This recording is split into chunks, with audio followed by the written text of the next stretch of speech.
I formation, and a pass to Cardarelli, and he's going to lose a yard. He is stopped shy of the line of scrimmage. The ball, North Quincy took the win. A left hash mark, and it's a high snap. Higgins and Rapop. Yard line 25, cuts back into 20, and he's going to go all the way to touchdown. Great job by Reber. There by Grant Murphy. The area South Shore, Greater Boston. We have reporters at a long count. Back to pass. Got pocket. Looks down his right. Throws downfield, and it's complete to number 80. 10 at the 5, and touchdown President. Ruben Charles snuck behind the defenders and goes in for the touchdown.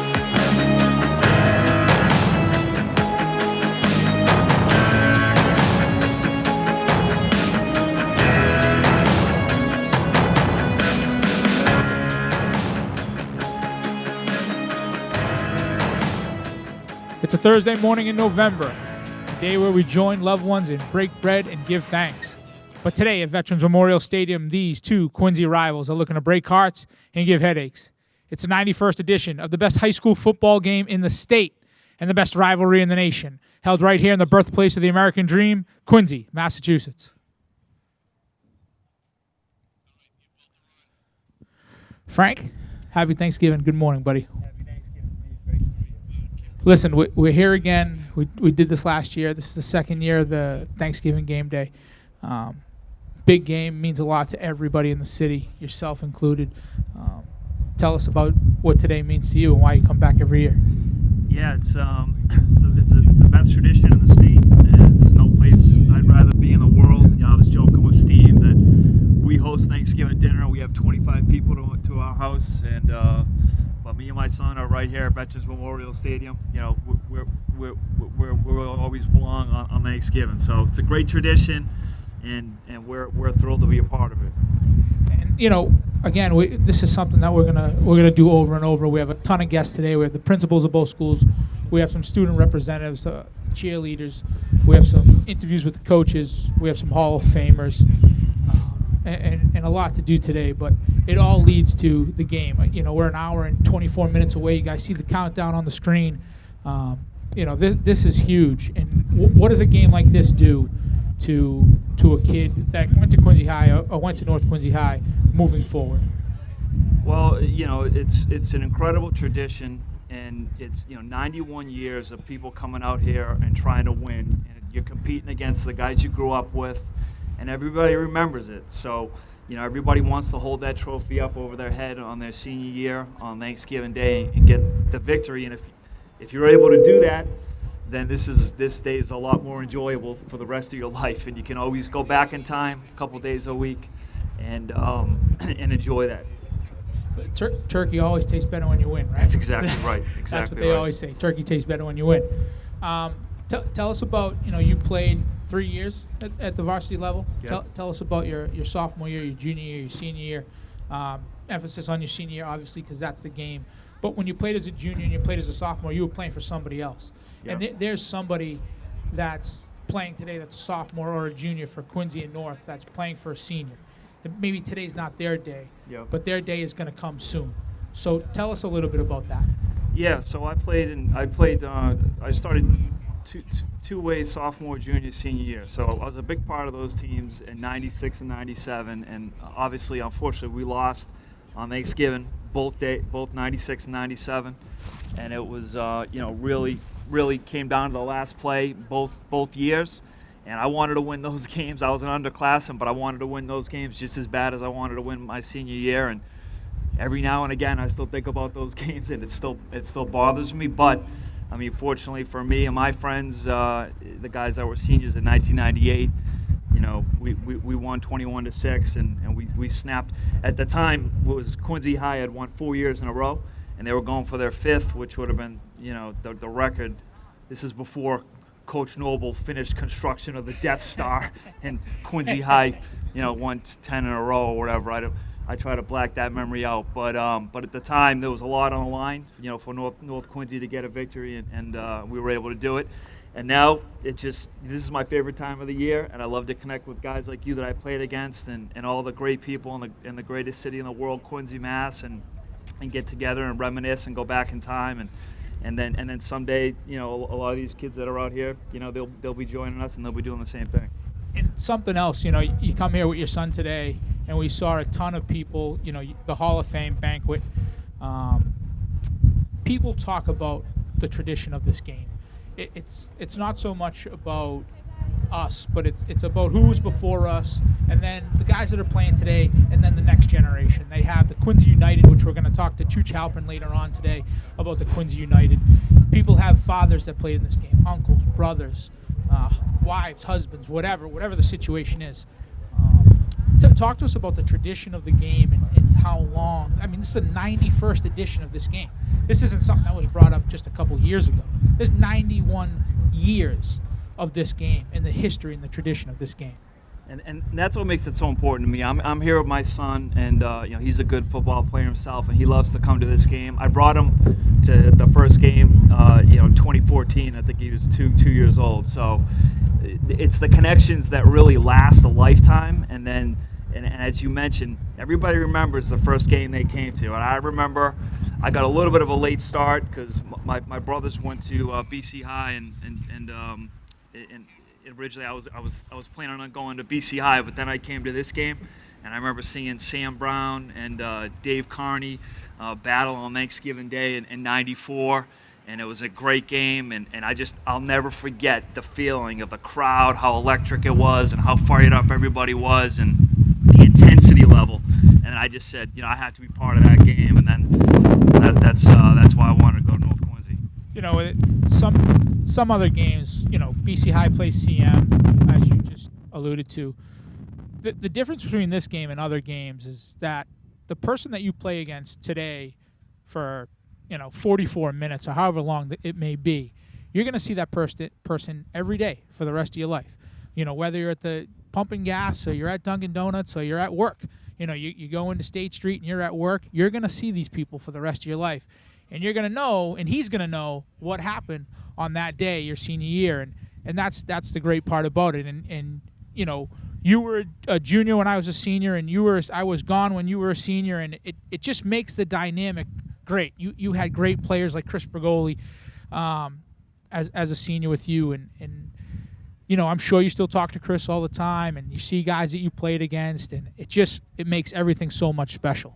Yeah, everybody, we get like Malachi's is the bar that we all like to go to. So, normally I'd be there in the morning with all those guys, Chris Bergoli, Adam Tier, all the guys I played with, and all the older guys that coached us as well. So that's exactly what it is. The game, the connections that you make. And as you mentioned, the people you're playing with, you're going to see them for the rest of your life. So if you can come out on top, makes things a lot more enjoyable. It makes it easier when you win, for sure. And the final thing here before we go to a break and get some guests up here, because it's not about us. Like I said, we have cheerleaders, we have student reps, we have the mayor, Coke, we have the coaches with an interview. But the last thing I want to touch on is the not so much, we talked about the tradition, but what was your thought process going into today, right? Like, so you had your years prior, you were stopping the 4 in a row. You and Chris and the other captains were saying, there's no way we're going to lose today. This is how it's going to work.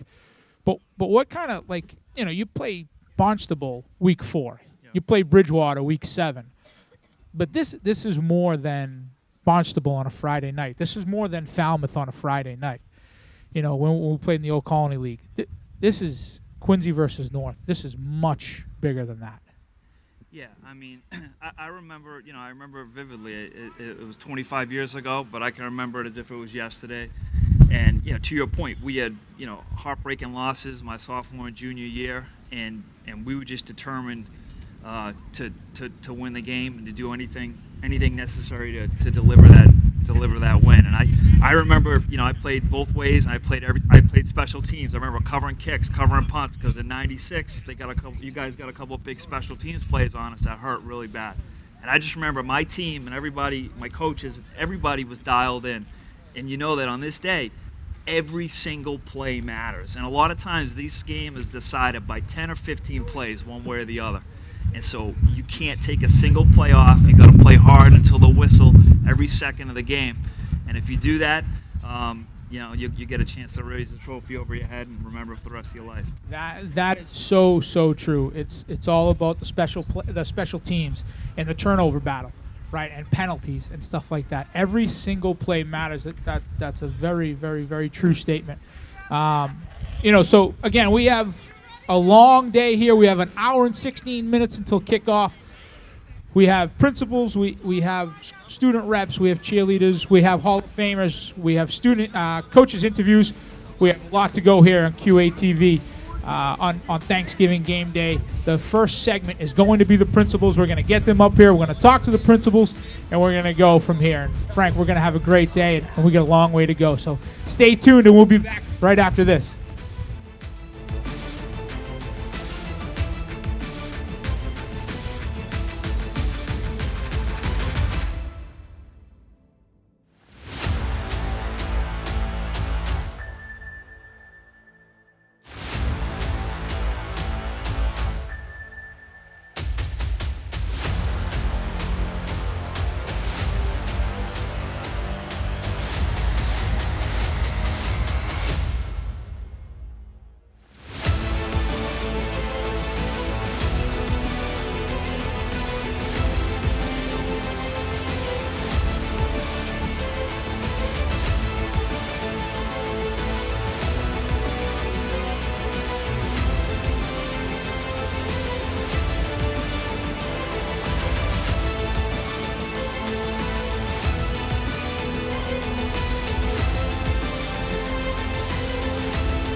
Welcome back. Thanksgiving game day here at Veterans Memorial Stadium for the 91st edition of the North Quincy football game. We're an hour and 11 minutes away, and here, this segment, we're joined by the principals of both Quincy High and North Quincy High, Keith Ford of Quincy High and Dan Gilbert of North Quincy High. Happy Thanksgiving, gentlemen. Thank you for being on today. Happy Thanksgiving. Mr. Gilbert, we'll come to you first. Last year was your first year as a principal at North. This is your second year. We've heard a lot about the North Quincy family atmosphere with the alumni, with the boosters, with the process of bringing that atmosphere back, the alumni back. Talk to us about that family atmosphere at North Quincy. Yeah, I think it's intentional. I think it was there before I got there. But I was intent last year and continue to be on building that kind of culture and community where it feels like a family, feels like kids can go to any person in our building if they need something, or if they're struggling with something, or a family can call and ask for help anytime they need it. I think it was very apparent during our rally and our build up to our rally this week. We probably had 600 kids stay after school on Monday and Tuesday decorating their halls, getting ready for the rally. But I think, you get a school like North that's built on such a very proud tradition.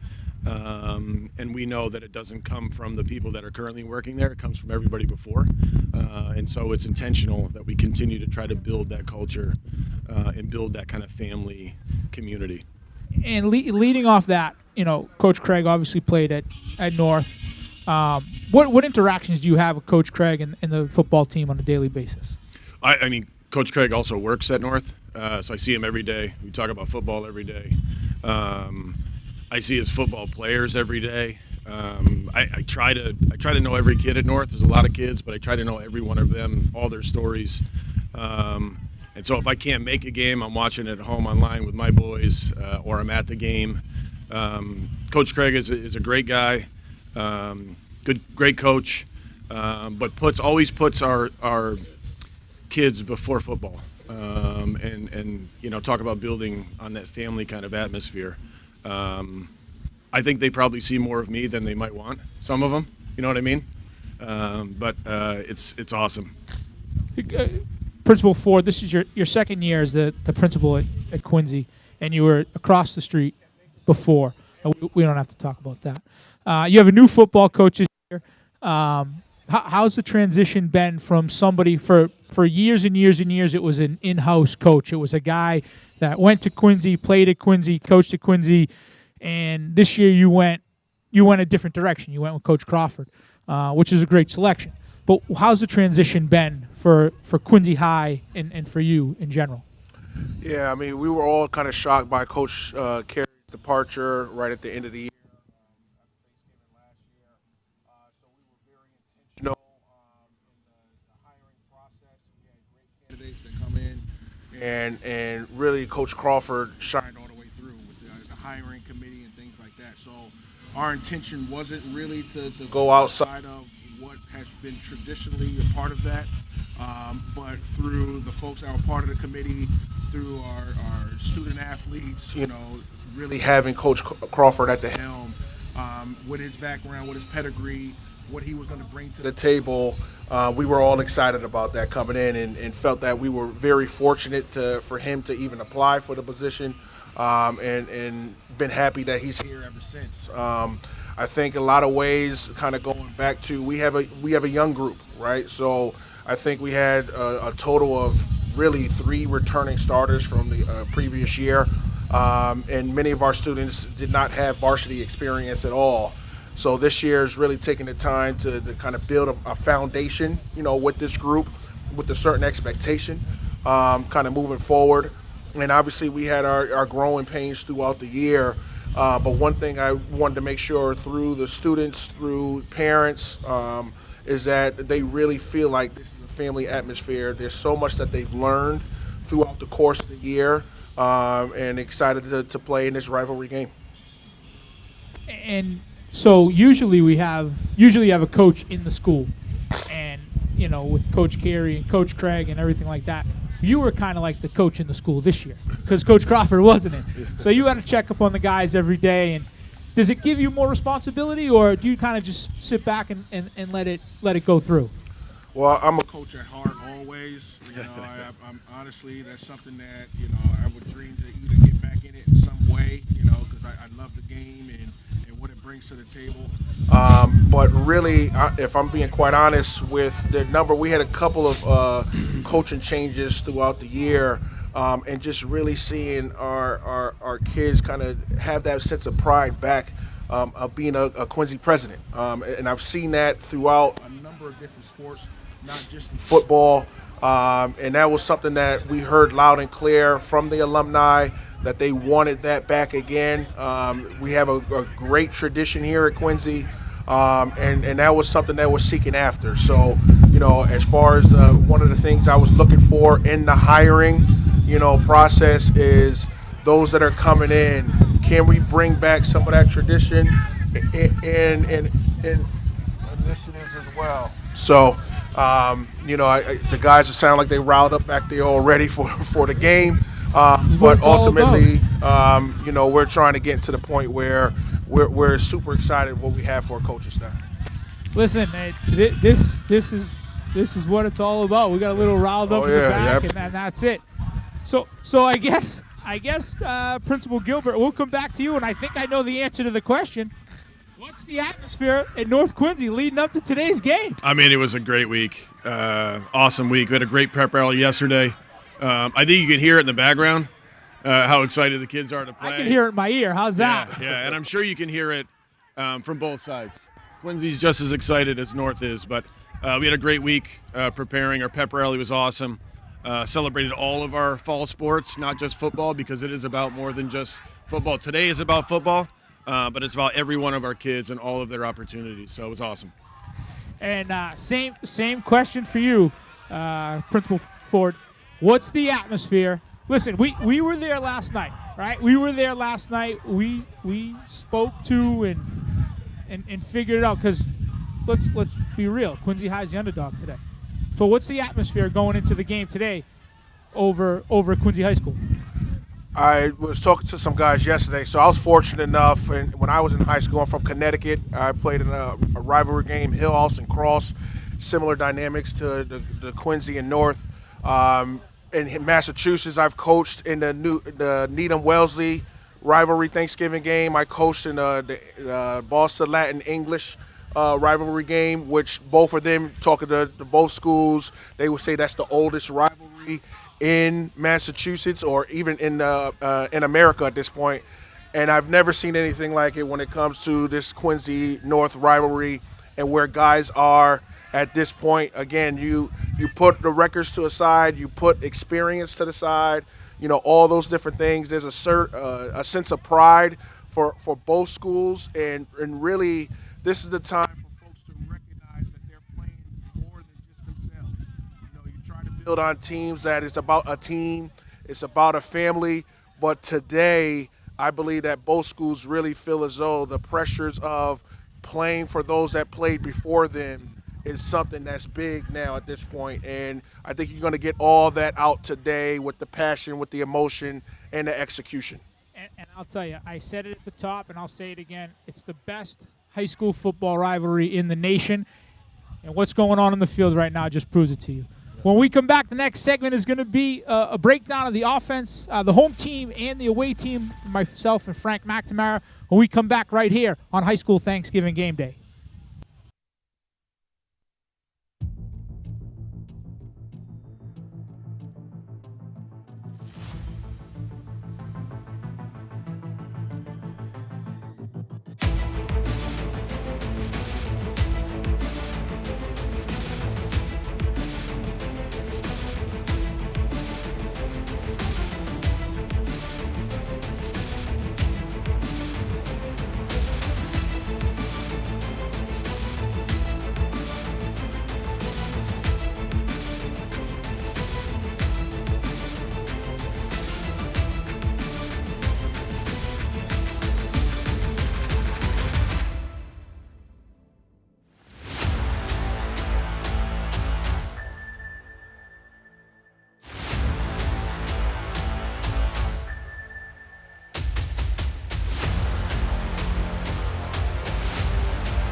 Welcome back to Thanksgiving Game Day here at Veterans Memorial Stadium. I'm Steve Mays, joined by my co-host Frank McNamara. Not a co-host, you're an assistant host, we'll say. You'd never play second fiddle. Well, fireworks are starting already, right? We like that. It is Thanksgiving. We talk about a rivalry, and when stuff happens, stuff happens. Let's talk about the game, because that's what this is about. This is about the game. We have North Quincy and Quincy. North Quincy's the home team. Quincy's the away team. We have a couple of upside down records, but that really doesn't matter today, as you know. Talk to me a little bit about the home team, the Red Raiders. Yeah, I mean, I think really they had a good year. They're a playoff team, and they're in just about every game. And I'm hearing a lot of good things about the quarterback. Mike Galligan.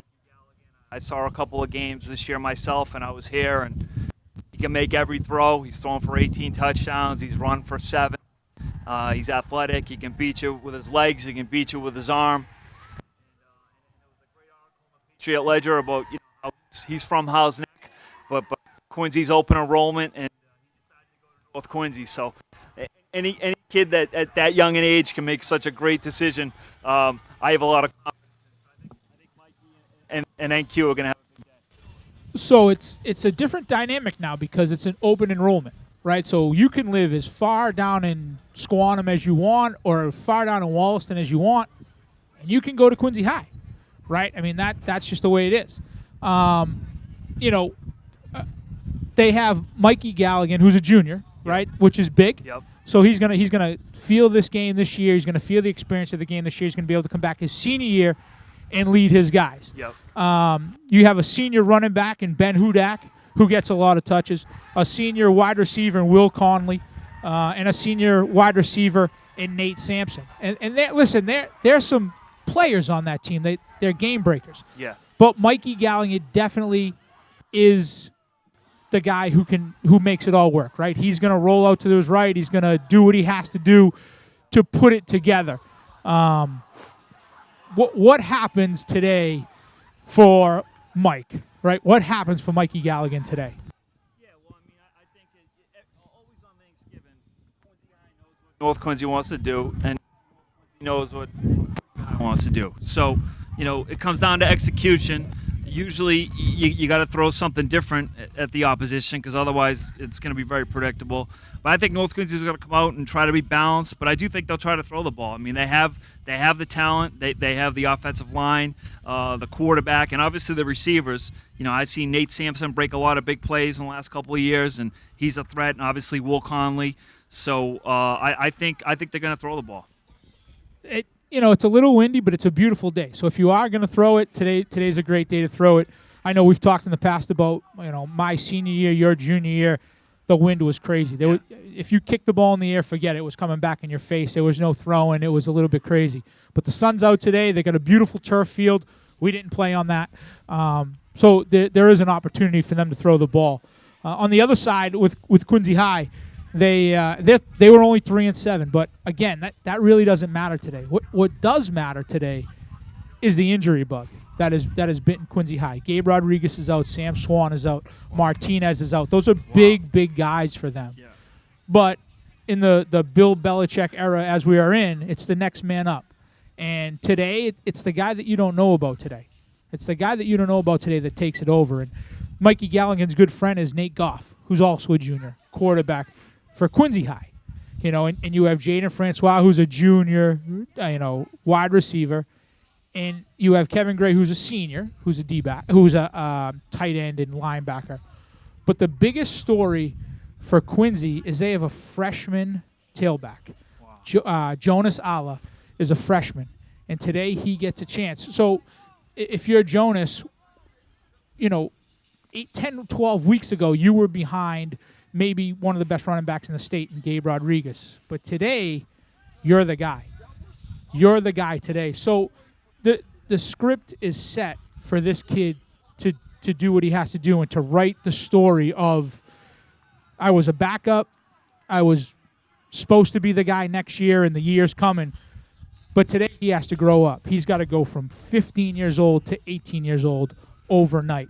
And I've seen the kid I'm fortunate enough to be here for all their home games. The kid can play. He's a great player. And when you were a senior, you had a freshman in the backfield as well. Happened to be the brother of the quarterback, right? Chris and Pat Bergoli played together.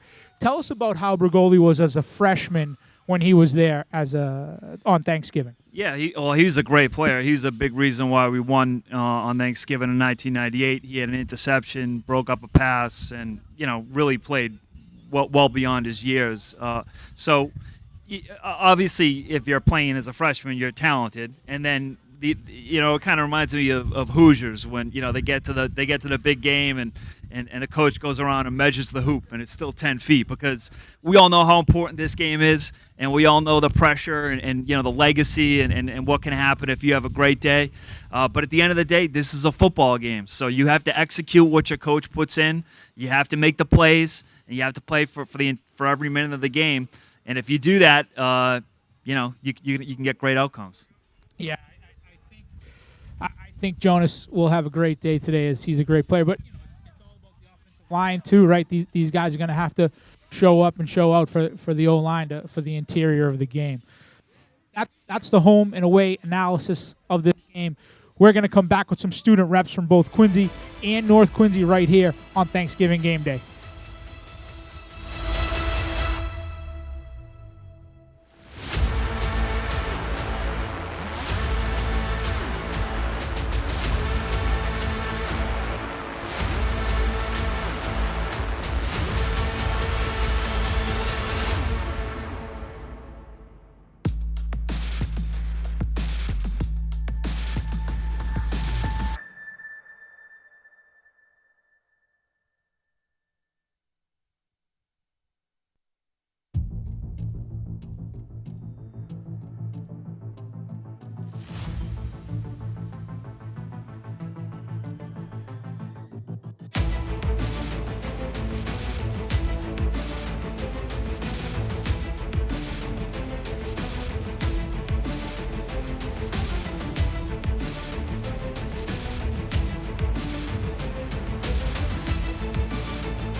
Ladies and gentlemen, we are back here at Thanksgiving game day at Veterans Memorial Stadium, and this portion of the show is a student representatives from the respective schools, Anna McPhillips, Tom Curtin, Cam Johnson, and Mary Sakoch.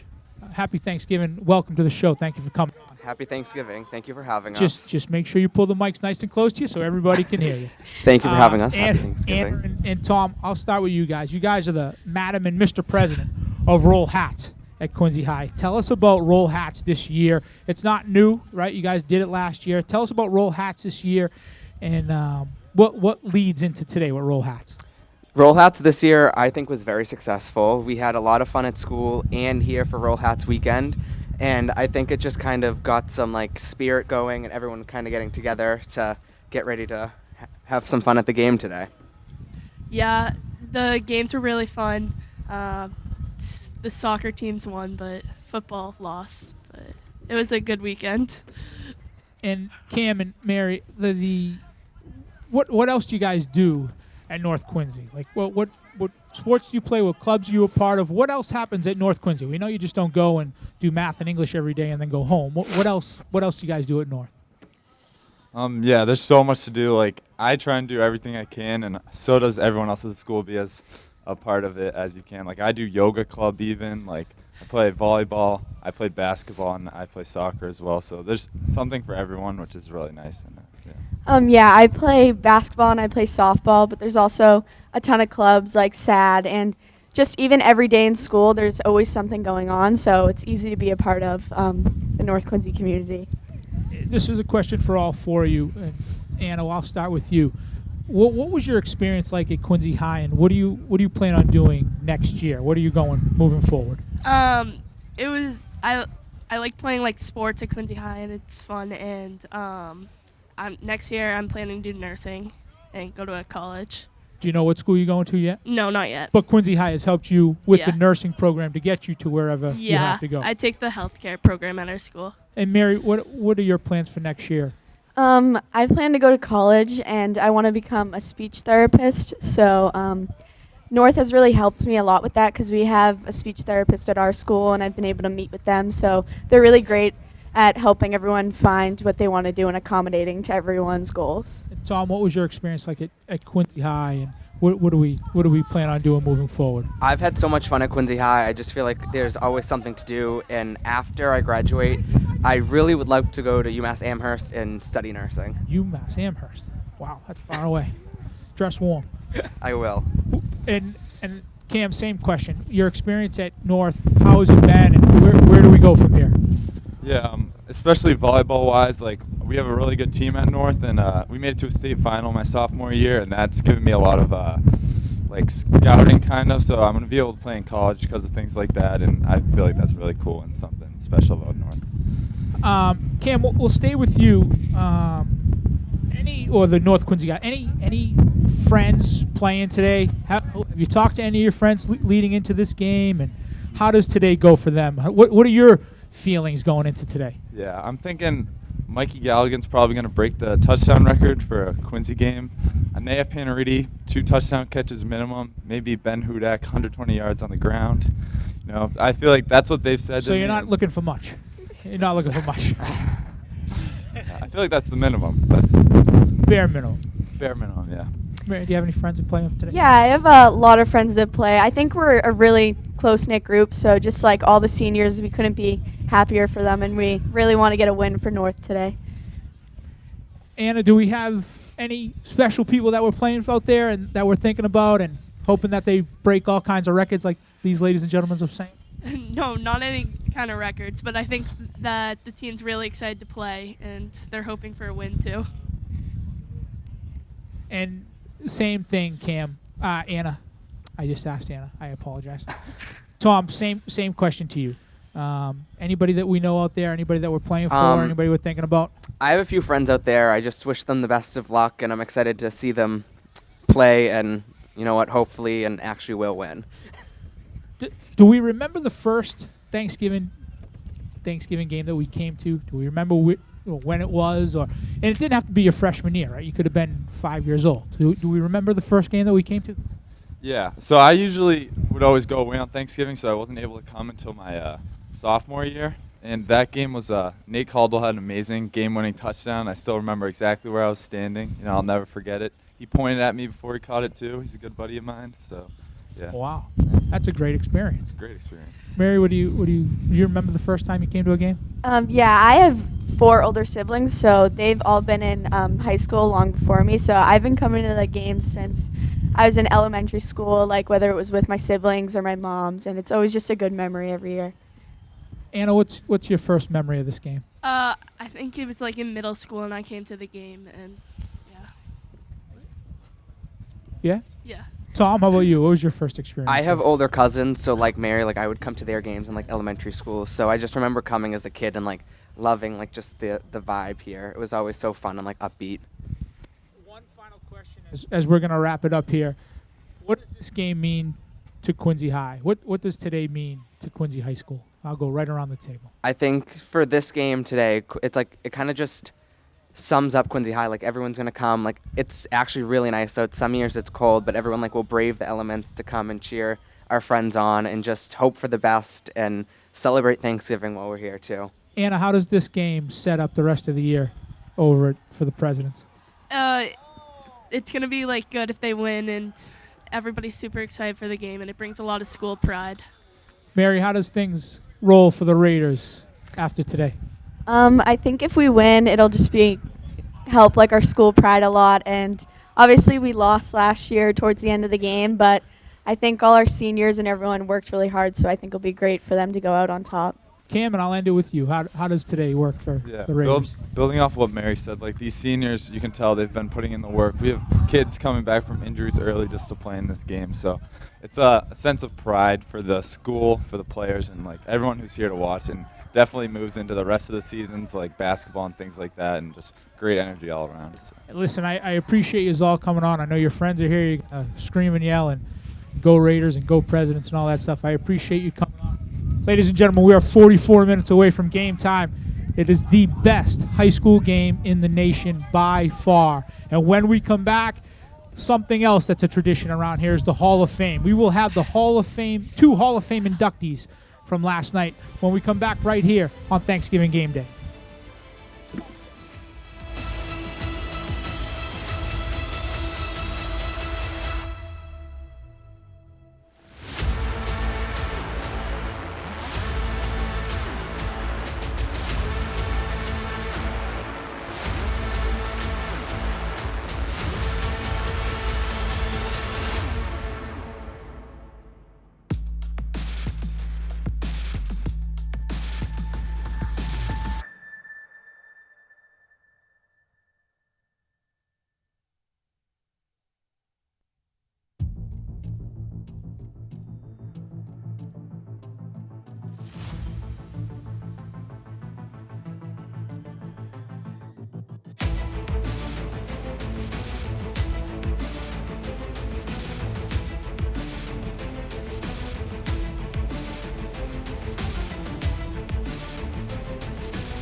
We are back here at Veterans Memorial Stadium for Thanksgiving Game Day, and now a very important segment is the Hall of Fame inductees. And I know that, Frank, you are a Hall of Fame, and rightfully so, and these 2 gentlemen also are Hall of Famers. Matt Ramponi from the class of 2003 from Quincy High, and Mike Campanelli from the class of 1966 at North Quincy. Gentlemen, thank you for joining me today. Thank you. Thank you for having me. Thank you. Listen, Matt, we're going to come to you first. Class of 2003, you played in the 02 game. You guys won your senior year 12-7. What kind of experience did you have that day? It's a very unique experience where the night before we had a huge snowstorm and it froze over and they came and plowed the field. The field froze, so you had the tracks of the tractors that plowed the field on there. J.J. Nyamke was the tailback, I was the fullback. The ground was so hard, J.J. was actually too fast to play on the field. He couldn't get his feet in it, so they switched me back to tailback, which I was the previous year. And, the rest was an awesome game. It was just ground and pound the whole time. Great memory. And, Mike, class of 66, game of 65. Matt just alluded to the field. This beautiful turf now that they play on. We didn't have the luxury of playing on that beautiful turf. Tell us about the game, because everybody can see what's going on in 2024 and 2023 and 2003, not too long ago. But this is the 91st edition of this game. This game means a lot to people for 91 years. Tell us about it back in 1965 and 1966. Well, the game 1965. It was a day similar to this. It was cold. The field was hard, like a rock. And at the half, we were losing 20-0 at Quincy High. We came out of there at halftime, fully loaded, ready to go, and we scored 16 points. Quincy fumbled with about 2 minutes to go, and I was one of the guys that recovered one of the fumble.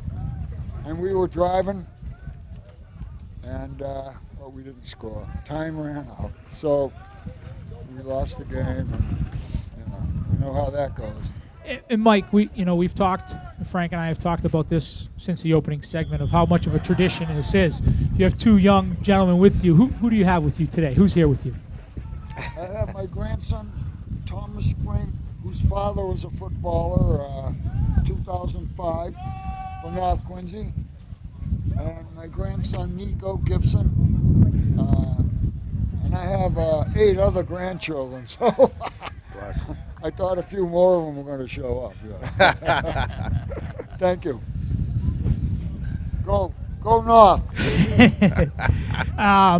What's the difference in the rivalry now? Right, so, in 66, 65, I'm sure it was different than, 97, I'm sure it was different than 02 compared to now. These guys went to middle school together. These guys know each other well. What was the rivalry like back then The in difference 65? back then is you were Quincy and you were North. And there was no love between us, especially on Thanksgiving. I love that. So when we butted heads, there was blood. There wasn't friendship. I love that. And you know what? That rivalry's good, Mike. Absolutely. That rivalry's We good. loved it. That rivalry's good. After Thanksgiving, I went to Central. So back in the 60s, 80% of Central went to Quincy. Only a few of us went to North, really. So I knew some of the guys that played for Quincy High. But no matter what, you were coming after him. That's the way it was. Didn't matter. Some of them were in my neighborhood. Didn't matter. Matt, Mike has his grandkids here today, but you have a long history of the Ramponi family that played in this game. Tell us about the family members that have played in this game and the tradition at the Ramponi household. Yeah, I'll specifically talk about my grandfather. My grandfather, in 1951, he actually was the only Quincy team to win the state championship for basketball. But for football, he was a Hall of Famer. He was a running back. And those are all the stories I grew up, my father, my uncles. But my grandfather specifically was a hell of an athlete. And the memories that he provided me as a little kid kind of drove me to go to Quincy High School and be a part of this whole experience. How did you find out about becoming a Hall of Fame inductee? I know that they do some videos now, and it's kind of crazy. How did you find out about it? I'm a dean of students at Quincy High School, and they called me up to the front of the front lobby over on my radio. Like there was an emergency, so I show up there ready to go, like something's going on. And there was Coach Noble, Coach Carey, Coach Red, and they were all doing, and Scotty Campbell doing an interview ready, and that's how they did it at the end. Let me know. Mike, how did you find out that you were going to be an inductee into the Hall of Fame? Come on, guys. You guys can come up here. Of course you can. Get right up there. Come on. How did you find out that you were being inducted into the Hall of Fame? I found out by my son Michael and my nephew Jose Diaz. They were the ones that told me. I was shocked. We were away, my wife and I, in California. And when we got back, I saw, this message from Coach Clennon from North Quincy. It's like, they probably want some money for it. which I was willing to give. So then I guess Jose called me up and said, no, you're inducted into the Hall of Fame. And it was like, I couldn't believe it. An old man like me being inducted, I was so proud. It's emotional. It's definitely an emotional thing. Frank, what's it like to have a fellow Hall of Famer Red Raider sitting to your right? Yeah, 36 minutes before this game kicks off. It's great. I mean, it just speaks to the tradition. And Mike gave a great Hall of Fame speech on Tuesday. We have an event at Granite Links in Quincy Tuesday before Thanksgiving, where the different people get inducted to the Hall of Fame. And he gave a great speech and just talked about and Mike's a veteran who served this country, so how important, obviously, pride in the country and family is, and then this tradition. So it's I'm honored to be sitting here next to him. Matt, you also newly the Quincy High hoop coach. We see you posting everywhere, and man, the most success I could possibly push towards, I hope. We've been friends for a long time. I've known you for a long time. You had some other battles, and if you want to talk, you can. But what else in your final words to what's going to happen today, what else is there besides, what you're doing? You're going to be the hoop coach, but today you're here, right? You could be anywhere. You could be home with your family. You could be doing anything. But today, you're right here at this table, at this game. Yeah. Well, it is special because my family is also here with my wife and my daughter.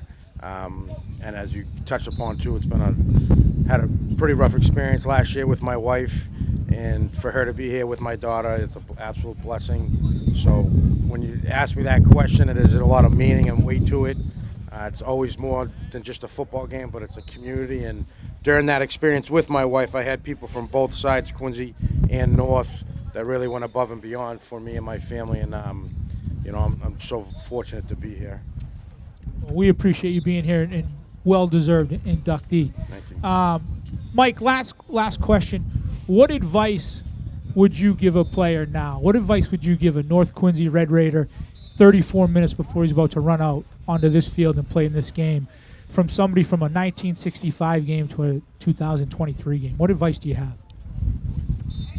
Well, seeing that I fumbled the ball when I was a junior and I recovered, I would tell them to keep their head up, keep their eye on the ball, and play as hard as you can. That's what I would tell them to do. Well, you're both well-deserved to be inducted into the Hall of Fame, and when we come back with the next segment, we'll keep this thing rolling. We're just 33 minutes away from game time, and once again, the best high school football game in the nation by far, Quincy versus North, when we come back.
Ladies and gentlemen, we're back, and again, 32 minutes till game time, and this segment is for the cheerleaders. It's not just the players, the football players. We do have a lot of cheerleaders that are involved with this, and today from Quincy High School we have Sarah Doyle, and from North Quincy High we have Emma Boylan. Thank you very much for joining me on Thanksgiving.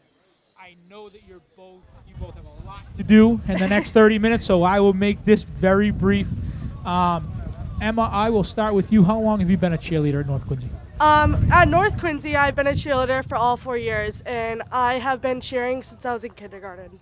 Kindergarten? Yes, with Squan and Storm. Oh, my God. Sarah, how long have you been a cheerleader? I've been cheering since sophomore year, and before that, I played basketball since, first grade. Wow. Hoop player. It was a switch. What was your inspiration to be a cheerleader? You've been a cheerleader since you were in kindergarten. What was your inspiration? So my inspiration was I have two older sisters. Both were captains at North. And watching them do cheer and see how much they loved it, I wanted to try it, and I fell in love with it too. And Sarah, what was yours? What was your inspiration? Well, I also did gymnastics as a child. And then I saw a rally that my school did, and I was like, wow, this looks kind of cool. So I tried out my sophomore year, made JV, and then the next year I was on varsity, and now I'm captain. Now, what if there's some girl that's here that's in the 5th grade, and she wants to be a cheerleader at North Quincy? How does she become a cheerleader at North Quincy? So honestly, you just have to go to the tryout, and our coaches, they'll coach you into being like the best possible cheerleader you can be. I really thank my coaches for that. They help, like the younger girls, the freshmen, like all of them, they can just come on and join. They'll be good. They'll be good until senior year. Sarah, how do you become a cheerleader at Quincy High School? Honestly, just show up. Show us that you're willing to learn and willing to grow and willing to be coachable, and then you'll grow from there. And it's not just football, right? You do competitions, you do other sports. Yes. What else does North Quincy High do for the cheerleading program? So for the cheerleading program, we obviously go to football games. We compete 2 seasons. We do basketball season and football season. We compete during both, and we cheer for the basketball players too. And Sarah, what do you guys do over at Quincy High School? We're the same. We cheer for football and basketball games, and we do comp during both those seasons. And how do the competitions go? Are they, you guys do well? You like doing it? Where are they? Where are the competitions? So last year we did make it to states the first time in I think about 10 years, which was a good accomplishment. This year we made it to regionals. We did come short, but I'm still glad about how good my team came up. But yeah, that's it. Yeah. Sarah, how did you guys do it at Quincy High School? So this year we have a brand new coach.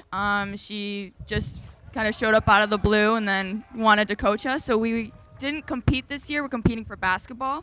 Okay. I love her so much, and I'm so great. I appreciate her so much. She's just the greatest. All right, last question. Give me a shout out. Give me any coach, cheerleader, player. Give me some shout out. This is your chance. My shout out is for my coach Anya. She came here last year, first year, and she's honestly the best. I really appreciate everything she does. Sarah, give me a shout out. I have a few. I want to shout out my favorite freshman, Hannah, who just went on with me, my little sister, Allie, my friends Nadia and Jayla, and obviously the coach. She's the love of my life. I love her so much. That's awesome. Well, go do your thing. I know you got a lot of work to do. Thank you for being up here. Good luck with all your success. Thank you so much. Thank you so much. When we come back, we will have Mayor Koch here on Game Day.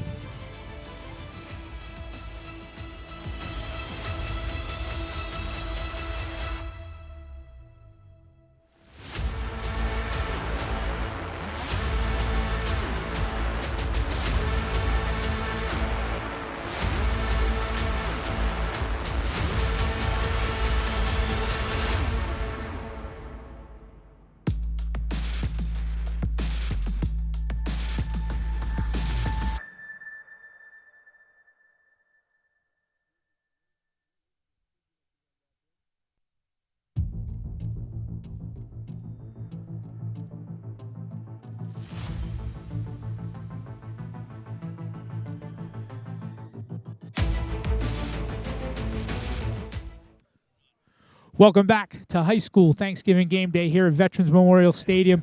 And this segment is very special as we are joined by newly re-elected Mayor Koch. Mayor Koch, happy Thanksgiving. Thank you for coming on again this year. Oh, my pleasure. Happy Thanksgiving.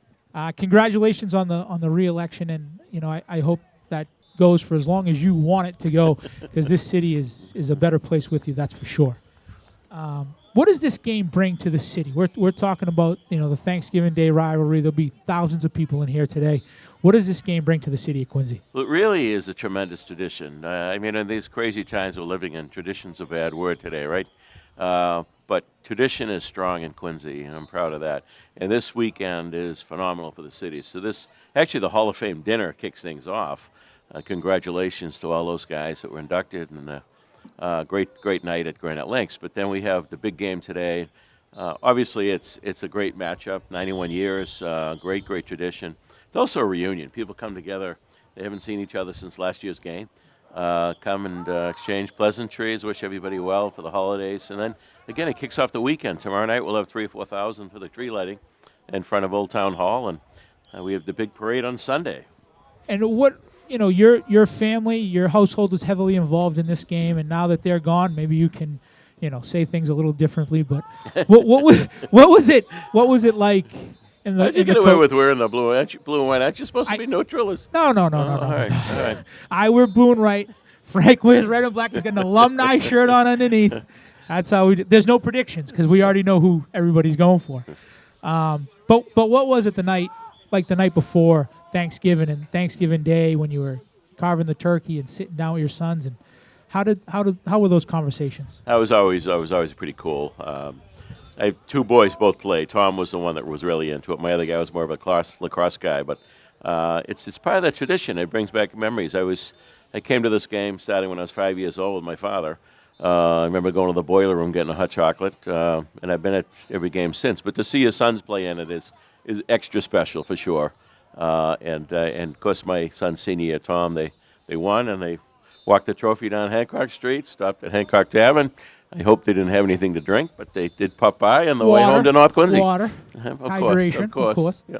Of course, when we were kids, people would stop in North Quincy in the Downs, and folks would come out and greet them way back when. So the traditions are just tremendous.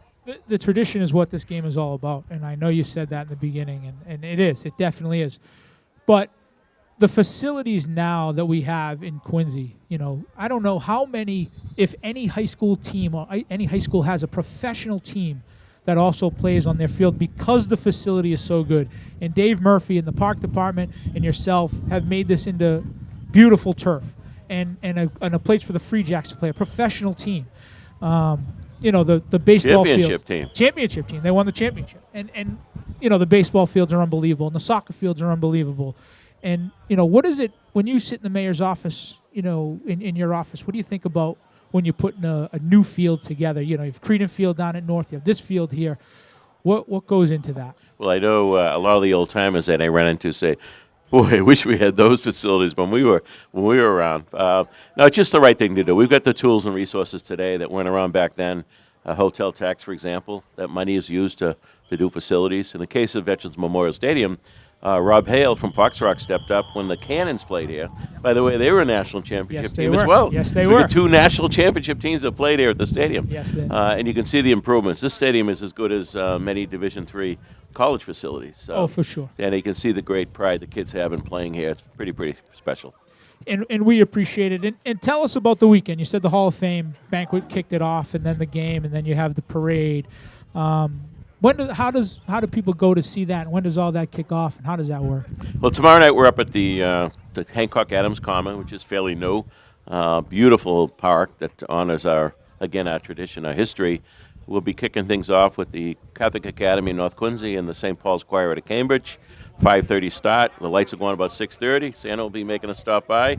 And then Saturday's the big parade. Noontime starts in the square, heads all the way down, ends at North Quincy High School on Hancock Street. So people can plug in all along the way, that route. It's a long route, but it's a great day. And, the final question I have for you is any message to the players, to the coaches, to the city, to the fans, from you, from the city of Quincy, to everybody? Well, first of all, happy Thanksgiving to everybody. And as far as the players go, just play hard and have some fun. I mean, it's a little different than when we were growing up. These kids know each other much better. Back when we were kids, you didn't go past Fredericksburg Parkway if you were in North Quincy. Correct. And so it's a little different, but have fun. It's really it's a game that I know these guys, for many of them, it'll be the last time they play football. So just enjoy it. We appreciate it. Thank you very much. Again, congratulations on the re-election. Happy Thanksgiving. Thanks. Ladies and gentlemen, we're 21 minutes away from game time when we go to break. When we come back, we have a very special tribute to a fallen man.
Welcome back to Thanksgiving Game Day here at Veterans Memorial Stadium. And for this segment, It's a very special segment. The person I have to my right, Scott Campbell. This is a tribute to a great man, a great player, a great teammate that unfortunately we lost this year, Chris Noble. I knew him as a friend and as a coach. You knew him as a player and as a teammate and also a friend. Tell us a little bit about Chris Noble. Yeah, Chris was as good as has ever been here, certainly that I've ever seen. He and I started with Coach Noble, Bob Noble, at the age of 11 for the West Quincy Elks, and it was always a pleasure just to watch him play. He was an amazing player, and an amazing player that was had a storybook life on the football field. He had an amazing talent. He was an amazing player, person, friend, and someone who I really looked up to, even though we were the same age growing up. So I really love the guy. I was fortunate enough to go to Quincy High dinner last night, and Coach Ali Sleeman said, if you do nothing else tomorrow, please mention that he was a teammate of mine, and he was the best teammate that I had. And he's somebody that we miss. And, Ali said he thinks of him every single day. Not every single Friday, not only in September. He said he thinks of him every single day. He was someone that reached out to him when Ali was deployed. He said he was always a great friend and always a great teammate. The most interesting, or one of the best and most interesting things was 1987, the drive that Chris Noble orchestrated to come down on the field to tie the game, the infamous 14-14 tie. Quincy High was 0-9 going into that game. North Quincy High was 5-4, but their losses were to the Brocktons of the world, the powerhouses. And kind of like today, no one gave you guys a shot. And I say you guys because you were on that team. Thank God Chris didn't get hurt, because we all know who the backup quarterback was, one way or the other. Thank you all. I got a good laugh. I like that. Yeah, I'm good like that. But he orchestrated that drive, and you were on that team, and there was no quitting him, and there was no quitting you guys. Tell us about that drive going in to that. Well, early on there was a defensive turnover that when North scored their first touchdown, the way the season went, it would have been very easy for the entire team to give up, but Chris wouldn't let them do it. We got the ball back. I think it was just over 2 minutes to go, and you were on the 26-yard line with, 26? With about 2:35 left. And it's I actually reviewed the video recently, and it was I never realized it got to a 4th and 6. The slant that he threw to Sean Monroe and he took off was amazing. Just every play seemed to just be perfect. He got that extra little bit when he pushed the ball forward and stopped the clock. And the interesting part about I was standing next to Coach Raymer when he called the play, and it was the tight end cross is what he called, and it's really a natural pick play that happens. But to pull that play off, you really need exceptional line play. And I remember thinking to myself, today's a day that today's a play that they're gonna have to do it. And Kerry Byrne and Paul Kirk and all the Donnie Hamilton, the line was just unbelievable. You need a lot of time to have that play pull off, and luckily through skill they pulled it off, and we got down to the end of the drive there. And the interesting part is we actually, for the winning touchdown, it was a clear play. It was called a clear, and we usually ran it to the right because it's easier to kind of for a right-handed quarterback to throw. But Chris was so talented, we called it to the left side because it was on the right hash mark. The running back was lined up on the wrong side, and it was just out of normal play that we missed it. So for Chris to actually pull it off and the hit that he took after, I thought for sure that I was going to have to go in on that next play, and everybody, thank God I didn't. Thank you. We already won, so I mean, tied. So listen, that was as much a win as any other win that they've had. The entire team rallied around him. It was really one of those moments I will never ever forget. And thankfully, we were a part of it because he made sure we were all a part of it. That was what made him special. And we paid tribute to him today with this, and they painted the number 9 on the 9-yard lines at the field today, as you can see on your screen. And there will be a ceremony before the game, and all well deserved. Yep. All well deserved. I, Yep. I mentioned last night, you know, I would see Chris once a year. But when I saw him, it wasn't like we hadn't seen each other in forever. It was like I saw him yesterday. It was always a big hug. How are you? How's everything? How's your family? Just a loving, caring guy. And that starts at the top with Coach Noble, right? I mean, that's and his wife. That's how Mrs. Noble. I'd go back further and say that, you know, Mr. and Mrs. Noble, who they took the game day pictures for the Quincy Sun. They were exceptional. It's a royalty of Quincy as far as I'm concerned, the Noble family, what they've contributed to the youth league in West Quincy Elks, to transitioning to the high school and staying with it. It's been a really pleasure. And we have 14 minutes till game time. And I just, before we go to break, I want to give you a closing remark of anything you want to say in closing about Chris. Well, I was lucky enough to stand behind Chris from, like I said, the 11-year-old forever. But I think what we've most been happy about was just how the Noble family has embraced all of us as their own, which they did that back in probably, you know, the early 80s when we all first started coming around. And they've always made us feel like we were part of it, and always made us feel like that we were part of the family. And for that, I know that I've heard from so many former classmates, teammates, that they just feel so fortunate to have been at a time when Chris Noble was part of this team. So yeah, and I echo that same those same words.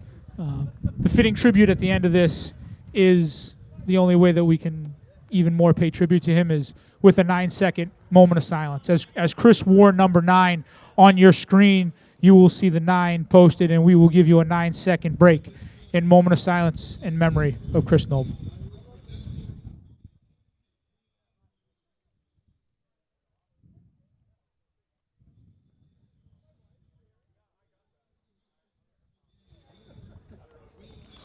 Thank you. Great job.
Ladies and gentlemen, welcome back to Thanksgiving Game Day here at Veterans Memorial Stadium.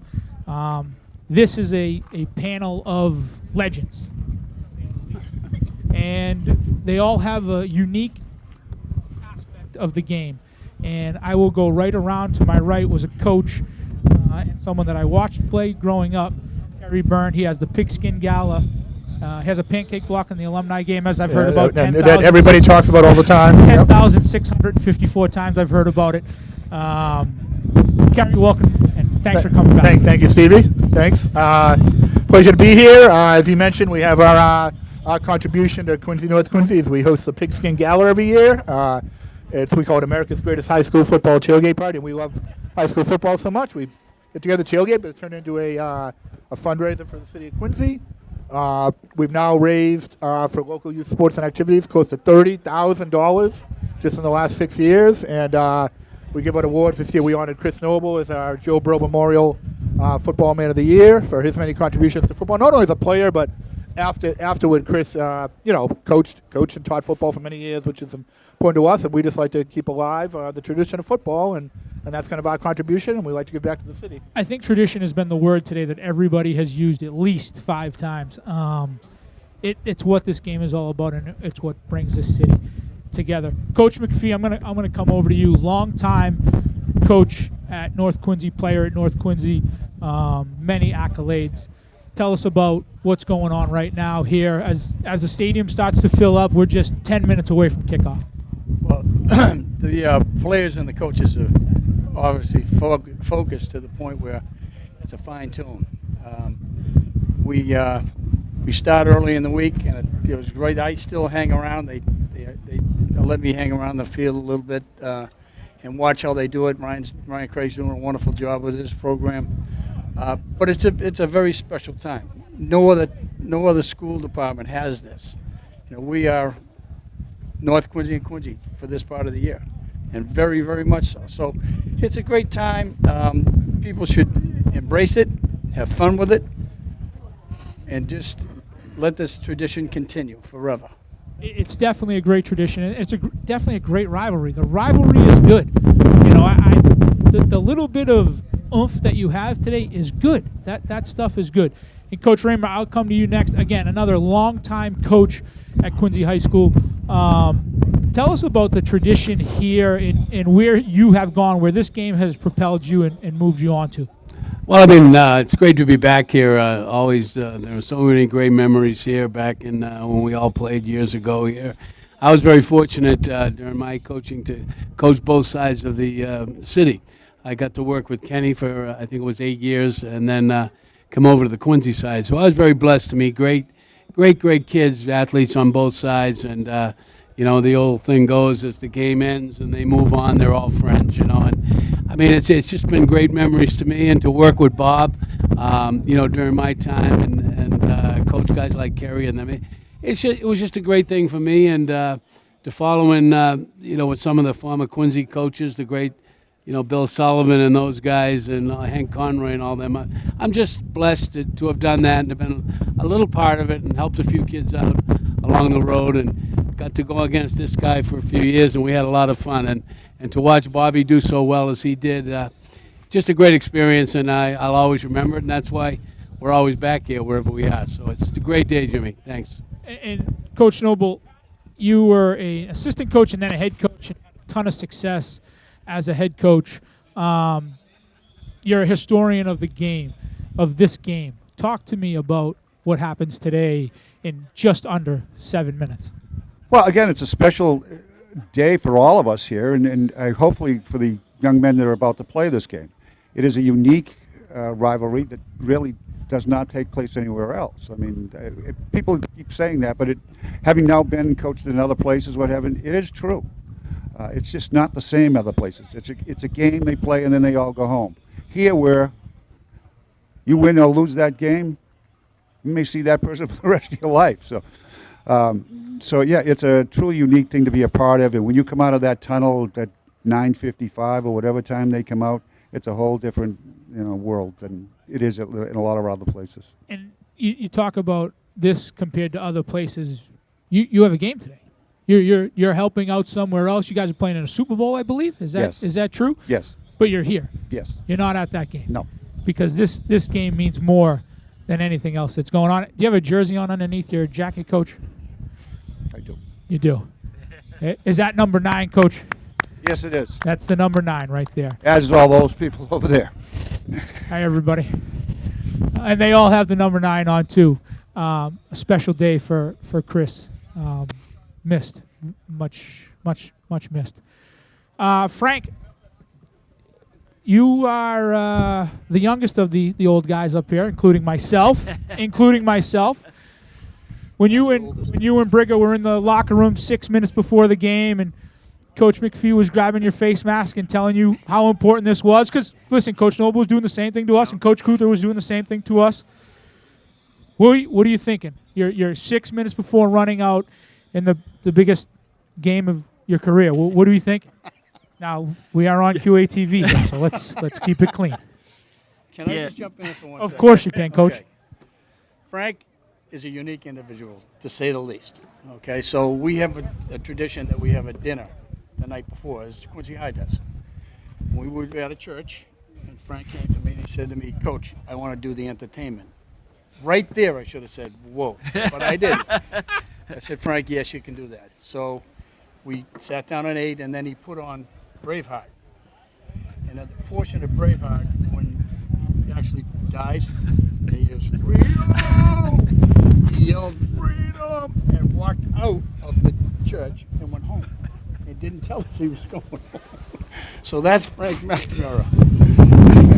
So yeah, I think That goes right on the Hall of Fame speech that you had. I think well, Coach, I was a big Braveheart guy, and I was I was looking for some revenge that day, and we were focused on doing anything we had to get the W, and unfortunately, that was Coach's last coach as a head coach in Thanksgiving, and we won 21-6, and I always tell people, all these kids out here, take care of business today, and you can force your kids to watch your high school highlight tapes for the rest of their life, and your friends and family on Facebook. So That's great. Is that what you have your son do? That's what I have him do every It's funny day. because That's his homework. when I texted him and said, "Hey, we're going to do this again," he said, "Don't worry, my wife knows I was a high school hero." She knows what she married into. That's great, guys. I appreciate you all coming on. This panel is very important to me. This high school game day is very important to me. Coach Noble, do we have a prediction for the game? A Lee Corso moment? I think I do. Listen, I appreciate it, John Caleri. I appreciate everything you do, Chris. Everything you guys do at QATV and everything that goes on here. This is a great tradition. We will be back again next year to do the Thanksgiving game day. Myself, Frank McNamara, this whole panel, thank you very much, and I'll throw it up to John Caleri for the game. With 3 minutes left, happy Thanksgiving, everybody. Happy Thanksgiving.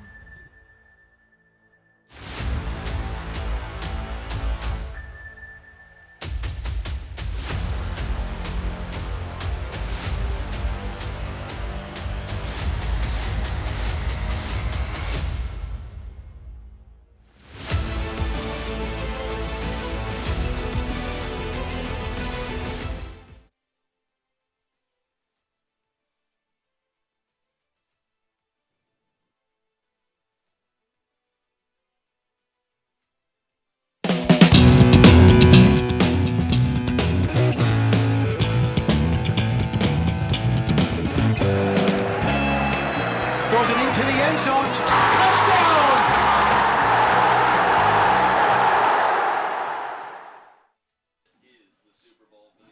Hello, everyone, and welcome to Veterans Memorial Stadium, where tonight the 91st annual Thanksgiving Day football game between the Quincy Presidents and the North Quincy Raiders will take place at Veterans Memorial Stadium. My name is Jonathan Caleri, and thanks for tuning into this edition of QATV Sports.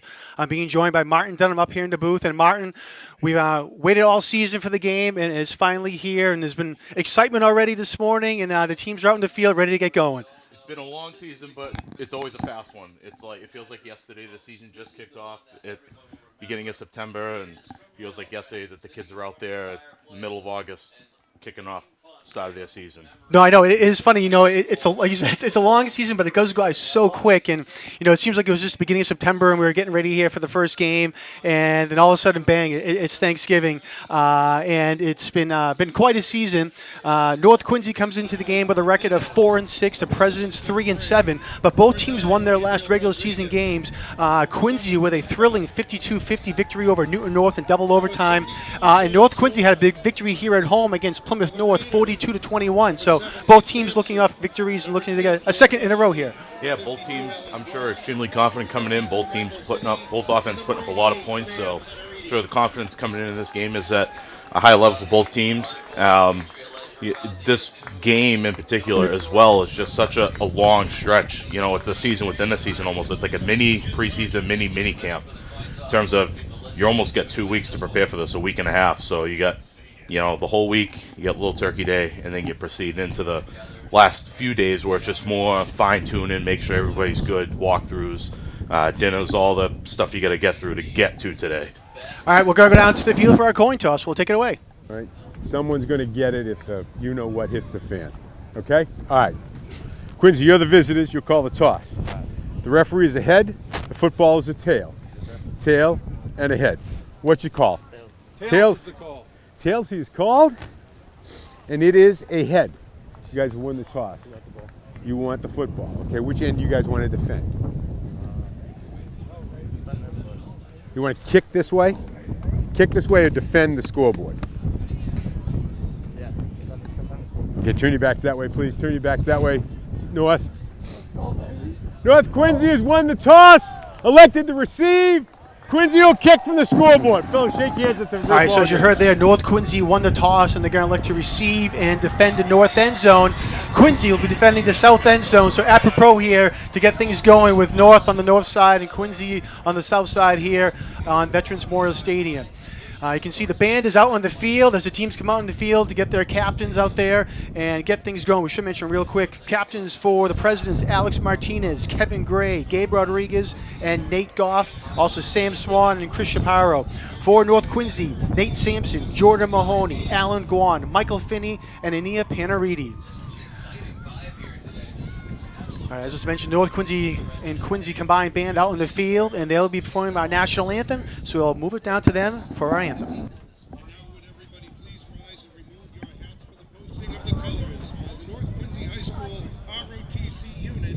Under the direction of Master Sergeant John DiLorenzo, and the playing of the national anthem by the Quincy North Quincy Band under the direction of Matthew Kavanaugh and Michael DeMarco.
All right, great job there by the combined Quincy North Quincy Band under the direction of Matthew Kavanaugh and Michael DeMarco. We should also mention that the North Quincy ROTC unit was our color guard under the direction of Master Sergeant John DiLorenzo. Real quick, we want to thank all of our crew that's been out here early, getting things set up. Chris Potter, the QATV's Director of Operations and our head engineer, he was here at the Stadium Martin just before 5 o'clock to get things going and ready for us to for the pregame show and the game here as well. Chris has been doing Thanksgiving football games for QATV since 1996, and he's probably been the first one at the stadium most of those years as well, getting things going. So we want to thank Chris Potter for all his hard work. I mentioned some other crew individually throughout here as well, but I wanted to thank Chris again for being here early for the last 26 years on Thanksgiving morning, except for I guess 1 year, 2020, when there was no Thanksgiving Day game. But he's been here early every year. So does a fantastic job. The whole crew, a lot to be thankful for that aspect. Want to give a quick plug too before I forget. for those, I don't know if the shot came up during the anthem, but the Patriot Ledger recently wrote an article featuring the 1992 North Quincy Super Bowl team. And if you get a chance to read it online, it's an absolutely fantastic article. But it goes into detail as the anthem ends. North Quincy players hold up the number 1 in the air, and it's not to signify that they're number 1. It's a tradition that dates back to the '92 team honoring Tommy Gilmartin, who was the late brother of Danny Gilmartin. He was a ball boy at North for a lengthy period of time. But if you get a chance to read that article in the Ledger online, it talks a lot about some of the traditions at North. Yeah, that was a nice article. Again, on that Super Bowl winning team, but also the traditions at North. And I had an opportunity to speak to head coach Ryan Craig earlier this week, and he's mentioned tradition of family. And I know that's one of the big things he's talked about since he's been a coach here at North Quincy, and like the culture as well, talking about that. Oh, and a quick kick here by North Quincy. Looked like they were throwing the ball in real quick and caught everybody off guard. And it was Braden O'Connell, the kicker, just a short little quick, but North Quincy was ready for it. And North Quincy's going to take over now on their own 37-yard line. So North won the toss. They elected to take the ball. It's a decision I like. We saw it against Plymouth North a couple weeks ago in their last regular season game. Took the ball first, drove right down. Their offense has really been coming into a rhythm the last few weeks. They found a great balance in terms of running game, hitting some short, quick passes, and then being able to hit the home run ball. All right, North Quincy led by quarterback Mikey Galligan brings him out of the huddle. He hands it off to Hudak and quickly trying to get brought down there. Try to get the number there for Quincy Presence, number 23, Leo Steinberg. Blew through the hole there and blows up that play. Leo Steinberg, linebacker. He's the name we're going to call a lot today. He plays some running back as well for the Presidents. Right in the backfield right away. Probably a misassignment up front, but this is some of those plays that you'll see early on here in the first quarter. Everybody's amped up. Defensively, guys are ready to go. Offensively, guys are ready to go. Quincy is very aggressive on the defensive side. We'll see. They show with 3 down linemen, but they'll walk linebackers up. They'll walk safeties up. They're going to try and confuse this offensive line for North. Loss of 2 on the play. 2nd down and 12 now for the Raiders. Galligan back in the shotgun. Now he's looking to pass. Nice coverage downfield. Goes down and wide open is Jordan Mahoney down the left sideline. And he's going to get across the territory up to the President's 38-yard line. Big play there by the Raiders. Mahoney, kid that they've had back for the past couple of weeks now, as we'll see in the replay. Quincy only rushes 3. Galligan's got plenty of time, and we've seen all year he's dangerous if you give him time. Mahoney finds an open window on the sideline.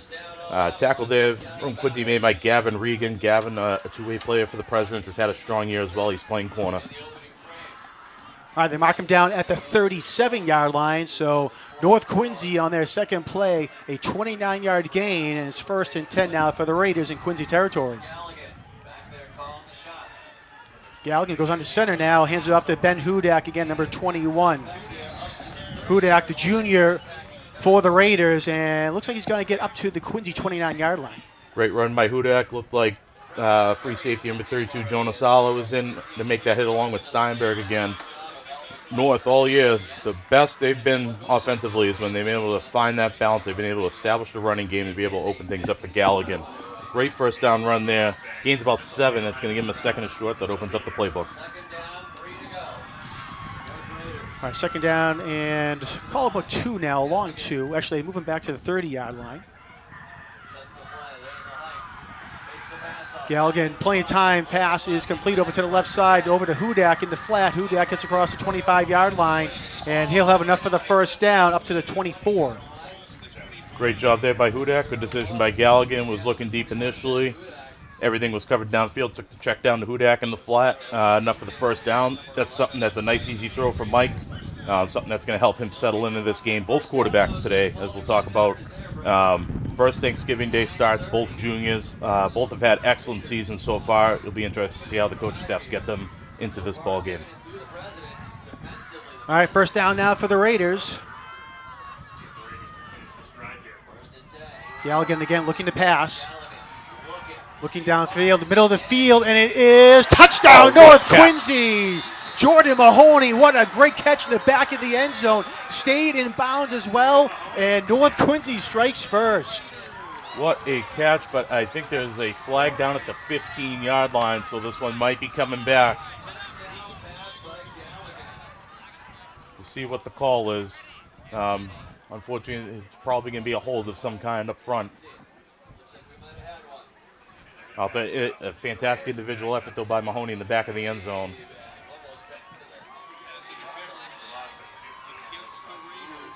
Yeah, it's going to back him up 15.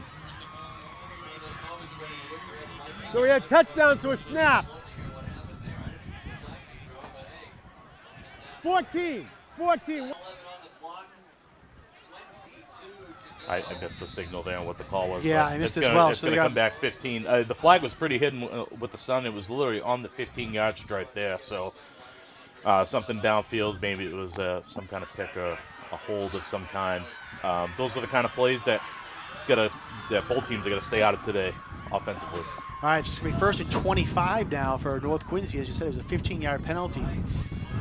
Galligan again will be looking downfield, coming down the near sideline, and it is incomplete. Was looking for Rodriguez-Smith, and I thought there might have been a penalty on there for defensive pass interference, but it goes incomplete. Junior linebacker Darrell White there in coverage. He was all over Rodriguez-Smith, as we'll see in the replay. Rodriguez-Smith looked like he was just running a wheel route to the outside. They bring the splits down. He runs wide, but Darrell White does a good job to stay with him. Rodriguez-Smith, one of the fastest kids we'll see out there today, was with him step for step.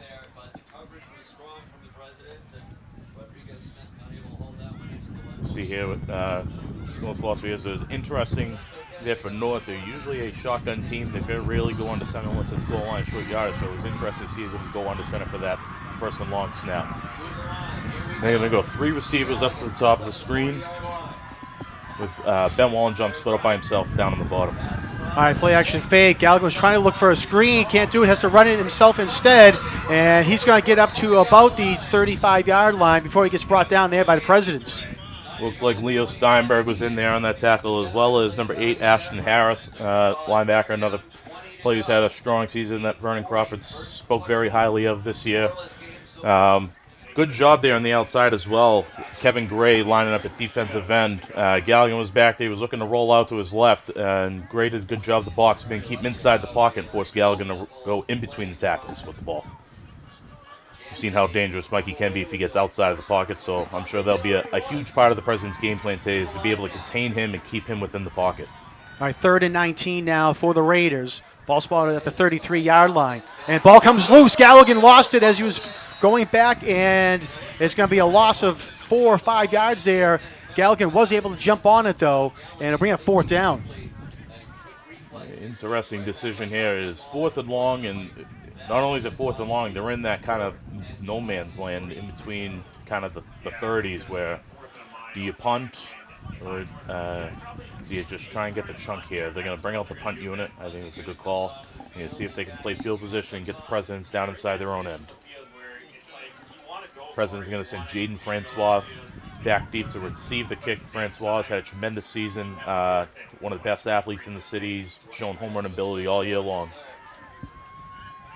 All right, so again, North getting ready to kick. Jordan Mahoney will kick it away for North.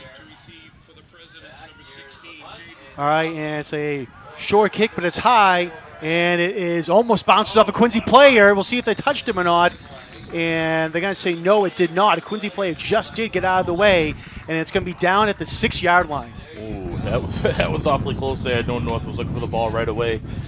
Down to recover that ball is Tim Tolan, sophomore. We'll see him on defense featuring a little bit.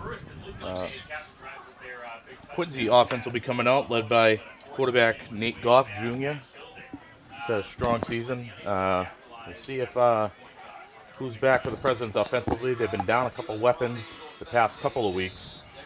See if any of those guys are back out there. So I believe Alex Martinez and Gabriel Rodriguez are both out today for the Presidents, so 2 big players that aren't in uniform for them. Again, Nate Goff.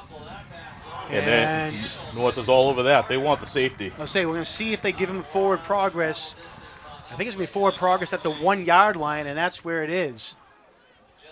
It was pitched out to Ala, quick toss, but outside linebacker Taylor Marquez was all over that. I missed who else was on that side as well. It might have been Paul Glynn or Nate Panariti out on that edge as well. Great job there by North. They're going to give him forward progress. John Ball's going to be on about the, looks like the 1-yard line. All right, so all the way backed up are the Presidents.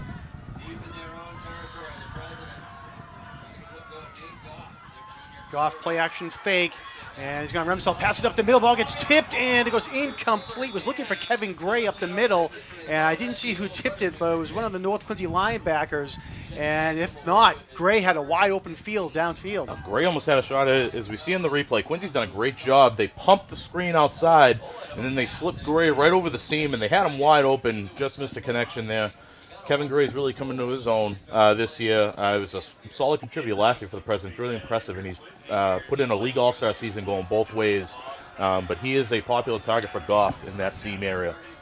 All right, 3rd and long now for the Presidents. Goff in the shotgun in his own end zone. Looking to pass, going downfield, and it is caught.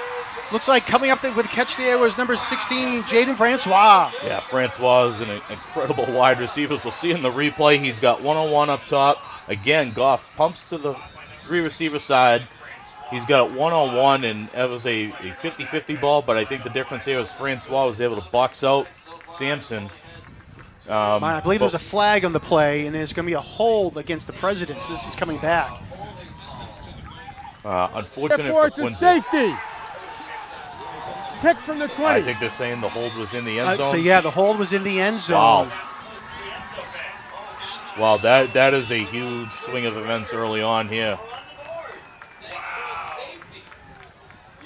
Well, John, every year in the Thanksgiving North Quincy game, there's always something that, the first quarter is always an adventure, and it's got events and sequences that you can't imagine and you've never seen, and this is another one right up there. I mean, wow, what a turn. A 30-yard pass play for Quincy ends up turning into 2 points for North. If there is a positive side for Quincy, if you're looking at it, and now instead of it being 4th down or anything like that, at least that they get some room to kick it off from their own 20 on the free kick. But as we saw in that last play, Francois is an absolute threat for Quincy High. I think he had a couple touchdowns against Newton North, and there are a couple long ones. And usually when he's connecting on receptions, it's going 30, 40, 50, 60 yards. And if he breaks one tackle, he's off to the races there. So that's something that the North secondary is going to have to be alert on. And we can already tell that's something Quincy is targeting. They want to get him one-on-one, get him the ball. Martin, in my scoring app, there is no holding in the end zone for a for a safety. So I was trying to figure out what to do there. So either way, North Quincy gets on the board 2-0 with 6 minutes and 20 seconds to go here in the first quarter, and that's something we haven't seen on a Thanksgiving Day game in a long time here. So I think that might be the first safety of 2 points within at least 4 or 5 years, but. Nonetheless, it gives Quincy some room to kick it off here. They're going to try and pin North back. All right, so Smart O'Connell move, kicks kick it away. deep, fielded by North Quincy at about the 38-yard line. Rodriguez Smith crosses midfield and gets pushed out of bounds. Actually, going to say he actually got knocked out of bounds at the North Quincy 49. Wow. Well, so good job as you see in the replay here. They kick away from Rodriguez Smith. Smart call, high school. Just kick away from the returner. We see Will Connor in there to help make that happen. It looked like that might have been number 46, Joseph Fry, for the Presidents as well as senior defensive back right there in the coverage. So good job pushing him to the sideline and limiting that return. All right, 1st and 10 for the Raiders at their own 49-yard line. 6:16 to go in the first quarter. Galligan again looking, coming down far end of the field, and it is big catch what a there catch. by number 14, Ben Wallenjom. Yeah, North's got a deep third of their own. Wallenjom, as we'll see in the replay, Galligan's got plenty of time back there, and he lets it rip. He had one earlier to Rodriguez Smith that I think he underthrew. He wished he could have had back. This one got just enough air under it, another 50-50 ball, and Wallenjom comes out on top. We've seen Wallenjom make some spectacular plays, Martin, this year, and there was another one right there. Like you said, those 50-50 balls, Wallenjom's able to go up and get them, and as you saw right there on that play. Yeah, the difference on that might have just been he's got a couple inches on Francois. That might have been that very small difference that matters in this circumstance. All right, 1st and goal from the 9-yard line now for the Raiders. See if they can increase their lead, already up 2-0 after the safety. Yeah, we got Tim And Tolan in the just say quarterback. Tolan's going to keep it himself, and he goes in for the touchdown. Tim Tolan runs it in from 9 yards out, and North Quincy now on top 8-0. Great job. We'll see in the replay. They fake the toss outside, get all of the Presidents pursuing that way, and Tolan gets the cut up to the left side. Key block by Brody Baker, 66. Hit the last guy and was able to create that inside running lane. All right, so North Quincy with 5:25 looking to put another point on the board. And they're going to line up for the extra point.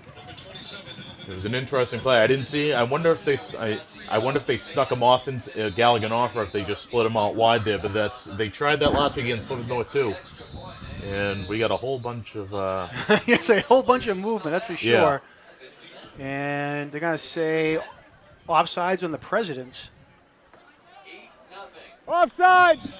Defense. Half the distance to the goal. Repeat the try. All right, half the distance goal. Let's see if North decides maybe if they want to go for 2. All right, so they're going to continue to line up for the extra point. High snap, but they get it down. Kick is up, and it is good. Nice job there by Will Conley to get that snap down. So again, with 5:25 to go here in the first quarter, North Quincy now leads 9-0. Kick there from Alvin Nicola. As we've seen all year long, he's a very steady kicker. He's over 90% on the air, so he's about as automatic as it gets at the high school level. So good job there by North Quincy to be able to take that ball, big play, and then was able to cash it in inside the red zone. Little wrinkle to their offense, and that's something that you see on Thanksgiving. And I'd be willing to bet when Quincy gets the ball here, we're going to see some stuff coming out from their end as well. Get a look at the North Quincy special teams huddle there. Special teams coaches Greg Summers, Jeff Powers, Nick Kangemi. Getting the squad ready to go.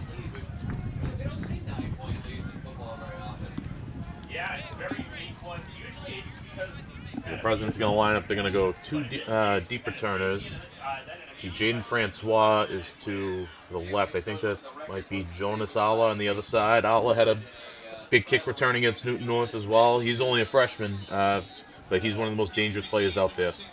All right, Jordan Mahoney lines up to kick it away for North Quincy. Again, North on top, 9-0. Kick it deep, and goes off Francois at the 15-yard line, and he's able to jump on it, thankfully. And it took such a big bounce. Quincy's going to have it at the 25-yard line. John, can we call up Jim Timmons, phone a friend, and have him talk about the sun factor? Because that is something that he would talk about every year, and it's one of those things that you never really think about, because when do you ever play at 10 in the morning at the varsity level? But good job by Francois to just be able to jump on that. President's going to get outside their 20 still, so it'll be at about their 23. Change up for North, too, in the kicking deep. It's very rare. This year they've been kicking short for the most part. All right, so the Presidents do take over. They say it at the 23-yard line is where Francois recovered it.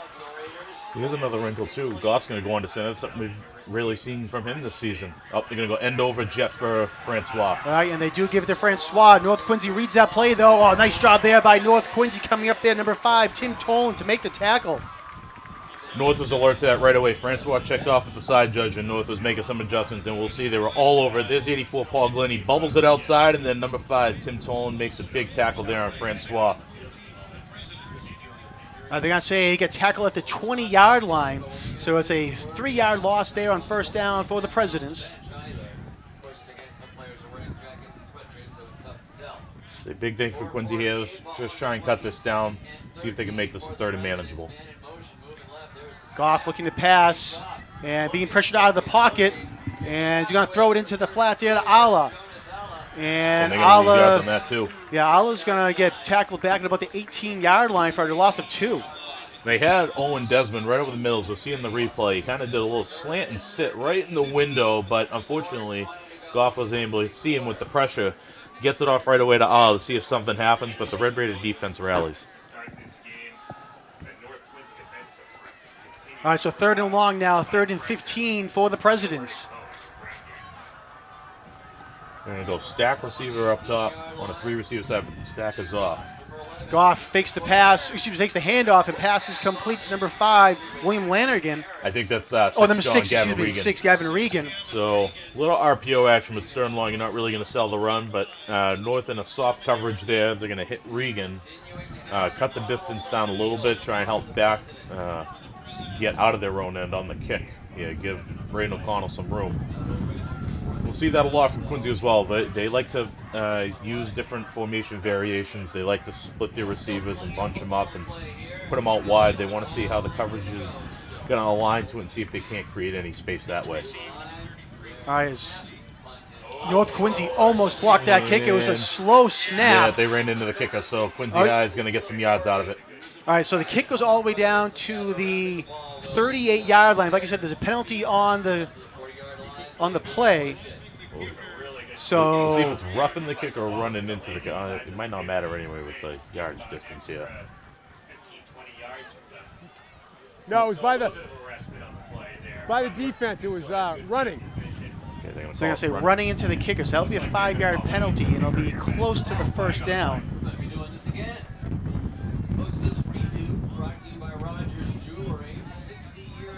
It was a great job there by Braden Into O'Connell. the kicker. Defense. That penalty is declined. Result of the play. First down. All right, so the Presidents declined a penalty, and North Quincy will take over on their own 38-yard line with 3 minutes and 11 seconds to go. You see the end of the punt there. Yeah, Coach Crawford was definitely looking for a roughing. The North Quincy heat was coming on, and there was a slow snap getting back there, and I think Coach Crawford might just be thinking, we'll take the yards that we get it now. So it would have brought up a 4th and 1, I believe, for Yeah, the 1 or 2. Presidents.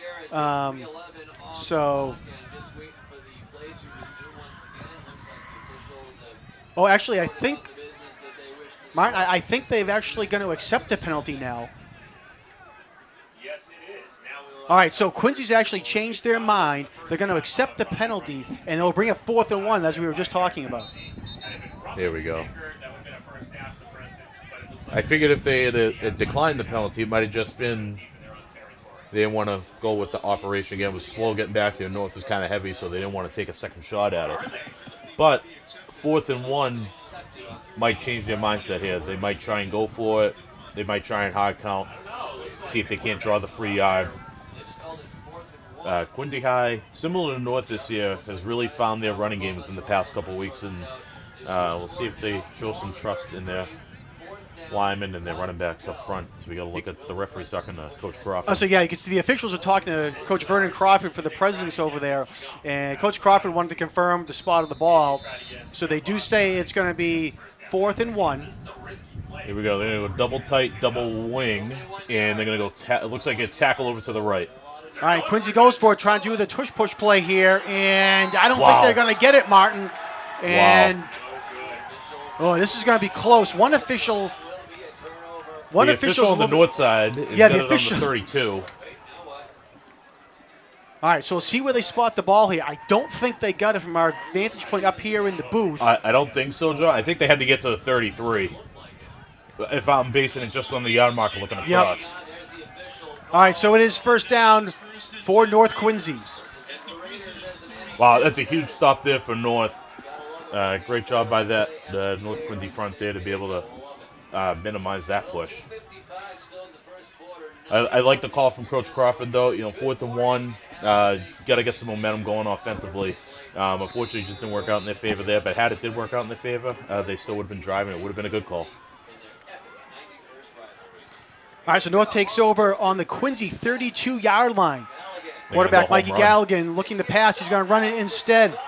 And there's a couple moves, gets up to the 25-yard line where he gets brought down. Tripped up there by Ashton Harris. And, we got a flag after the play here. Let's see. There's been a lot of emotions flying around all morning long. Hopefully it's not something after the play here. We got 2 flags now. We got one at the 21 and one at about the 26. So see in the replay, good trip up there from Ashton Harris, playing linebacker. So we're going to wait for the calls here. As you said, there are 2 flags. The play. Personal foul. Offense. 15 yards from the end of the run. Down will count. It'll be second down. All right, so unsportsmanlike penalty on North, and because it happened after the play, that down will count, so it's going to bring up second down and very long here. Call about 18 yards, I think. If there's, that's kind of been one of the bugaboos for North all year. They've been kind of hurting themselves with self-inflicted penalties, especially those after the whistle. with the motions running high, those are things that they got to limit here, both sides. All right, and Galligan gets hit as he laterals it off to number 7, Nate Sampson. Sampson over to the left side, and looks like he's going to get almost back to the original line of scrimmage. And then we got another flag there thrown by the Quincy side judge. Might be a hold coming back. Hey, Galligan got popped on that. Quincy was all over that one. They were in the backfield, and North was lucky to get that one off. Sampson on the reverse. He gained about 8. So they spot him down at the 33. Quincy was all over that there. Defensive front, Kevin Gray, Chris Young, sophomore lineman, a couple of those guys that were in all over that.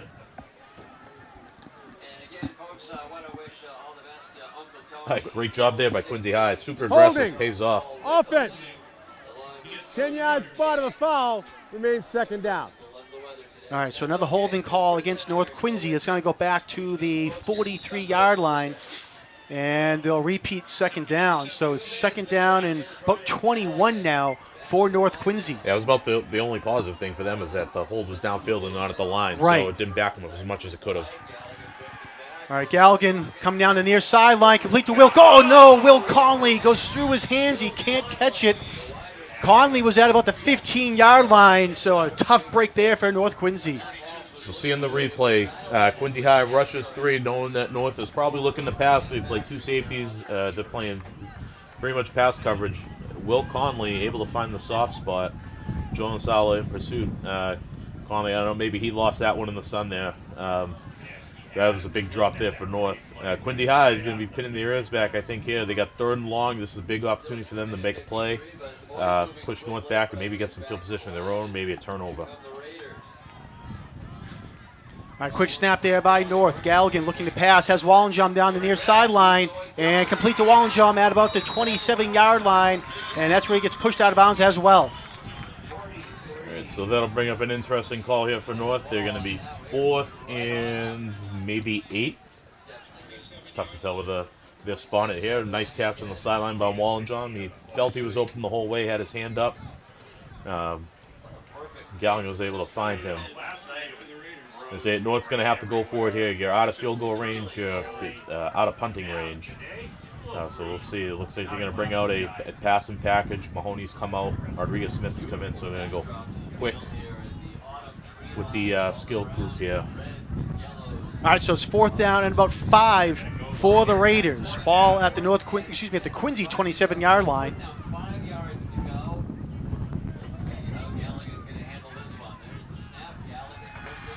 Galligan has a wide open field. He's going to run it himself. Martin down to the Quincy sideline, and he'll go out of bounds at the 20, make it the 19-yard line, make it the 18-yard line, and a first down for North Quincy. Dual threat, as we see on the replay here. Number 22, Will Cardner, came on an interior blitz.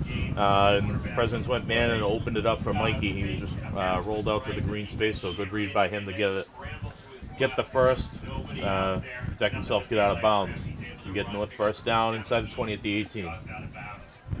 Wow, huge run there for North Quincy as Galligan was able to go over and pick up that big run.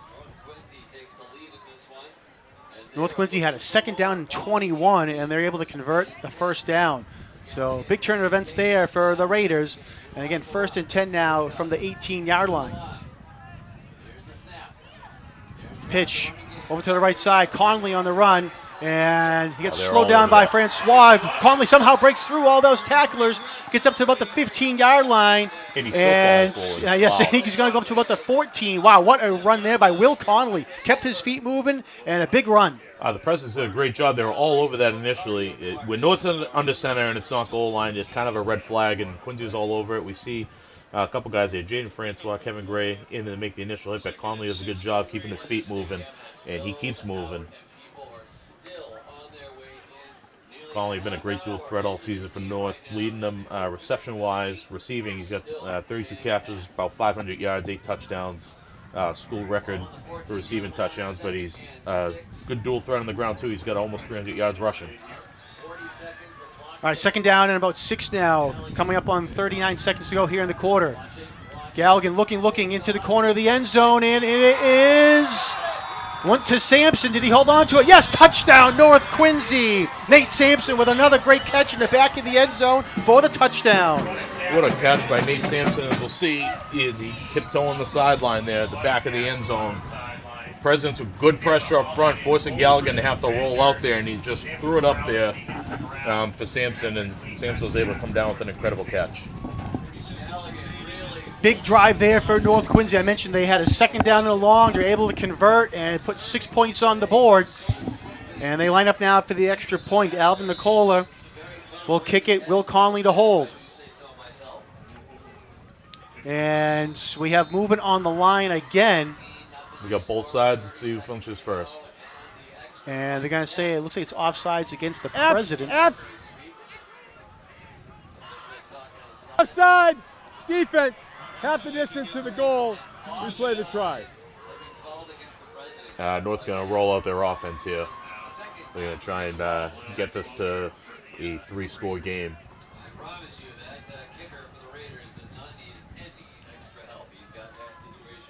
All right, so the ball is at the 1-yard line now, and as you said, Martin, All right, North so as we Quincy. see, interesting to note, Tim Tolan is in right now at quarterback, so they got him for a touchdown earlier. When he's in at quarterback, that's something you got to be alert for. I'm trying to look and see if Galligan's out in the field or in the sideline. I think he's on the sideline here. Okay, and flag thrown on the play. Great job by Quincy High to stuff that one, though. So Toland does not go in, but as mentioned, there's a flag thrown in the end zone. It looked like sophomore Jacoby Quinn, one of the big bodies in the middle, was able to stop that initial drive. You can see Ben Hudak right before the play was happening. He was running off and looked like he was trying to distract. Yeah, they pulled one of those against Scituate earlier in the year with Conley, and then Illegal they threw it to him. substitution. Offense. That penalty's declined. Kickoff from the 40. All right, so I'm not sure if it was an illegal substitution or if it was just trying to distract. I didn't count how many men were on the field there for North Quincy. Yes, neither did I. So I don't know if it was a very serious he was running off the field or whether it was a distraction. Because, like I said, we did see it against Scituate. They did it with Conley. They threw him out to the sideline like he was running off, and then they threw it to him because nobody covered him. All right, well, so either way, North Quincy extra point is no good, and they now lead 15-0 with 30 seconds to go here in the quarter. It's a great job by the front end of the Quincy defense. Yeah, Jacoby Quinn. I think Kevin Gray was also in on that.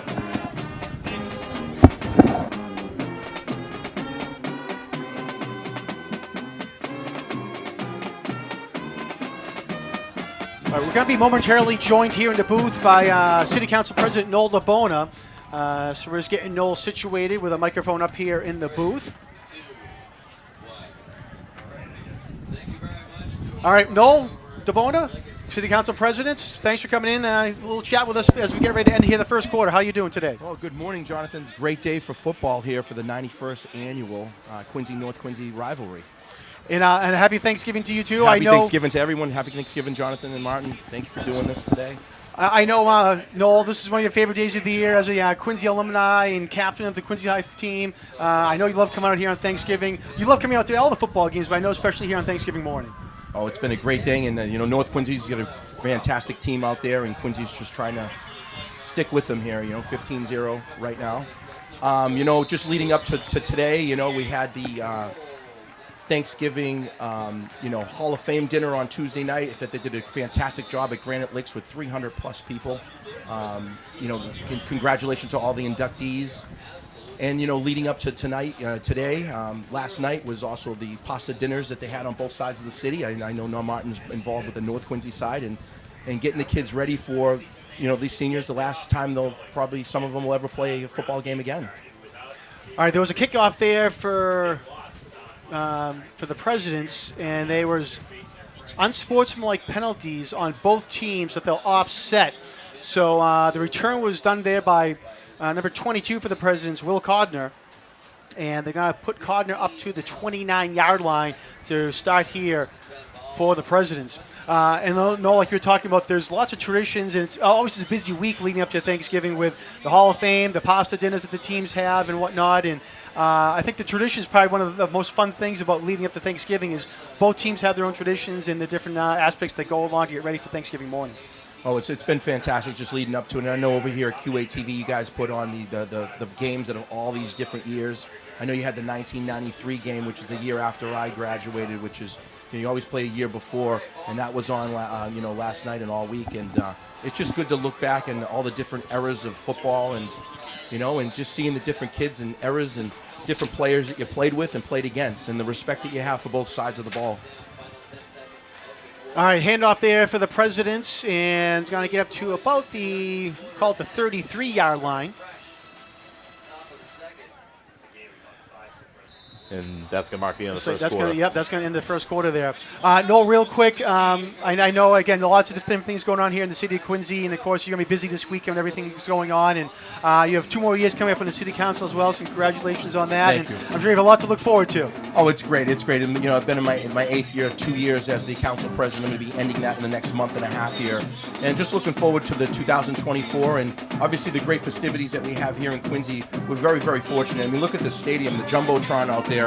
That's your instant replay, right, Jonathan and Martin? I mean, that's fantastic up there to see these improvements that have happened across the city. And I was just on the field just a little while ago, and it's a little damp, but it's dry, and it's a great day for football, and there's a good crowd here, and it's great to see the band, the Quincy North Quincy High School band, and the Color Guard. They've done a fantastic job. They've done a lot of competitions, and we've come a long way in Quincy, just making it better every day, and trying to be positive about what we can do in a city that has all these different neighborhoods throughout them. So, it's good to see the 2 quarterbacks out there, the juniors, Mikey Galligan and Goff. They're best friends, and it's highlighted in the Patriot Ledger the last couple days. And I know, Martin, you worked on the 1992 North Quincy undefeated season that did 11-0, and I played against them on Thanksgiving. They were a very, very good team, good group of seniors as well as the underclassmen. So this is a great tradition, and I'm thanking you guys for having me up here in the booth today to see it from this point of view up here.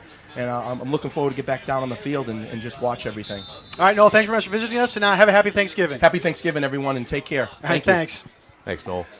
All right, while we have a quick second, we're going to send it down to our field reporter for the first time here today, Jared Tucker, who's down on the field for a report at the end of the quarter. Jared, take it away. Hey, John, thanks for having me today. So what I'm seeing down here, looks like Steinberg's breaking a long one here. Yeah, that's going to be down the sideline.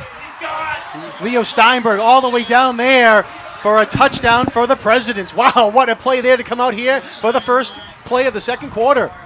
So what I was going to say, guys, is it's been a field position game the whole time. Quincy has been backed up in their own end while North has been getting the ball down by, their midfield or even on Quincy's sideline.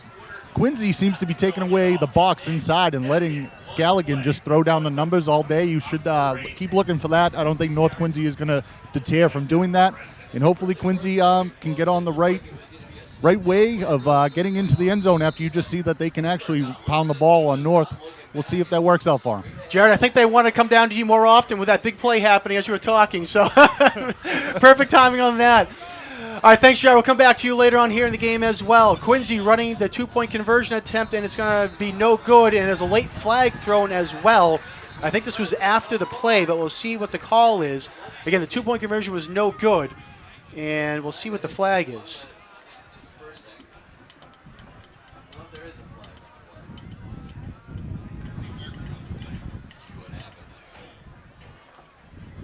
Fortunate, yeah. With the flags today, it's a very emotional game as always, but you hate to see so many flags kind of coming after the play, after the whistle.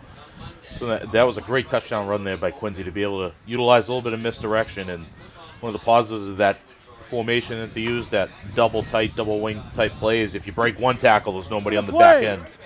Personal foul. Defense. 15 yards. That penalty we assessed on the kickoff.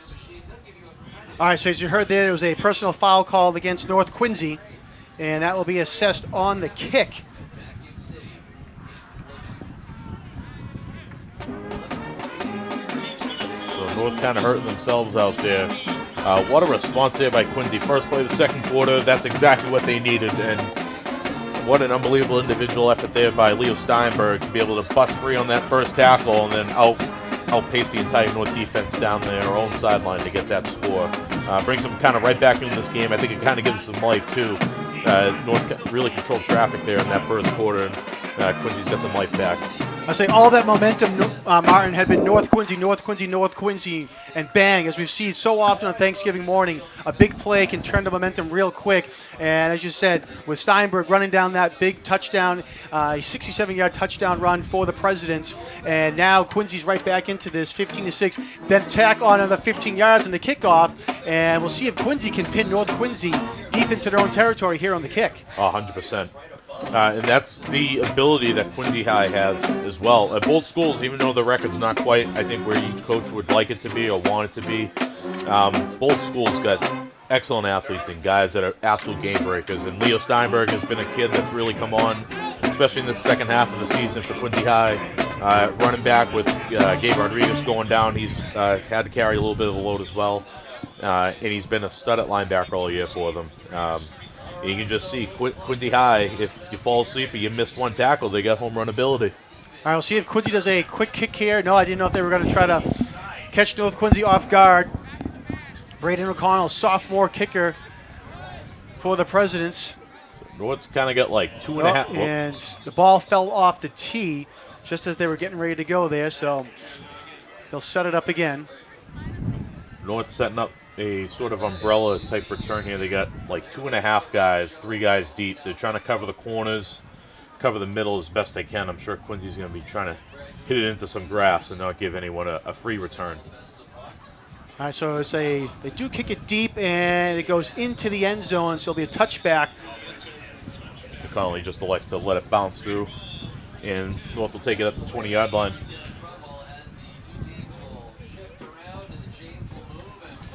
We'll see how here. Quincy High, I'm sure, is going to be amped up. They got some energy.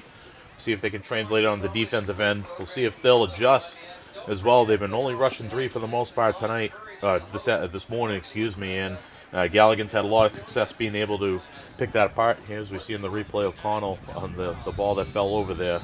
The wind's been kind of off and on this morning. It picks up in spurts and then it kind of dies down. Otherwise, it's a tremendous morning. Yeah. All right, so North Quincy takes over on their own 20-yard line, 1st and 10. Galligan, play action fake. He's looking to pass. Rolling out to the sideline, and it is going to be complete at the 40-yard line. Big catch there for North Quincy, and fighting his way forward up to about the 45-yard line. Try to see who caught the ball there. And I don't know if that was Hudak coming out of the backfield. Hudak slipped out of the backfield at some stage. I don't know if that was him on the catch. I think it might have been. Yeah, I think it was Ben Hudak on the catch there for Yeah, North I see a Quincy. one in that jersey, Ben Hudak. Mikey did a great job there. Covered all the downfield options initially. It was a run fake, and I don't know whether it was planned or not, but Ben Hudak slipped out and was able to kind of get open on that back side of the defense. Good job there to keep the drive going and get them out of their own end. All right, 1st and 10, North Quincy now at the 45-yard line. Handing it off to Will Connolly. Connolly trying to go to the outside. Breaks free now across the 50-yard line up to the 45, and will get pushed out of bounds at about the 42-yard line. Another 1st down for North Quincy. So you see deep motion, and then they counter back. So it's almost like you're looking for the toss, and he cuts back inside. But then the inside lane is clogged up. Quincy does a good job, and Connolly's got to bounce it out, and he finds some room. Forced out of bounds there by Jonas Sala and Kevin Gray. All right, we'll call it the 41-yard line for North Quincy in Quincy territory. Again, North Quincy up 15-6 with about 10 and a half minutes to go here in the second quarter. Galligan, quick pass over to Conley in the flat, but it was low and he cannot hang on to it. Yeah, a little bit low, a little bit in front of him there. It was kind of an awkward turn there for Conley.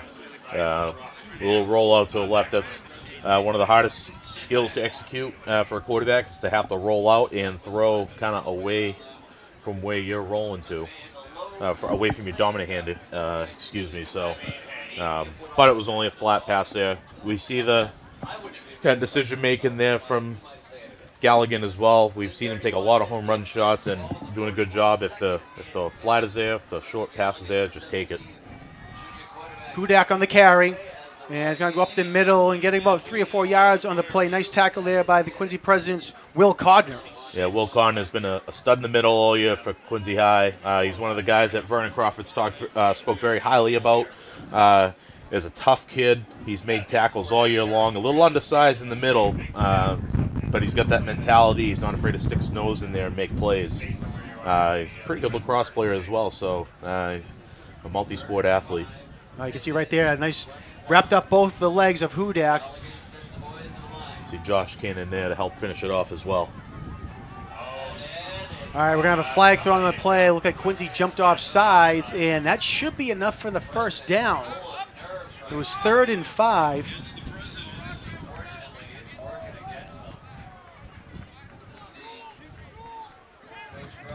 And, yep, and it's going to be enough for the first down. I don't know what's going to make some subs here as we see Tim Tolan coming back into the game here. You see the Quincy staff is all over it. You see a couple of those guys on the sidelines alert to that.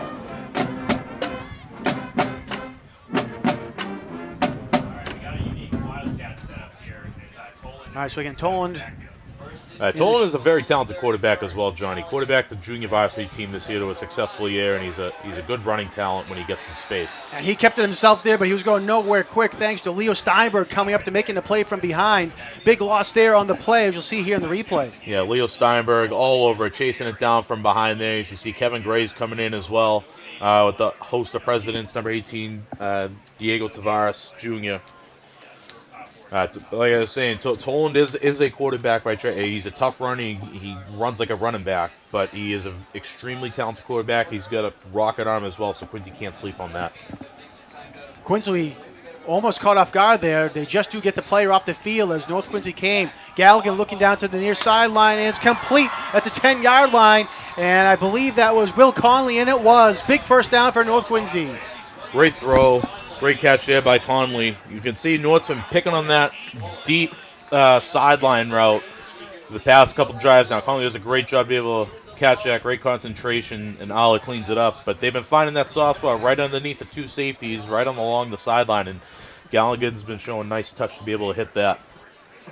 It's going to bring him 1st and goal, ball at the 8-yard line.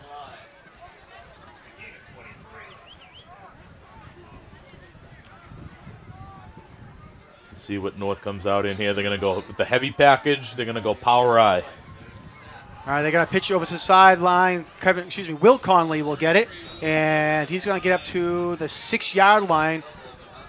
So we're bringing up 2nd down and goal from the 6. Yep, as we'll see in the replay, they went with the heavy backfield. They looked like that was Alan Guan, number 52, a converted fullback into a guard.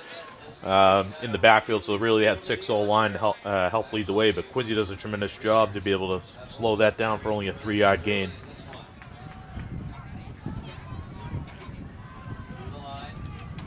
Galligan under center. They give it to Tim Toland over to the right side, and Toland's going to get across the 5-yard, maybe to the 4, and it looks like they're going to give him to the 4-yard line.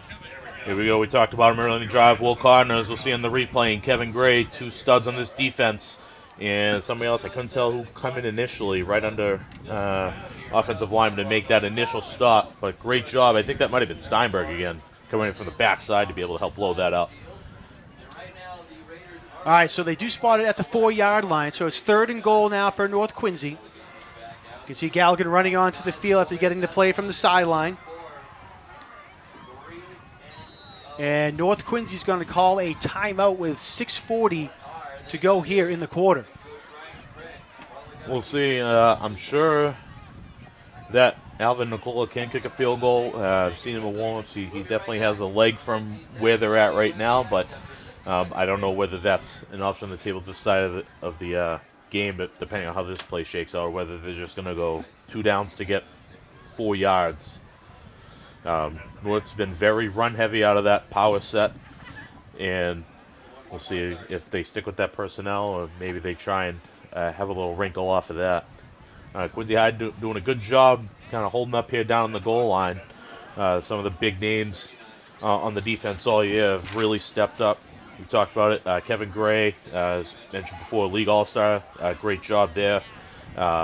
Leo Steinberg, Will Connor, a couple guys doing a real nice job down at this goal line set. You can see the shot of the crowd here at Veterans Memorial Stadium. Lots of people on both sides of the field and in the north end zone as well.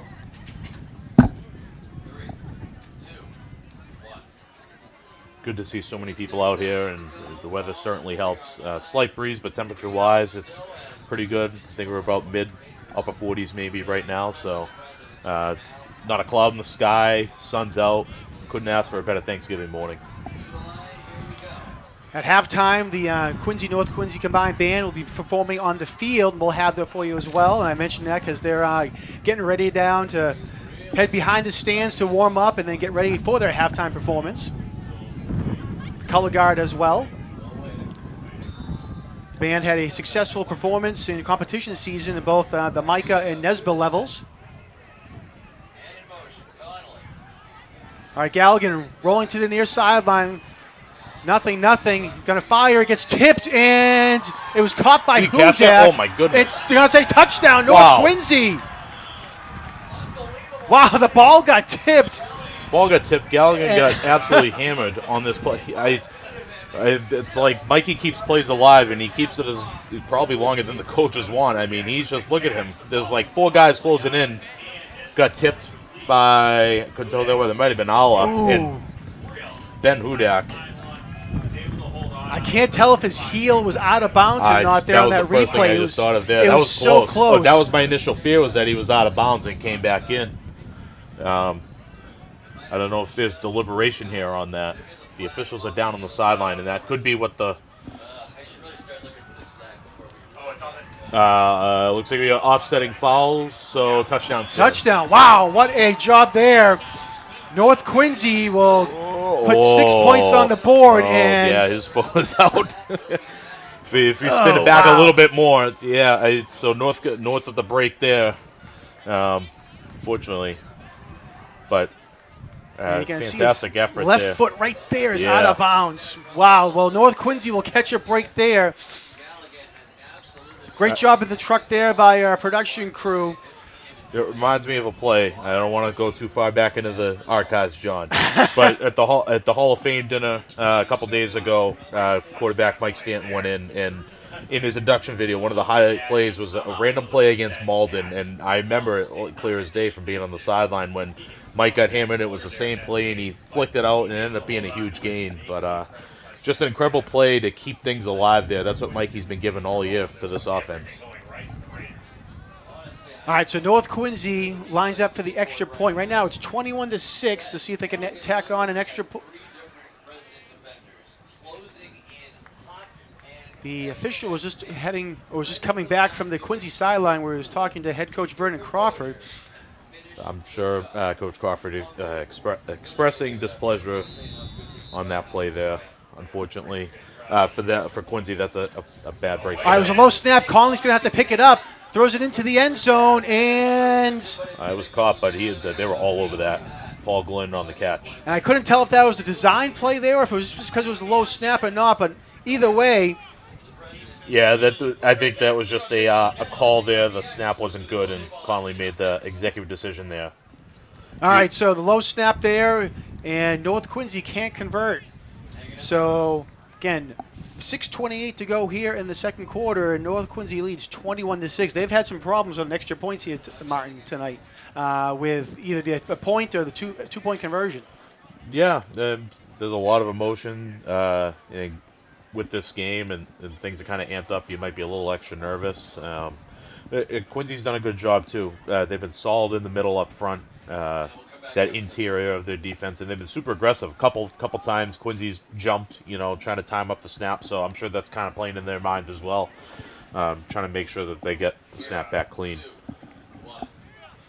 Real quick, I mentioned the nice job in the truck there. We have Brian Cox on replay here for us today. Also in the truck, we have Michael Jarvie on audio. Michael's been coming to Thanksgiving football games and volunteering for QATV and working with QATV since 1998.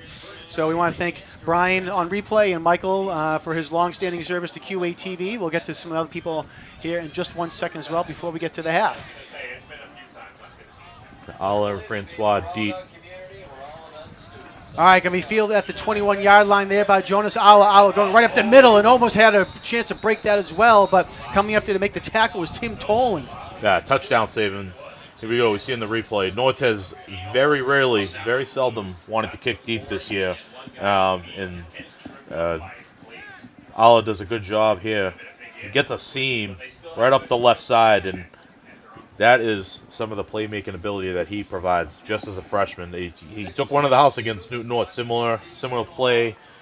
Took the kick, bounced it to the other side of the field, and was able to cut it back.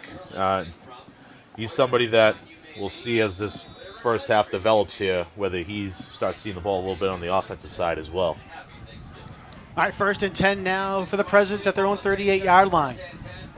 Counter. They fake the pitch. It goes a counter to Ala. And nice job there by North Quincy coming up there to make the tackle. It was number 50, Noah Baker. So interesting formation. They go two basically up backs over to the offensive left, and they bring it back. It's almost one of those formations where there's a guy you can usually key on. He's going to take you to the play. So North does a pretty good job staying disciplined there, being able to make that play.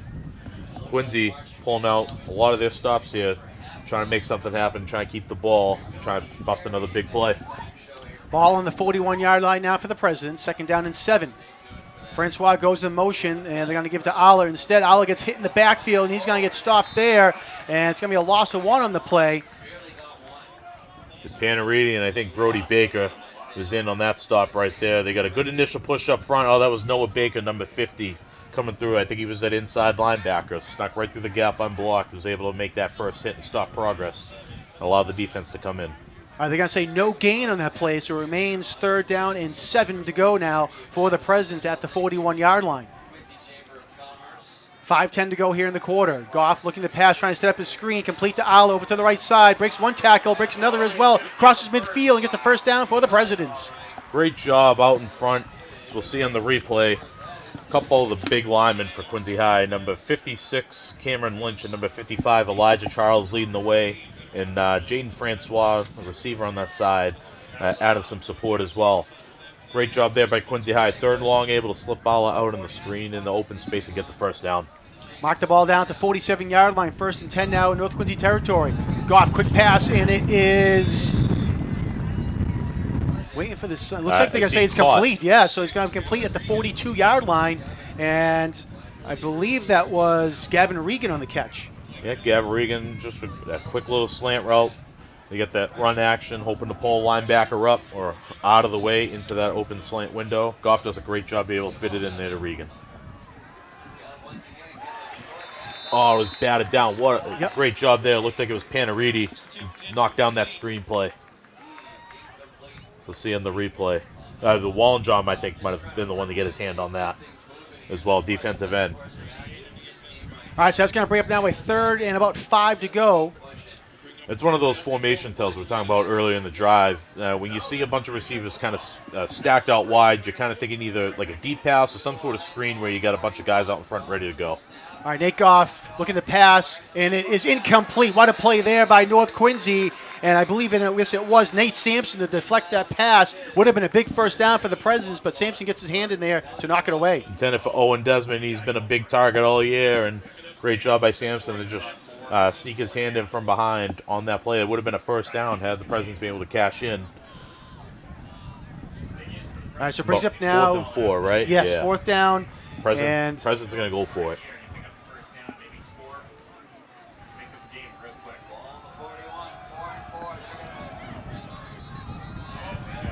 And flag thrown on the play, and they're going to say it's going to be a false start against the Presidents. So that's a tough penalty there against Quincy. Yeah, tough break. It's one of those drive killers, unfortunately, and it might take them out of offensive range now as we see Quincy High changing units here. They are bringing the punt unit on, but North's going to be alert. This is one of those prime time kind of trick play territories. The yardage distance is pretty long, so I'm not sure whether you would want to do it on a 4th and 9 situation, but they're in that sort of in the middle of the 40s here, and depending on how desperate Quincy might feel to get that 1st down, they might try and go for it. They're going to go with a unique look here. They're going to load up a bunch of guys to their right, and maybe Braden O'Connell gets some signals from the sideline. It's a high snap, and he just does kick it away. Big pressure there, and it goes off a Quincy player. So that should be dead right there on the touch. Yeah. It was number 14 for the Raiders, Ben Wallenjom, coming in to blow up that play. And O'Connell, again, was able to get it away. Might have been trying to look for something there, Martin. He was rolling towards the North Quincy sideline. Yeah, not sure if it was like a rugby-style thing either, possibly. But Braden does a good job. He evades that initial tackle, and then he's able to get a kickoff, be able to flip the field. So good job there by him. Good individual effort. That's going to put North inside their own 20-yard line. Looks like they're going to mark it at the 19. With 3:58 left to go. North did receive the opening kickoff. Quincy's receiving to start the third quarter. We'll see if North decides to air it out or whether they try and go a 4-minute type drive and eat up as much of this clock as possible. All right, so 1st and 10 now for the Raiders, again at their own 19-yard line. And they're going to hand it off to Hudak. Hudak up the middle, has some space, across the 30-yard line up to the 35, and will get brought down at the 37-yard line. Big run there on 1st down. Tackle there made by Jonas Alla. Hudak all season long, north-south runner. Offensive line does a good job opening up the gap, and Jonas Alla, free safety, last man, good form tackle to wrap him up. Good that he made the tackle. Unfortunately, you don't like seeing your safety make so many tackles, but safety day on that one. I'm sure we'll see a little bit more of that from North. Like I said, when you can strike that balance run pass and be able to keep defenses on your toes, especially if they got that 3-man front still, North's probably liking their opportunity up in the middle. 1st down, North Quincy. Galligan rolling out towards the Quincy sideline, and flag thrown on the play. Galligan's going to get pushed out of bounds at midfield. North Quincy sideline looking for a late hit. All right, again, so out of bounds at midfield, but we'll see what the penalty flag is. It's like the one downside of when you start rolling out, linemen got to be able to fire their feet, be able to protect their play side gap, and sometimes if you get somebody shooting across, you try and protect the quarterback a little bit, but you hold in the process. I did not see if there was a late flag thrown on the on the Quincy sideline or not. I didn't see one, but I had difficulty seeing flags all day over here with the sun and the yard stripes. Referee coming to us. See if we can get the call there. One flag's down at the 36-yard line. During the play, holding, offense, 10 yards previous spot. After the play, personal foul, defense, 15 yards from the end of the penalty enforcement, it'll remain 1st down. All right, so I think all things considered, North's going to gain 5 yards out of this, and it will create a 1st and short. So kind of a sloppy first half when you look at the penalty aspect here. Both teams this morning have been really hurting themselves and giving their opponent free yardages, free opportunity. But 1st and 5 here for North. Just north of 3 minutes here to go in this first half. All right, Galligan looking deep downfield, looking for Wallenjaum, and it is incomplete. Wallenjaum was right there, but Francois was there to knock it away for the Presidents. Yeah, excellent job by Francois in coverage. Again, Wallenjaum one-on-one. Yeah, that's a matchup we'll see a lot today because I think Francois is going to be traveling to the field side to where there's more room. And we'll see in the replay. I don't think Mikey got everything he wanted on here. It was kind of a wobbler getting over there. Stuck up in the wind as well. But Francois does a good job to be able to sneak around. He almost got boxed out again, but he got his hand right in at the last second. So great job there.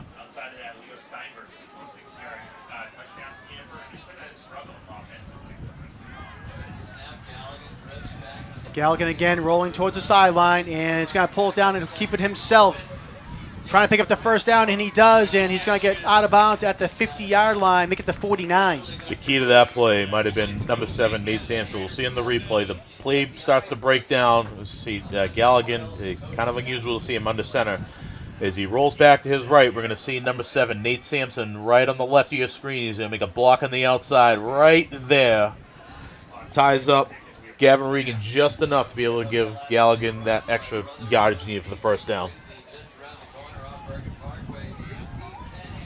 North again going to go with that under center, that's tight 2-by-2 look. All right, and it's going to be a handoff now to Nate Sampson. Sampson makes a move at midfield, and a big tackle there made by the Presidents, and Trying to see who it was that made the tackle for the Presidents, and it was number think that was 23, Steinberg. Yeah, Steinberg did a nice job. Number 2 out there as well, Josh Cannon, helped initially turn that back in. He saw the reverse coming his way and was able to spin out of his block and force that back inside. North's been trying to really get that reverse. They must see something up top that's opening that up for them. Galligan going to go back to the gun 2x2. Galligan being pressured, rolling out of the pocket. He's going to keep it himself, crosses the 40-yard line, and will fall forward to about the 37. Another first Big down. run there, and as you said, a first down for North Quincy. This one, they flush him out to his left. We'll see in the replay. Sent a couple guys there. Will Cardner got the initial pressure, forcing him out to his left, and he chased it down from behind, but Galligan sees that space. He's able to get enough for a first down. Tackle there made by, it looked like Kevin Gray, senior captain. All right, 1st and 10 from the Raiders at the 36-yard line. Under 2 minutes to go now. Hudak will get the carry over to the left side, cross the 30-yard line, 25, and will get knocked out of bounds. And big run there, and another first down for North Quincy. Seeing the replay, trap. Maybe power right there. Alan Guan's pulling around, but Quincy was trying to make some adjustments, and they weren't lined up. Galligan did a good job being able to get that snap away and be able to take advantage of that opportunity. Coach Craig talking to the official there. He must have seen something near the sideline or something he wanted. We're down to about a minute and a half now, so North, I think, has done a great job. We talked about at the start, getting a 4-minute drive going, trying to limit the possession of Quincy coming back, and they're going to make a clock adjustment. 1-something. 1:39 maybe. I think they're going to put 10 seconds back on. Good job, Martin, getting those hand signals up from there. At first, I thought it was like a 5-5. I had to really count.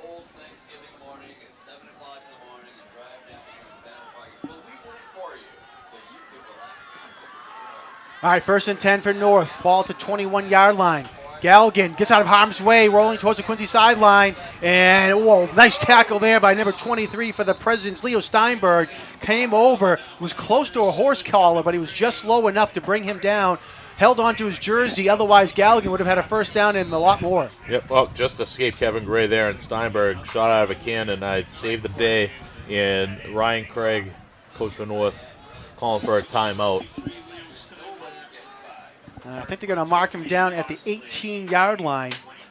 I think they gave an extra yard, John. They gave him, I think, the 17. 17. Yeah. So as we got a good look there at the Quincy President huddle there. Coach Vernon Crawford there on the right-hand side in his first season. Done a solid job, and now we get a look at the North Quincy huddle. Yeah, I was able to speak to Coach Crawford earlier this week as well. I mentioned I spoke to Coach Ryan Craig, and Coach Crawford, as you mentioned, Martin, first year at the high school and first year in Quincy, and he was talking about bringing his culture and the work ethic that he brings and his system to the school. And he said, it was a little tough in the beginning because, again, he's new to the school and a new system, but the kids really took to it. And he's really looking forward to the next couple of years where a lot of these underclassmen are going to be used to the system now. He sees the talent on the field, as we've seen here today, especially with Joe Nasala.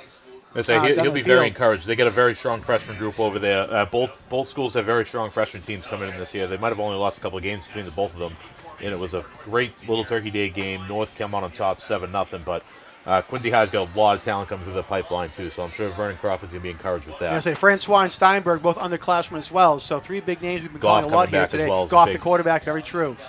All right, 2nd down for North Quincy. Pass is complete from Galligan over to the right side at the 15-yard line. And they're going to say he's in bounds. I see it looked like the ref signaled that the clock's going to roll here, and it is as we get to a minute. It was Will Conley who made the catch. Take the safe play, take the yards. North's going to elect to let this clock run a little bit here.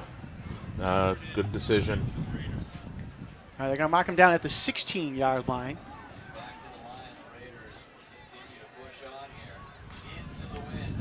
Galligan, and just as I say, he was looking to pass. They're going to blow the whistle, and I think Quincy called the timeout just before the play was snapped, and they did.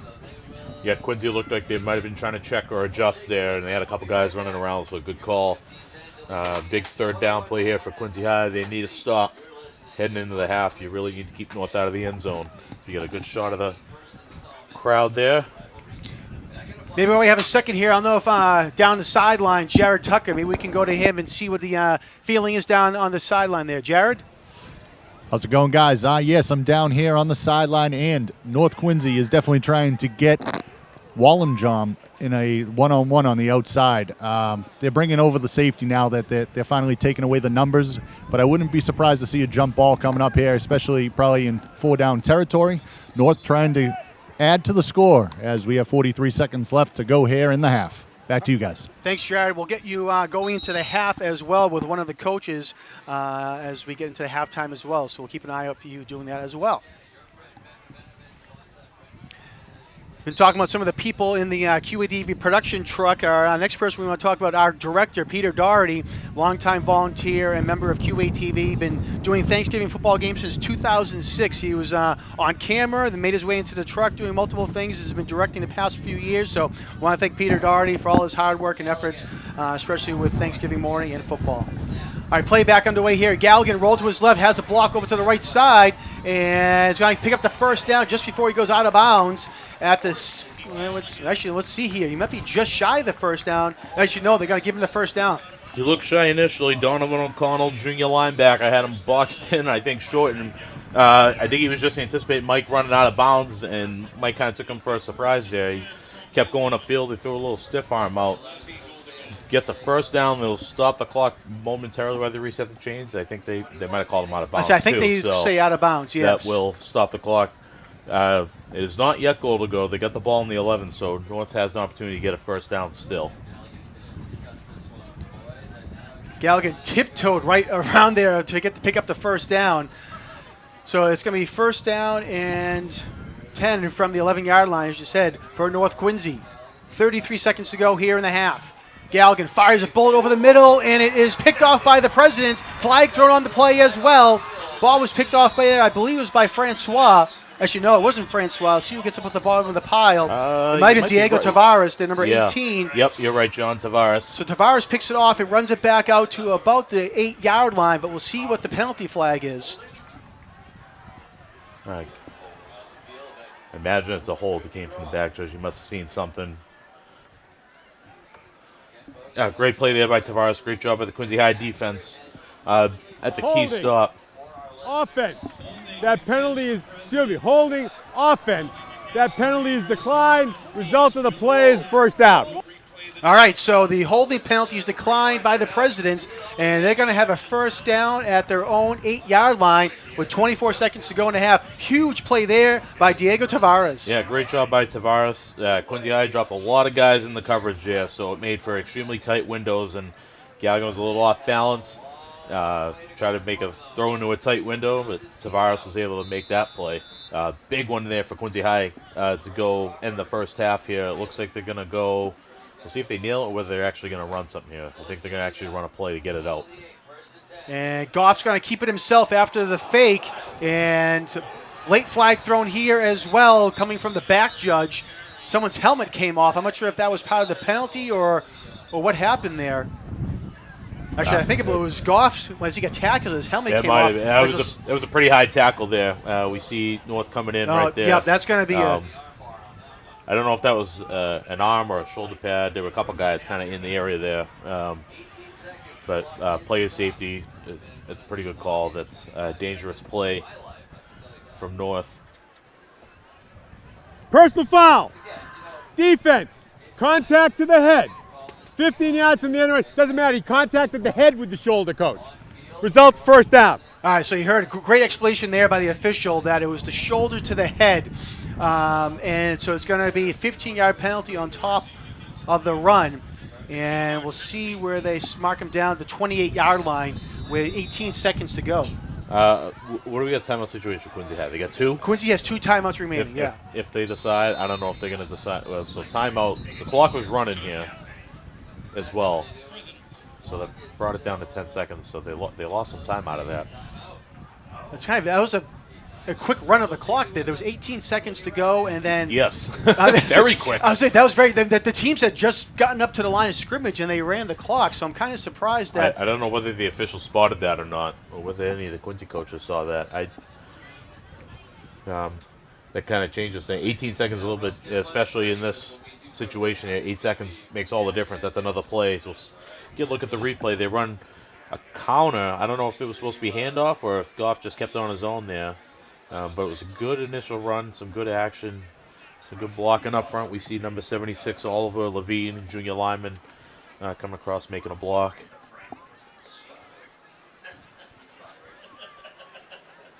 All right, so Quincy calls their second timeout again with the 8 seconds runoff there. Don't count on Quincy High being able to hit a deep shot here. They've done it all year. Francois is a big guy that they can look for down the field. Gavin Regan also is a pretty good vertical threat as well, number 6. He's split out on the other side. We got more whistles here. We got more whistles than time left in the half. I say the side judge came over from the Quincy sideline to talk to the referee, as you see on your screen. North Quincy has 3 men deep back at their own 42-yard line in a semi-prevent defense here. And again, we'll see what the officials are. They're going to put some more second time on the clock here. They're going to say they want 15 seconds.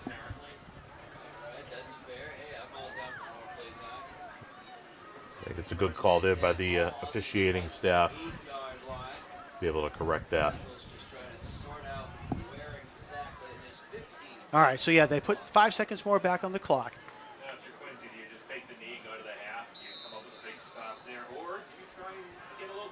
So they got Regan, excuse me. They got Owen Desmond split out left by himself there. He's another one of the threats. We'll see if they attack one of those sides of the field. All right, Goff.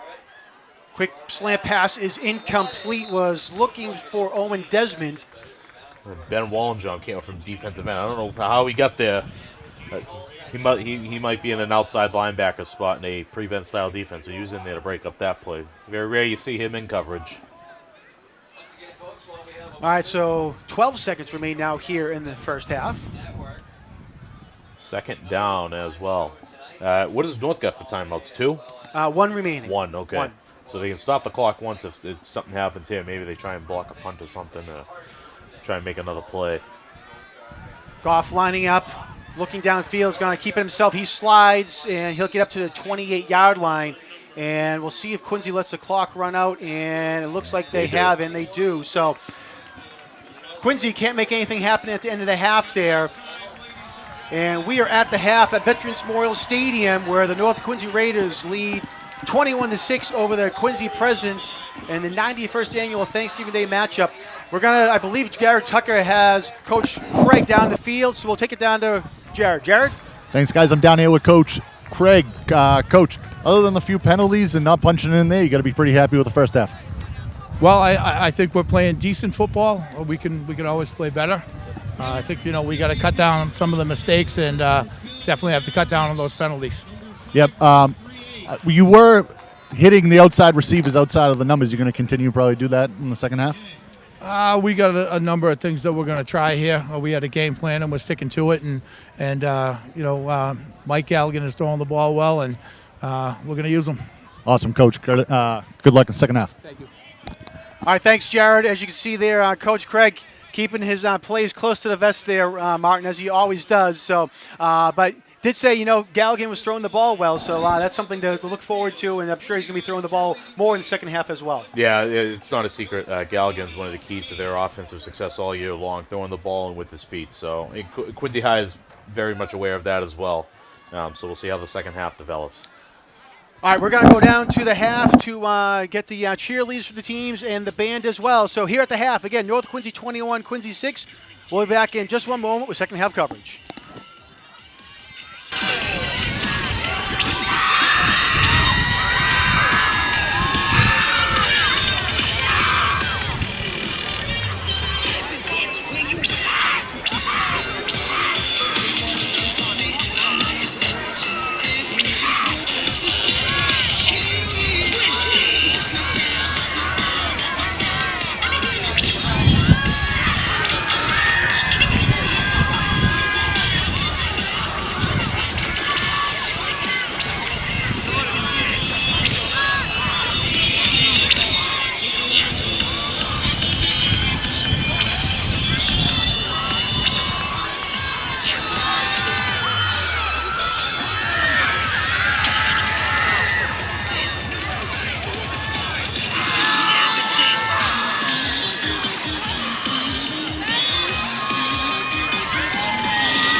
let's welcome to midfield North Quincy High's cheerleading team under the direction of Coach Anya Duffy.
Entering the field, please welcome the 2023 NESBA Division 5 Silver Medal Q&Q Marching Band and Color Guard under the direction of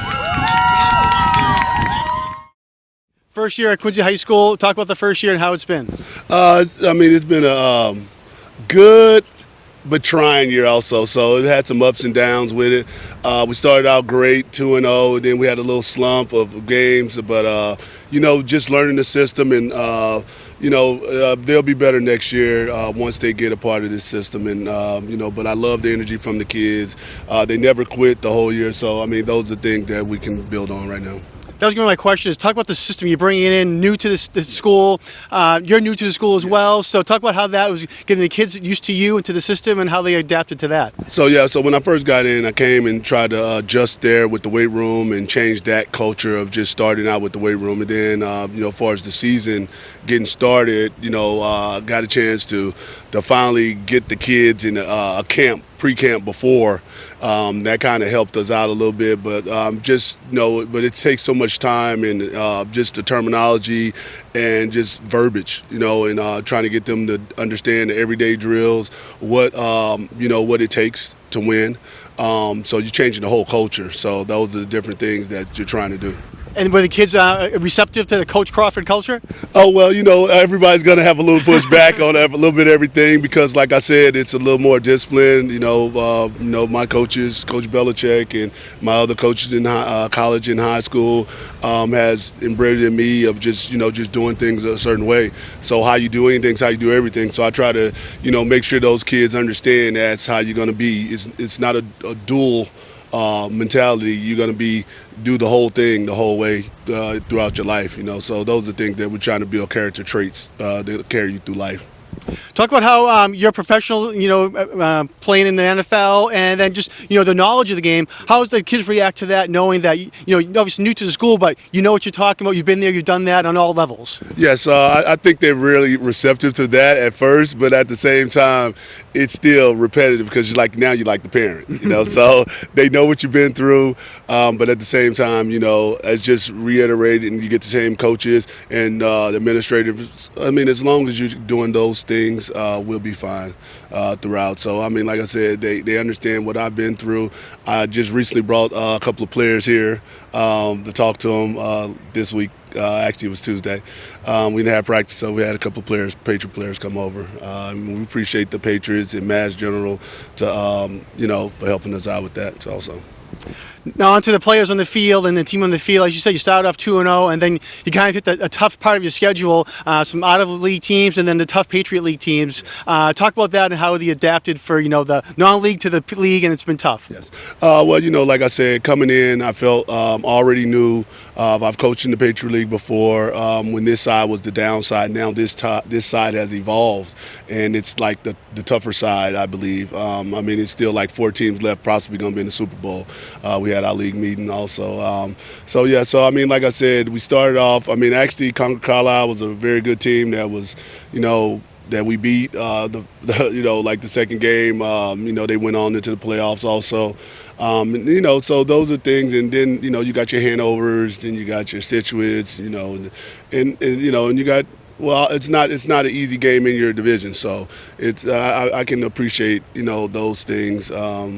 But for the most part, like I said, it's all a learning experience for me and everybody else. So, like I said, I know what to expect. We just got to learn how to execute what we need to get done on the field.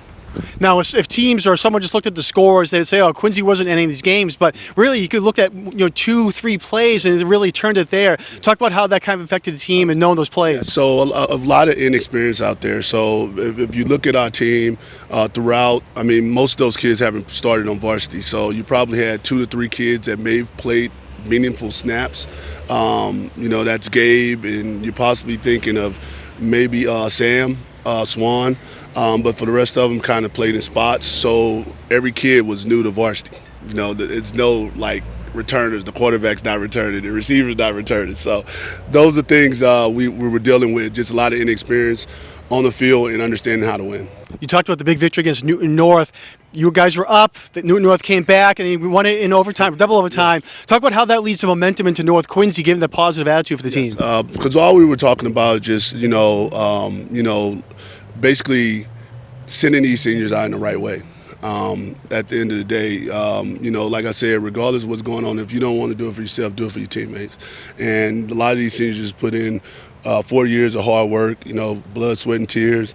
And I would want you to send them out the right way, like you would want to be sent out. And that's what we talked about, and that's what we went and executed the game plan. So. Going into North Quincy, what are you looking to do against the Raiders? Tough team. Obviously, Quincy had the big victory last year on Thanksgiving, so North Quincy's trying to get a W in the column this year. So what's your game plan looking like? Oh, man, it's the same thing. Like I said, hey, if they load the box, hopefully we can throw the ball. And if they don't load the box, we're going to run the ball. So either way, I don't care how we win, just trying to get a win and send these seniors out in the right way.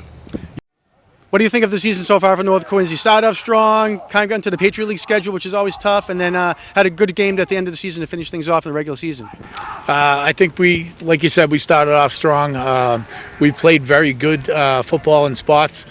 We've had some tough losses, but in those losses, I think that we've played well in spots. So there was only maybe one game that we didn't play very well for 4 quarters.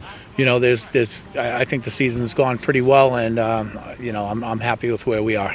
How have you seen the team progress throughout the season, and how they've developed from game 1 to game 10? Well, as like every team that you go through a long season like this, the team kind of grows and you have a little bit of adversity, and we've had plenty of that. And these kids have responded, and they haven't shrunk in the moment, and they every week they rise up and they're ready on Friday to play. Talk about the adversity and obviously the injury to Cam Sampson. Talk about how that affected the team and how they've come around and rallied.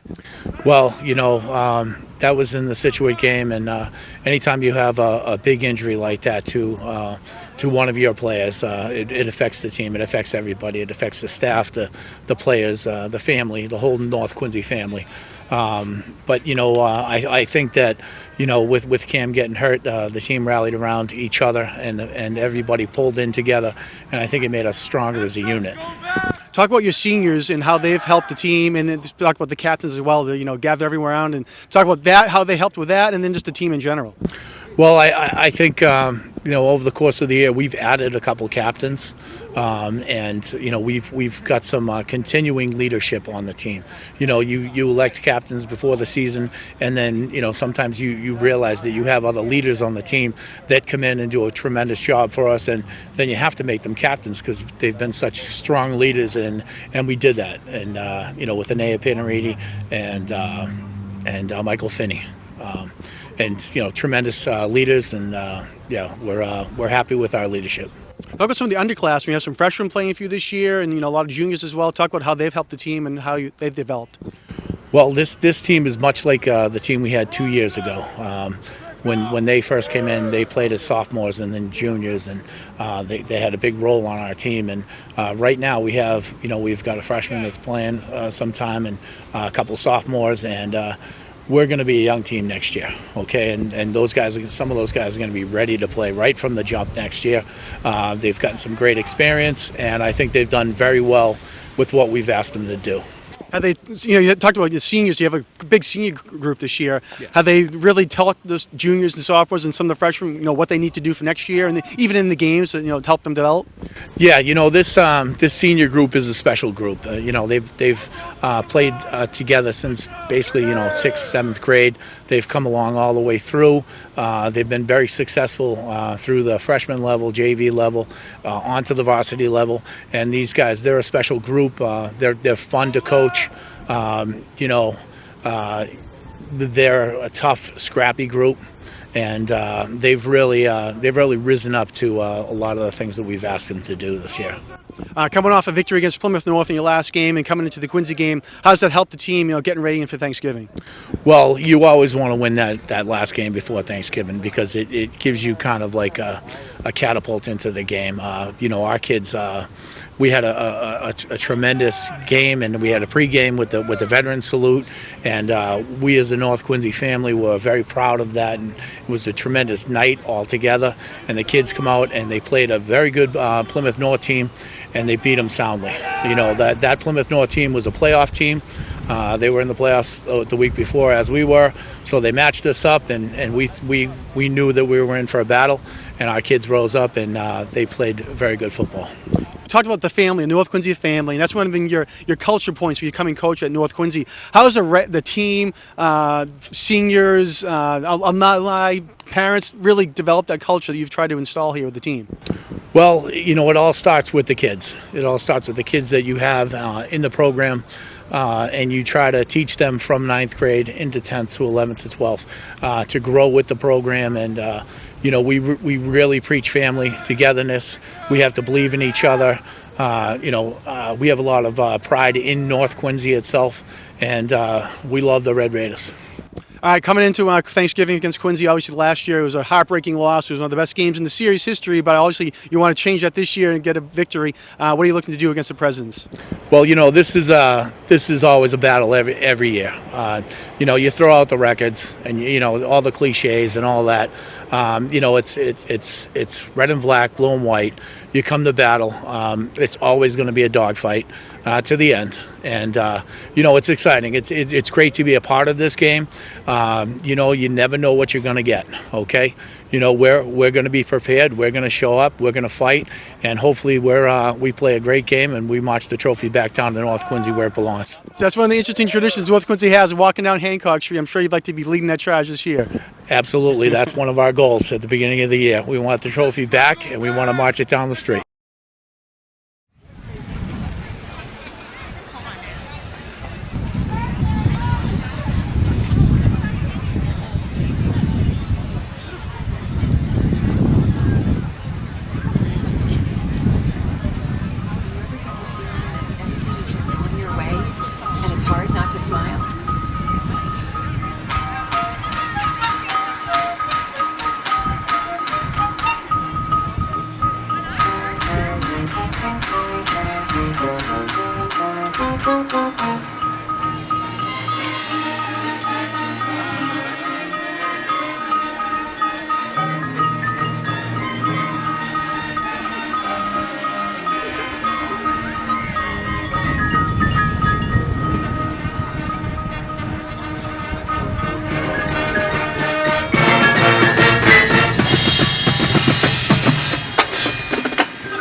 it's not always that easy, is it?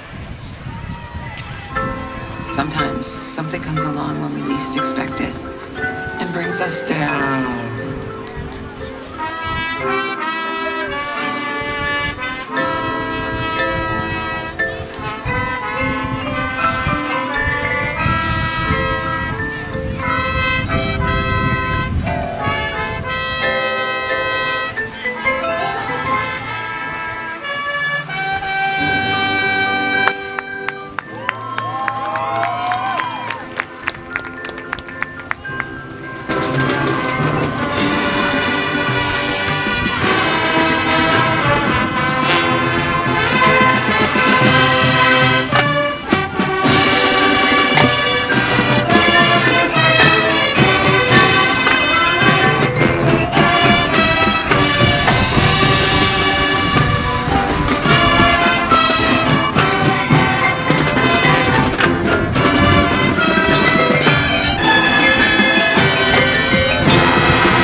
Let our emotions get the best of us, and we enter into darkness.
Sometimes all it takes is a friend reaching out to help us out of a dark place, even if we think it won't.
Is one of the most important things we can hold on to. Don't be afraid to take that leap of faith.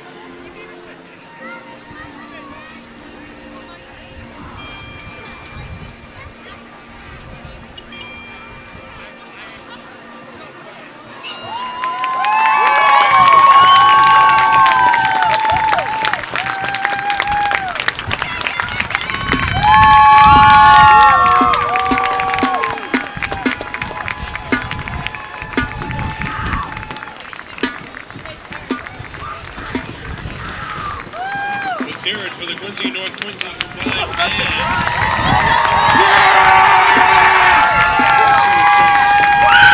All right, welcome back to Veterans Memorial Stadium. We're going to send them down to Jared Tucker and Coach Vernon Crawford real quick for an interview. Coach?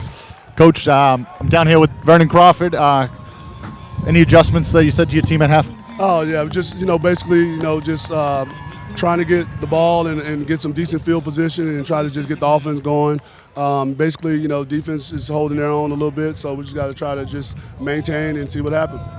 All right, hopefully you make a couple big plays over in the second half. Wish you the best of luck, Coach. Thank you guys so much. Appreciate you guys. All right, thanks, Coach Crawford, for taking his time out here as you're heading across the field to get ready for the second half again. Here at halftime on the 93rd Annual Thanksgiving Day football game, North Quincy 21 and Quincy 6. Martin, we heard both coaches talk about some adjustments that they need to make at the half. What do you think they're going to be looking for both teams? North, I think, is just going to cut down on the mistakes, the silly errors that Coach Craig talked about, like the flags, some of the false start procedure stuff. And then defensively, they missed a couple tackles. The touchdown run for Quincy was a missed tackle in the hole, and Steinberg broke it. So I think for North, it's just kind of studying the course and eliminating kind of their own self-inflicted wounds.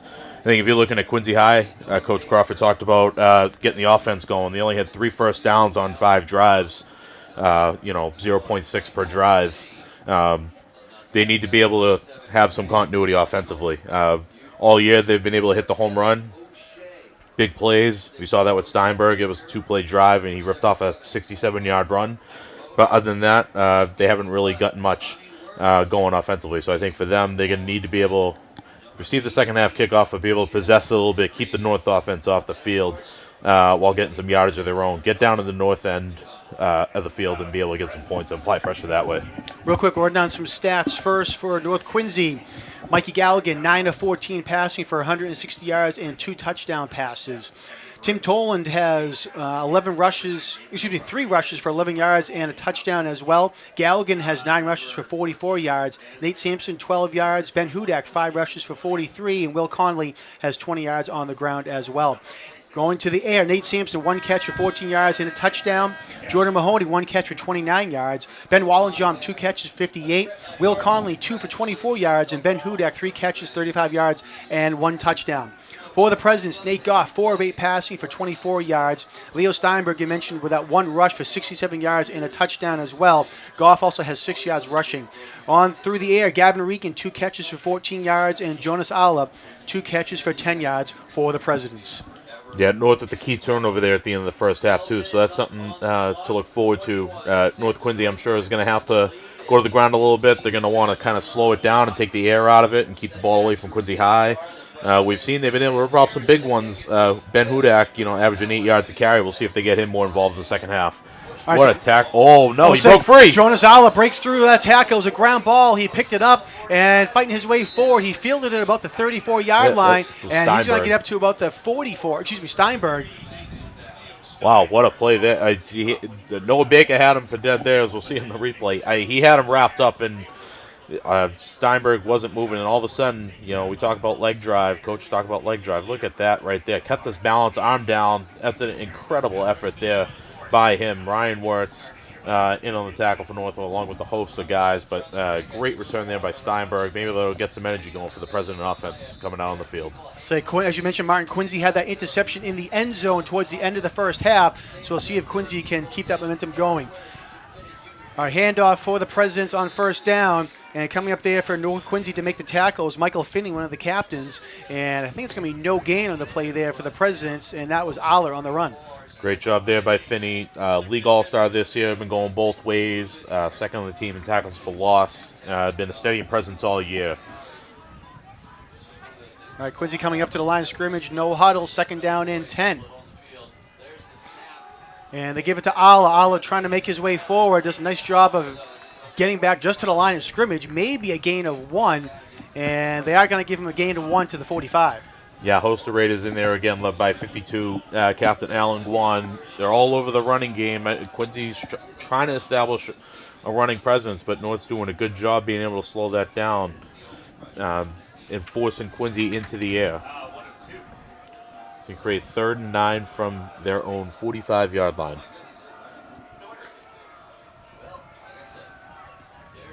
Goff in the shotgun. He just looked over to the sideline and moves Alla from his right to his left, just to get the play off. Actually, that was Steinberg in the backfield. That passes to Alla over to the right side. Alla gets a first down and more into North Quincy territory, and he'll get brought down to North Quincy 41. Great individual effort here by Alla, as we see. They switch Steinberg into the backfield. They bring him off, motion him out away, and then they go screen to the north side of the field. They split him out a little bit wider to give him some extra room. And Alla, we can see, he's gonna bust one free if he can get another shot at it. I think does a great job just for freshmen to be able to evade a couple tackles in traffic and make something happen. Marquise Rodriguez-Smith with a touchdown saving tackle for North. All right, so first down and 10 now for the Presidents at the North Quincy 41. Just underway here in the second half. And flag thrown on the play as North Quincy's going to jump off sides, and Quincy will get free 5 yards. 5 yards means first down. This is some of the stuff Coach Craig was talking about coming into the half. Stuff that they were trying to eliminate, and that's a play there from North. They got to be alert, got to be looking at the ball, looking at the linemen. Can't afford to give Quincy any free yardage here.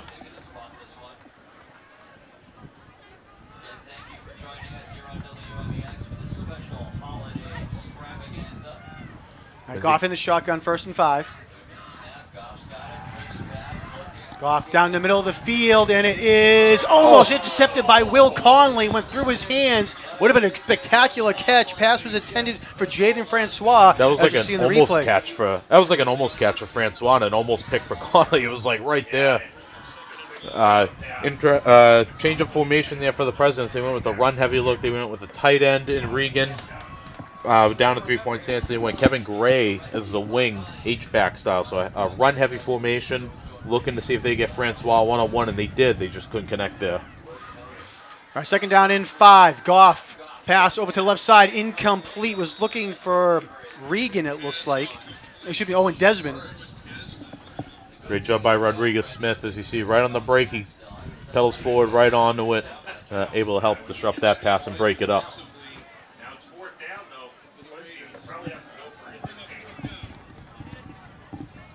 We'll bring up 4th down here for the Presidents. Big 4th down play. Keep an eye out here for Kevin Gray, number 7. They've hit him a couple times this year. A little pop pass right in that, just behind the linebackers, right in front of the safety. We'll see if they go him here. 4th and 5. North jumped off sides, but they were able to get back. They didn't call it. I think they're going to say he didn't cross.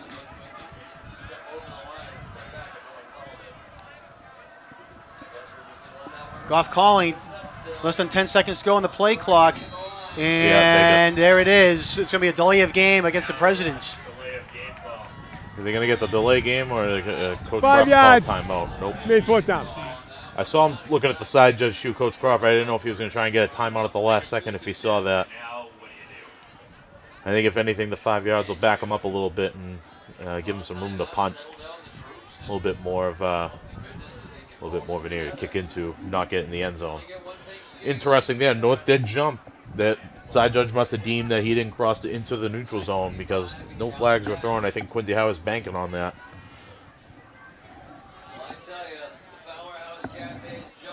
Ball's going to go to the 41 and try and look at Quincy's rolling out their offense here, John. They get Goff back out there in the gun with Alla, 4th and 10. All right, Quincy gambling here at the beginning of the 3rd quarter. Goff, play action fake. Looking down the middle of the field, and it is incomplete. Was looking for Kevin Gray, and no flags on the field, so North Quincy holds. Great job by the North defense. Talked about right before that play, Kevin Gray.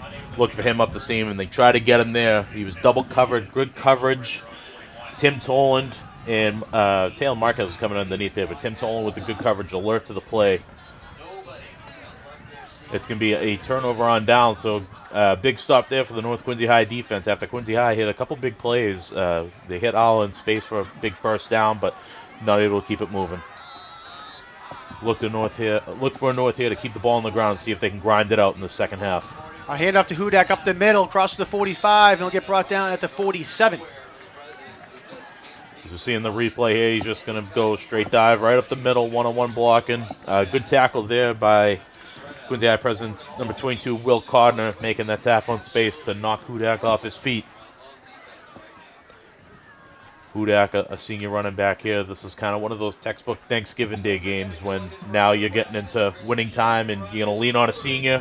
Hudak's going to be that kid here for North, I think, that they're going to try and lean on the second half. Hudak got the ball again, but got tackled in the backfield. Great job there by Jacoby Quinn, number 54 for the Presidents. It's just a sophomore. They got some young guys up front that have been doing an excellent job, and Jacoby Quinn's one of them. Great job on the ankle tap there to stop Hudak for no gain, maybe a gain of 1 at most. And he had some room on the outside. They're going to spot him at the 46, so it's a loss of 1 there for North Quincy. They'll bring up 3rd and 5 now. We'll see what North decides to do here. If they're going to put it in the air, they're going to try to go back down on the ground. Mikey Galligan, play action fake. Looking downfield, nice coverage by the Presidents, and Galligan's going to run it himself, has the first down, and gets out of bounds at the 45-yard line. Great job there by Mikey Galligan to convert the first down. That's been one of the differences for North all year. Token run fake. And when I mean token, Galligan was standing straight up like there was no way he was handing that off. Quincy High did a good job in coverage. He had everybody covered. Galligan's able to roll to the outside there, get enough for the first down. That's been one of the big differences in terms of looking at both teams' offense. North in the first half, 14 first downs on 5 drives, and a lot of it due to Galligan's foot speed and foot ability there, keeping drives alive, keeping possessions moving, exactly what you need. Handoff right up the middle again for Hudak, and he's going to have another first down up to the Quincy 35-yard line. Tackle there made by Josh Cannon, but Ben Hudak, typical of him, he's always falling forward. He never falls back. He never goes down on first contact. Great run there by North. Quincy High here is going to be looking for a big stop. They're going to be looking for a turnover, stripping the ball out of piles, keeping them up. All right, it's a first down for the Raiders, again at the President's 35-yard line. Coming up on 6 minutes and 40 seconds to go here in the third quarter.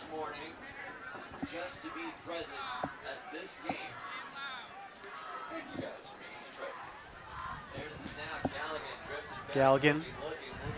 And gets out of harm's way and stays on his feet, and just through kind of a duck up there. Might have been an ill-advised pass, was looking for Hudak, and it falls incomplete. Hudak was open, but yardage-wise, he was falling down. It was probably better that he didn't catch it because he was about 3 yards behind the original line of scrimmage anyway. But what an effort there by Galligan. Look at that. And a couple guys on pressure for the Presidents. Galligan's a slippery customer back there in the pocket, and he's keeping plays alive. And Quincy High, if they're looking to get back in this game, they're going to have to make some tackles. They're going to have to keep him back there. Brings up 2nd down and 10 now for North Quincy.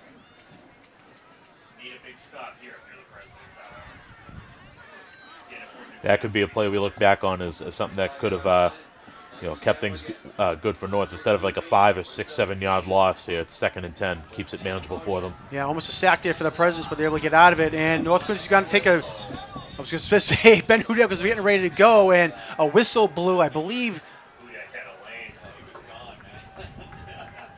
So I'm not too sure if a timeout was called on the field or what, but the whistle blew. They had that fake check trap come back the other way, and as you said, the seam was there. Offside. Defense. 5 yards to the previous spot. Made 2nd down. All right, so Quincy kind of catches a break there, Martin, with the offsides call, because North was going to have a big run there. So certainly. So instead of, I didn't see anyone jump, so I wonder if somebody must have been lined up in the neutral zone, and once the ball was snapped, they blew it dead. I'm not quite sure. I didn't see anybody jump. I don't know about you, John. I didn't see anybody jump. Initially, it didn't look like any type of hard count. So yeah, I missed bring what up a happened 2nd there and as short well. here for North. Again, the Galligan avoiding that sack a couple plays ago has put him in a good position here. Galligan pass over to the right side to Wallenjom, complete. Wallenjom breaks one tackle across the 20-yard line, still on his feet at the 15, and he'll get knocked out of bounds at about the 10-yard line. Great run and catch there by Ben Wallenjom. They hit a little, like a little now screen. They fake the jet, Wallenjom 1-2, come right back to the ball, and he's got a one-on-one tackle to beat out here, and he's able to beat it. Gets out in space, gets the first down. Tackle there made by Diego Tavares to help knock him out of bounds. Josh Cannon also in on there on that stop.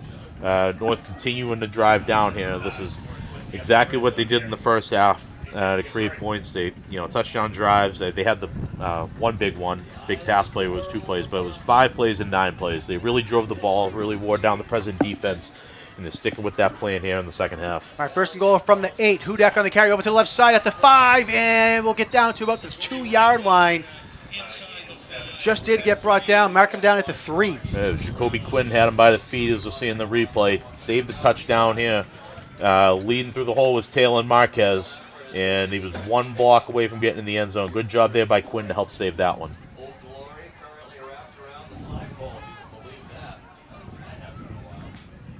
All right, so second and goal from the 3 now for North Quincy. Under 5 to go here in the third quarter.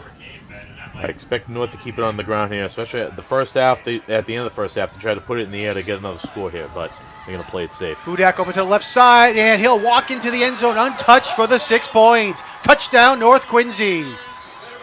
Great run there by Hudak. Great job by the North Quincy offense, as we'll see in the replay.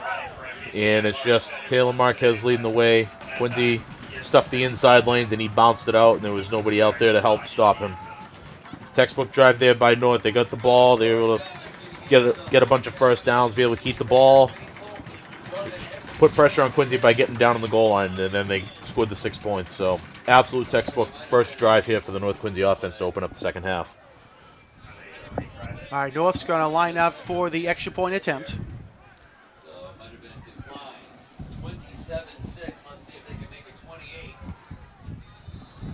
Quincy's been able to put pressure on this unit all day. We'll see if they can come up with a big block here, maybe disrupt the kick. All right, good snap, good.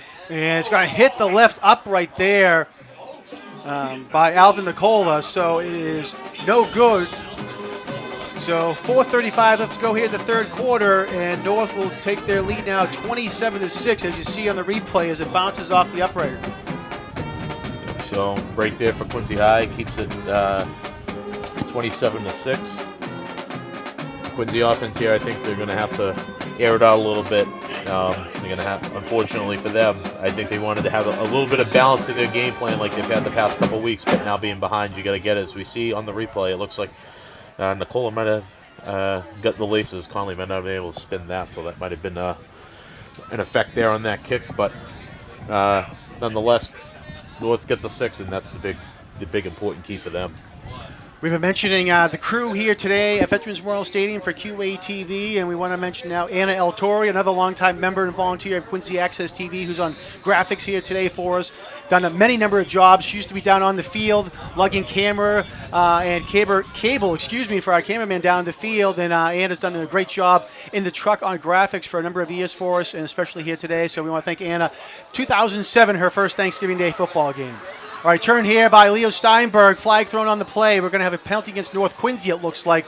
Steinberg gets up to about the 48-yard line, and we'll see what happens here with the penalty. But I think this might be a horse collar, against North Quincy. Looked like one of the players in the tackle might have been Blake Nelson, number 44, another freshman out here. He started for North.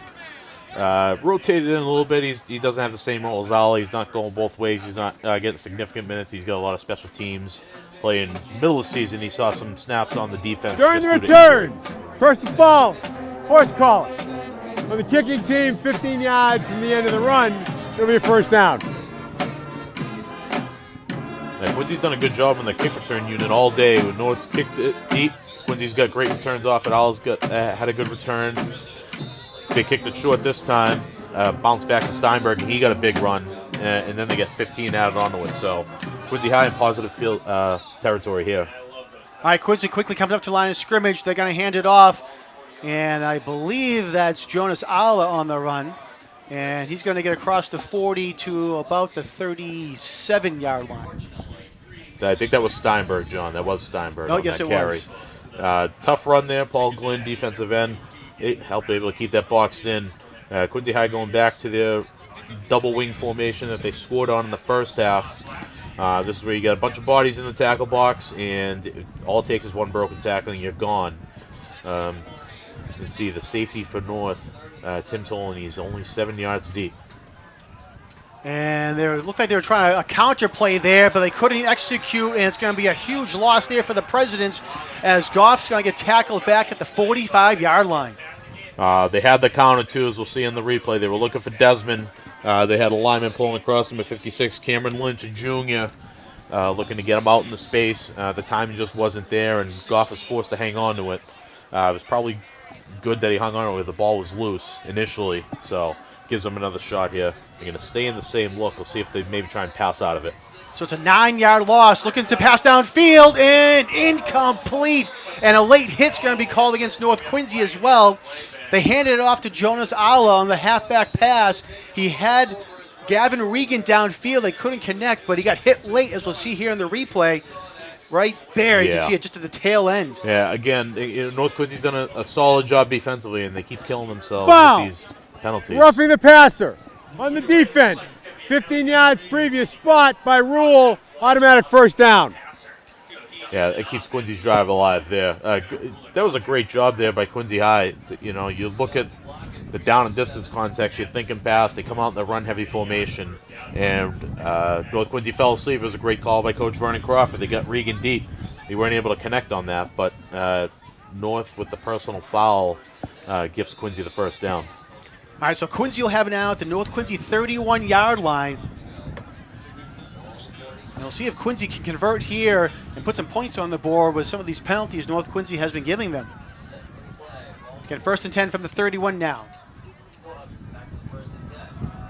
And that's going to go to Owen Desmond over to the left side. Desmond up the middle now, still on his feet, and he's going to go in for the touchdown. Owen Desmond with a fantastic run up the middle of the field, breaks some tackles, and gets in for the touchdown. What a great job there by Owen Desmond, and I'm sure we'll see on the replay here. Quincy run a power play, and they got about 3 lead blockers coming through and 2 linemen pulling. So great job. He breaks a couple tackles. They get North gets sucked in, and that's like one of the benefits there of that double wing. Everybody's up so tight where if you break that first level, you break that first tackle, you get a lot of space in front of you. Quincy High pulled 2 linemen, led with 2 running backs through the hole. There was the equivalent of a student body right there, and Owen Desmond does a great job to do the rest. They're going to go for 2. Right, Desmond goes into the backfield again, and they give it to Desmond, but this time he's going to go nowhere quickly. No, he's got it. Oh, excuse me. I thought he got tackled in the backfield. No, he had a pretty clean run into the end zone there. Okay, Lane was pretty well open. The side judge signaled it for about half a second, and then he put his arms down. That's what I was looking at there. Okay, so, well, Quincy gets a 2-point conversion, Martin. They fooled me there. I thought someone had come in for North Quincy. I thought it was Brody Baker had come in to make the tackle, but Desmond goes in for the 2-point conversion, and Quincy now with some life here. They trailed 27-14, but we're still in the third quarter and plenty of time left. Great job there by Quincy High. North gave them that penalty to get them the first down. It was 3rd and a mile, and Quincy does exactly what you need to do. You need to be able to cash in and take that opportunity and capitalize on it. And they did that. We'll see the Quincy special teams unit come out. We'll see if they try anything tricky. They come out to open the game with the short little kick. The North front line is going to have to be alert here.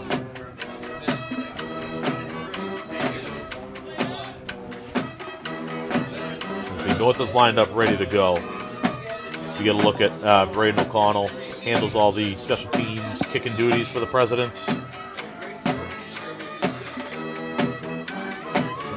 as you see there, the kick-off unit's all within the hash right now, so North is going to be on their toes, alert.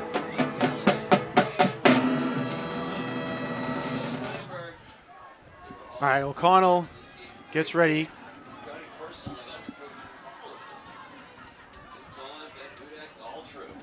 Short kick up the middle of the field, and fumbled there quickly by North Quincy, but they pick it right back up. John. Nate Sampson over to the right side, and Sampson's still going down the Quincy sideline. He dropped the ball, picked it up quickly, and what could have been disaster for North Quincy turns into a fantastic return all the way up to the Quincy 39. So I'm not sure if Quincy was trying to. They might have been trying to pooch it away here. They might have been trying to get North into one corner of the field, and They had a bunch of lead blocks. See number 44, Blake Nelson, leading the way out there. Marquise Rodriguez-Smith, Tommy Wirtz trying to lead the way. North finds an edge, and they're able to put the ball in Quincy territory to start off. Ben Hudak is coming off for North. Maybe the official must have seen something. I don't know if it's a blood or something here. Taylor Marquez is going to check in for him at running back. See if this changes North's plans, whether they air it out still or whether they try and keep it on the ground. All right, they mark it at the. They mark him further back. He said he stepped out of bounds at the 47-yard line. Big run there from Marquez. See All the replay. Yeah, right Marquez up the is middle. going to say down at the 34-yard line. Puts his shoulder down at the end there. Wow. It's a kid who hasn't really carried the ball much this year. He's kind of done a little bit of everything on offense. He's more of a blocking back than he is a running back. Coming into this game, he only had 9 carries. And there's a flag actually thrown down on the Quincy side of the field at the 40-yard line. We got 2 flags over there. Might be a hold. It was looked like an inside run that he tried to bounce out. So if there was something for the line, it could be a hold. But the Quincy High coaches don't look pleased either, so I'm not quite sure what the call could be. The officials are having a big conference.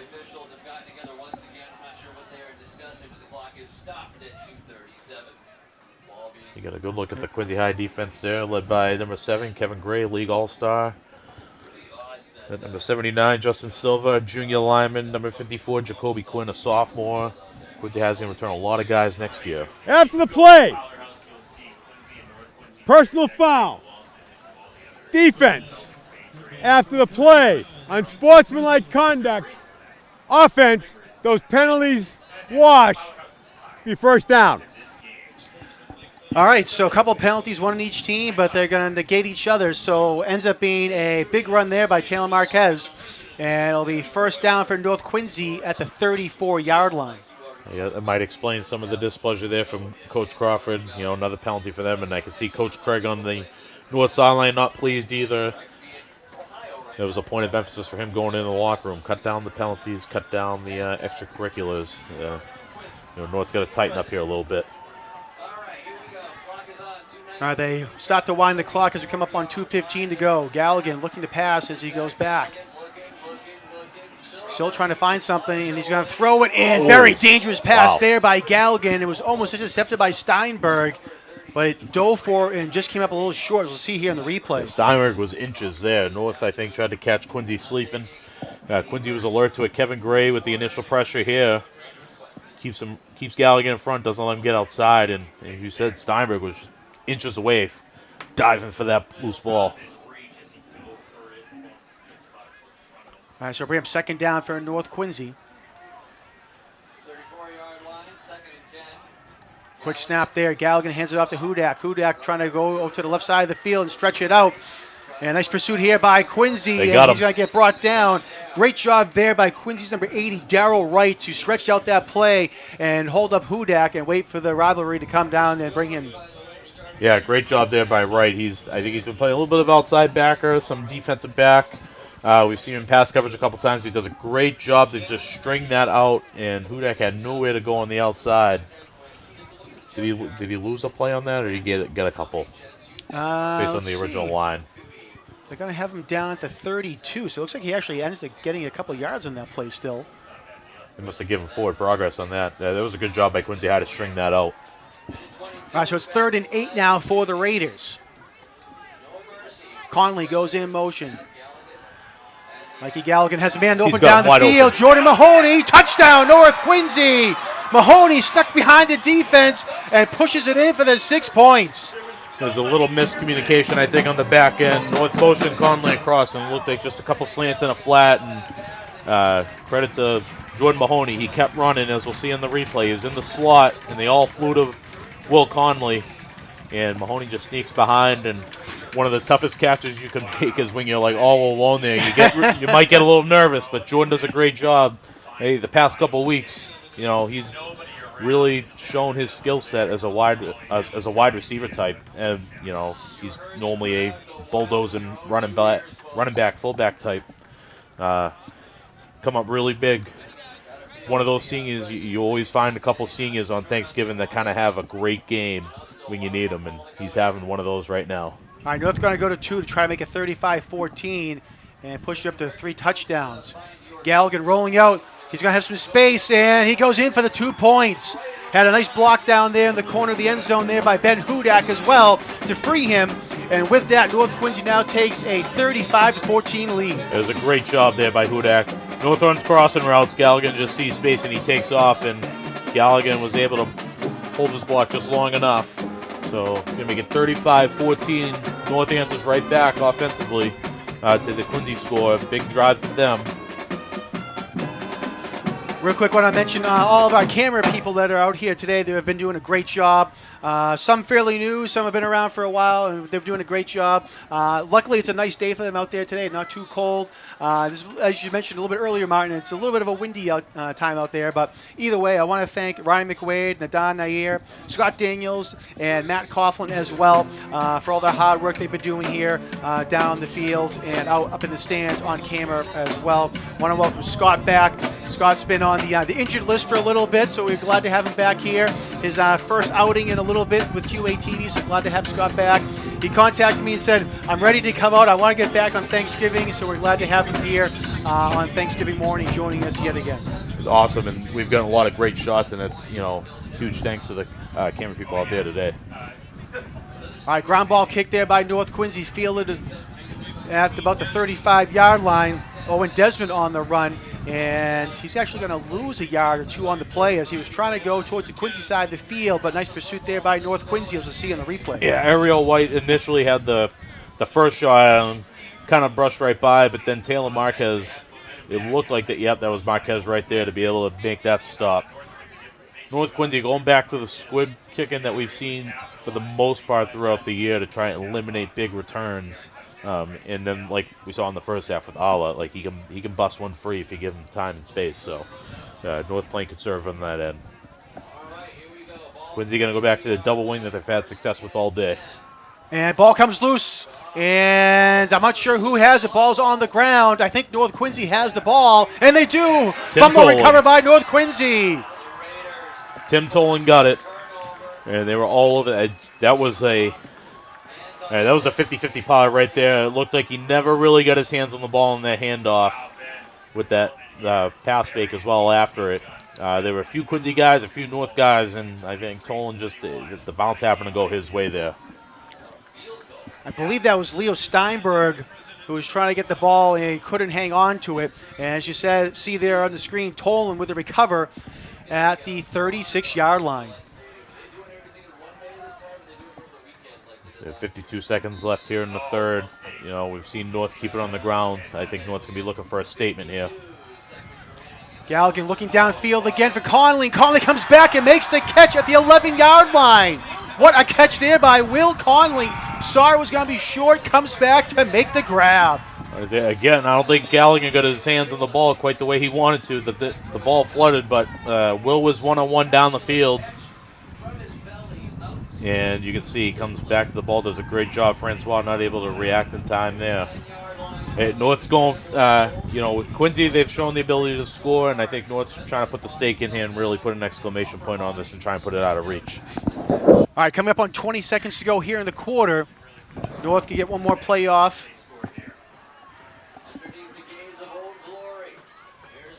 They give it to Hudak up the middle. Hudak jumping over a couple players, still moving the pile forward. Great job by Quinn. Finally, we'll get brought down at about the 10-yard line. Well, they're going to say, he was down. I saw one of the officials point to the ground. And you can see Hudak there at the bottom of the pile as he's going to get up slowly. And Quincy got the strip, but I think, like you said, they must have blown it dead or he was down. As we'll see in the replay, Josh Cannon comes in on a blitz up the middle there. Just missed. Quincy's able to tie him up. Looks like Ashton Harris is in there. Jacoby Quinn was all over that. Yeah, they must have blown it forward progress because Quincy did, as you can see it right on the bottom of the pile there. They stripped it free. All right, so that is going to be the end of the third quarter play here at Veterans Memorial Stadium with North Quincy on top by a score of 35-14. I think Jared Tucker might have a report down for us down the sideline. Jared, take it away. Thanks, guys. It looks like Mike Galligan's just having an absolute field day out here. Quincy cannot cover man-to-man, one-on-one. They don't seem to be bringing the safeties over, so Galligan's just throwing it up, and his players are making great plays. Hudak looks a little banged up, but he is walking off the sideline here. I don't know if it's an ankle injury or maybe shortness of breath, but actually he's pointing to his knee, so we'll see if he's out there for North. Quincy needs to just unleash everything they have. We're losing time here. Fourth quarter, you would think that they're going to empty out the playbook, see if Nate Goff can put some more points on the board for the Presidents. Back up to you guys. All right, thanks, Jared. We appreciate that down from the sideline there. You can also see, as Jared was giving his report, that number 50 for North Quincy, Noah Baker, was slow to get up, but he walked off on his own power. So that was good to see there as well. And also, as Jared was talking about, Ben Hudak pointing to his knee, it looked like, seems to be okay. So hopefully he is. The same thing with Baker as well, as it'll come down to the fourth quarter here at Veterans Memorial Stadium. Yeah, two tough kids. They've been battling all year. Ben missed some time with an injury earlier in the year, and he's been kind of just playing through it all year. It's going to be very hard to take him out of the game. If he's walking, I know he's going to go in. And the same thing with Noah Baker. He's been playing varsity 3 years. Tough as nails. All right, so North Quincy will have it. It'll be 2nd down and 7 from the 9-yard line, so they can still pick up a first down.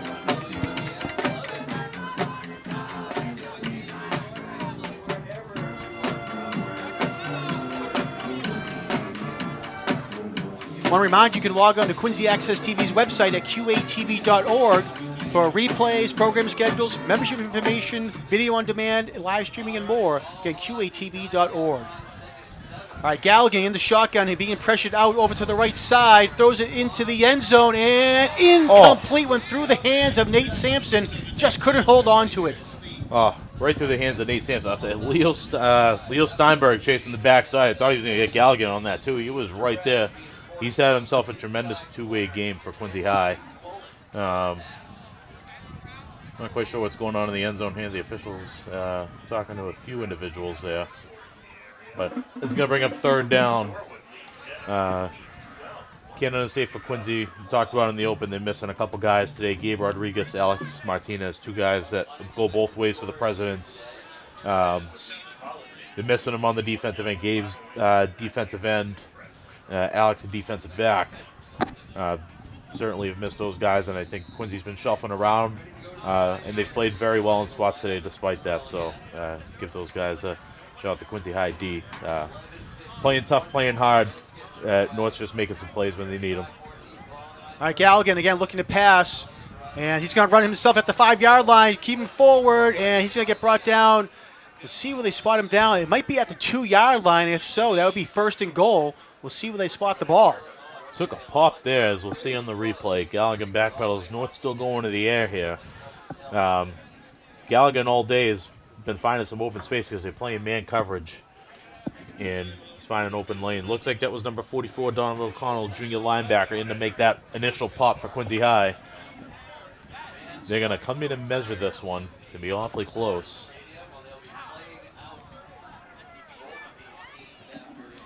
See the coaching staff talking there to Mike Galligan, offense coordinator Dylan Meehan. And it's a 1st down for North Quincy on that run by Galligan. Galligan has come up with big play after big play when they needed it today. Anytime they've had a 3rd down, whether it's through the air or making plays with his feet, he's made it today. Similar to how Andrew Novak last year for Quincy High. Every time Quincy High needed a big play, he answered the bell, and Galligan's doing that part this year.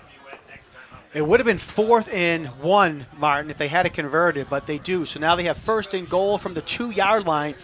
Do the Raiders. Ben Hudak, lone man in the backfield next to Mikey Galligan. And they're going to give it to Will Conley. He was in motion. Conley over to the right side, trying to fight his way in. And touchdown. No, yes, touchdown. North. You got a touchdown, but a flag. Okay, there we go. There was a flag in the end zone. But he did get in the end zone. So the shadows down there. The flag came out pretty early, too, so that could be on the edge.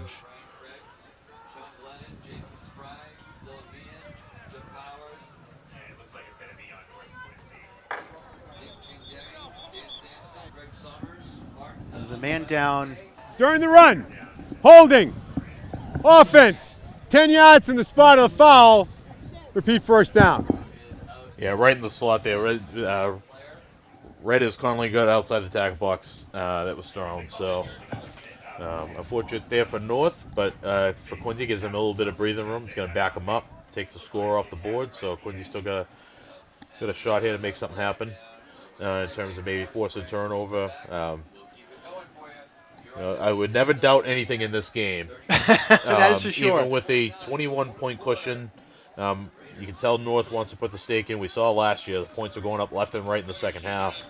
So I think North is trying to get one in to get a little bit more security, and Quincy High is definitely going to try and get a stop here, try and get any last-ditch effort they can get. As Jared Tucker was saying, you got to unload the playbook here. You can see Alan Guan, number 52 for the Raiders, coming off the field, and he's limping off the field. Hopefully he's going to be okay, but the train's going to take a look at him on the sideline. They spot the ball back at the 10-yard line. So that means the hold came in the end zone or on the goal line. So they spot it back again to the 10. So it'll be first and goal from the 10 now.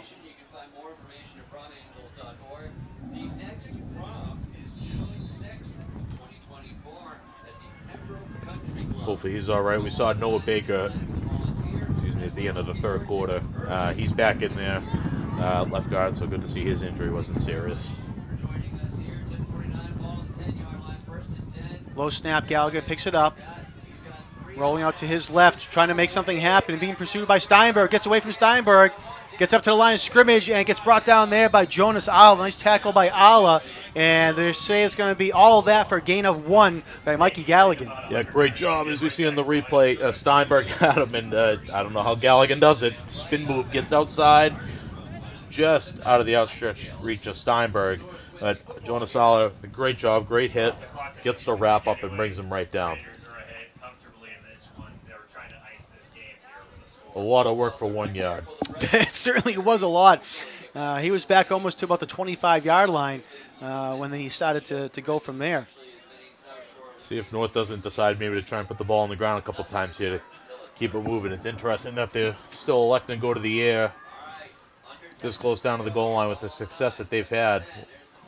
Well, on that saying, they give it to Hudak over to the left side at the 5-yard line, and touchdown, North Quincy. Ben Hudak pushes it in from 10 yards out to increase North Quincy's lead. There we go. They put it on the ground. They got the score. I think that'll be the exclamation point here for them. Great job by Ben, senior. Worked hard all year. Extremely motivated. And seeing some of this North group, they were extremely motivated and focused coming in today, and it's really showing out there. Looks like they're going to change it up here. Now, I know he's not on our roster, John, but I know that this is a freshman out kicking the extra point. He's not going to be on your roster. Okay. They brought up some freshmen. I think this is Mohammed Al-Zubaydi. He's kicked extra points for the freshman team. He's another pretty talented kicker as well. All right, well, they're going to fake it. Conley takes a snap, looking to the end zone, and Wallenjom gets it for the 2 points. That's an interesting play selection there for North. They really adding on there. I don't know if that was called or not. They executed that, and they get 2. All right, so Wallenjom again with the 2-point conversion, and now that makes it 43-14. North Quincy, 9:46 left to go here in the game. We'll see if I think. No, we're not at the running point yet. I didn't know if the clock was running, but we're not at that threshold. We'll see if Quincy High might just elect to run it out here and see what we got. North offensively has been almost unstoppable today. Outside of 1 turnover near the end of the first half, they had punted on their opening drive after getting a couple first downs. But other than that, North has been clicking on all cylinders today offensively. Quincy High has made some great plays. They've had some individuals come up with some key stops, but looks like today is just North's day. All right, Jordan Mahoney, number 10 for North Quincy, will line up to kick it deep. All right, going to be fielded by Quincy at the 19-yard line. Jaden Francois under turn, has some space up the middle, and will get brought down by his shoelaces there by North Quincy. Tim Tolan has been a special teams ace today. That's at least the third or fourth tackle he's made, and shoestring is about as accurate as they can get, John. As Francois breaks for the first one, he's got a seam right up the middle, and Tim Tolan just hangs on. And you can see why earlier on North decided to start squibbing it and playing it off the ground, because Quincy is extremely dangerous back there.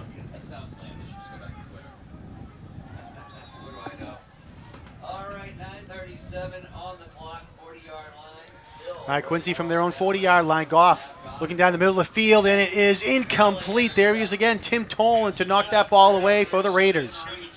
Great job there, and we're going to see North start to bring in some other guys. We'll see in the replay Quincy trying to go to the air. Sneak Alla through on the other side, but they're looking for Gray across the middle, and Tolan was right on top of that. We see number 81, Tommy Wirtz, he just came on. He's a senior defensive end. He's done a lot of special teams work this year, so we'll look for North to maybe start unloading the bench, seeing some of these seniors get in on their final game. Goff hands it off, but gets it back.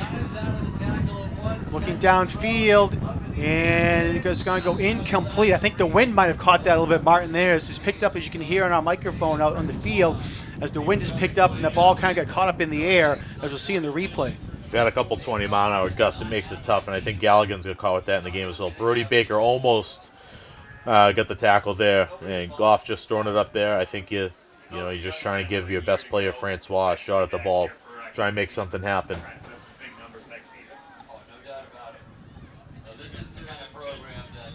You see number 77, Micah Colby for North, he's now in, so defensively we're getting some different guys in here.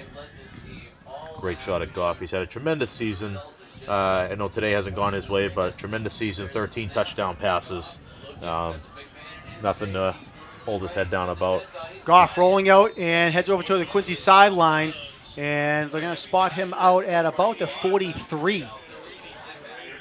Play action, he's looking downfield, nothing's there. He rolls out to the right, and he's got plenty of green space. He directs, I think that was Kevin Gray, to make that block on the edge, and Kevin's a pretty physical kid, and he made a big block there on the edge, so cleared it out.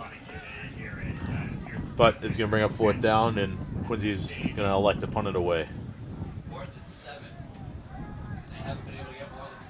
They're trying to make some substitution changes, but I think they're going to be a few guys short, I think. Braden O'Connell back to kick it away for the Presidents, and finally getting all their personnel in. Will Connolly back deep for the Raiders to receive the kick. High snap. O'Connell's able to hold on to it, though, and he's going to throw it downfield, and it goes incomplete. Not sure if that was by design or if it just happened that way. North will get the ball over here on downs. We get 9 minutes remaining. As we see, it was a high snap initially. Yeah, I think it was a fake. They had a couple guys out in the route there. They had somebody right at the stick. And North, Taylor Marquez did a good job covering the stick route right there. O'Connell didn't really have anybody to throw to, so it's going to bring up first down at the 43. All right, so North takes over again on the Quincy 43-yard line. 9:01 to go here in the game. North with a commanding 43-14 lead over the Presidents. That's what makes Thanksgiving football so awesome. It's not about Mississippi in the playoffs. So they're missing, I think, a lineman. I don't know what they're missing here. Say North. So you see, they're going to go. Yeah, they were missing somebody in their power package, so they just went with another running back. All right, handoff goes to Sampson. And ball comes loose. Quincy has it. Picked up there by Owen Desmond. Desmond crossing midfield, still on his feet to try to fight for some more yardage there. And they finally blow the whistle there. Sampson was, again, over to the Quincy sideline of the field. Got hit, dropped the ball. Oh, it was Tim Tolan, I believe, excuse me. Good job. Quincy's, fighting as we see here on the replay. They're just trying to run it out. They go Weissel up the middle. There's a great job there. Gavin Regan on the strip. Excellent job. Made the tackle. Got the rip. recovered there by Owen Desmond. So you can see some of these guys still fighting. Regan, a senior, excellent play there by him. You know that from your seniors, you're always going to get everything on Thanksgiving from those guys, and they're going to give you everything they got while they're on the field. A great job there by Gavin. You see some extracurriculars there. All we're hoping for is that we can just get through the end here without any personal fouls. Foul! Face mask! Red! 15 yards from the end of the run, be a first down. Yeah, it's been the one downside today. We've had a lot of personal fouls. That's unfortunate. It's kind of mucked up the game. And you hate to see that. On an otherwise good performance from North Quincy today. All right, so with the face mask penalty, that's going to move the ball all the way up to the 35-yard line. And that's where Quincy will start this drive.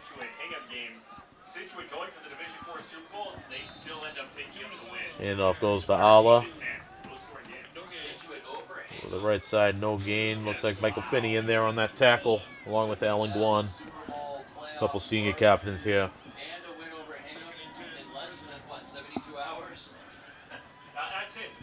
Is Quincy hopefully trying to get maybe another score or two here before the end of this one. All right, off in the shotgun, and Quincy's going to have to call a timeout to get the right personnel on the field. Yeah, it looked like you don't normally see Kevin Gray lined up in the backfield and then motioning out deep. So I think they might have called a play or needed a second running back in there. It was more of a tight end, wide receiver type. 8 minutes, 3 seconds left to go here in the fourth quarter.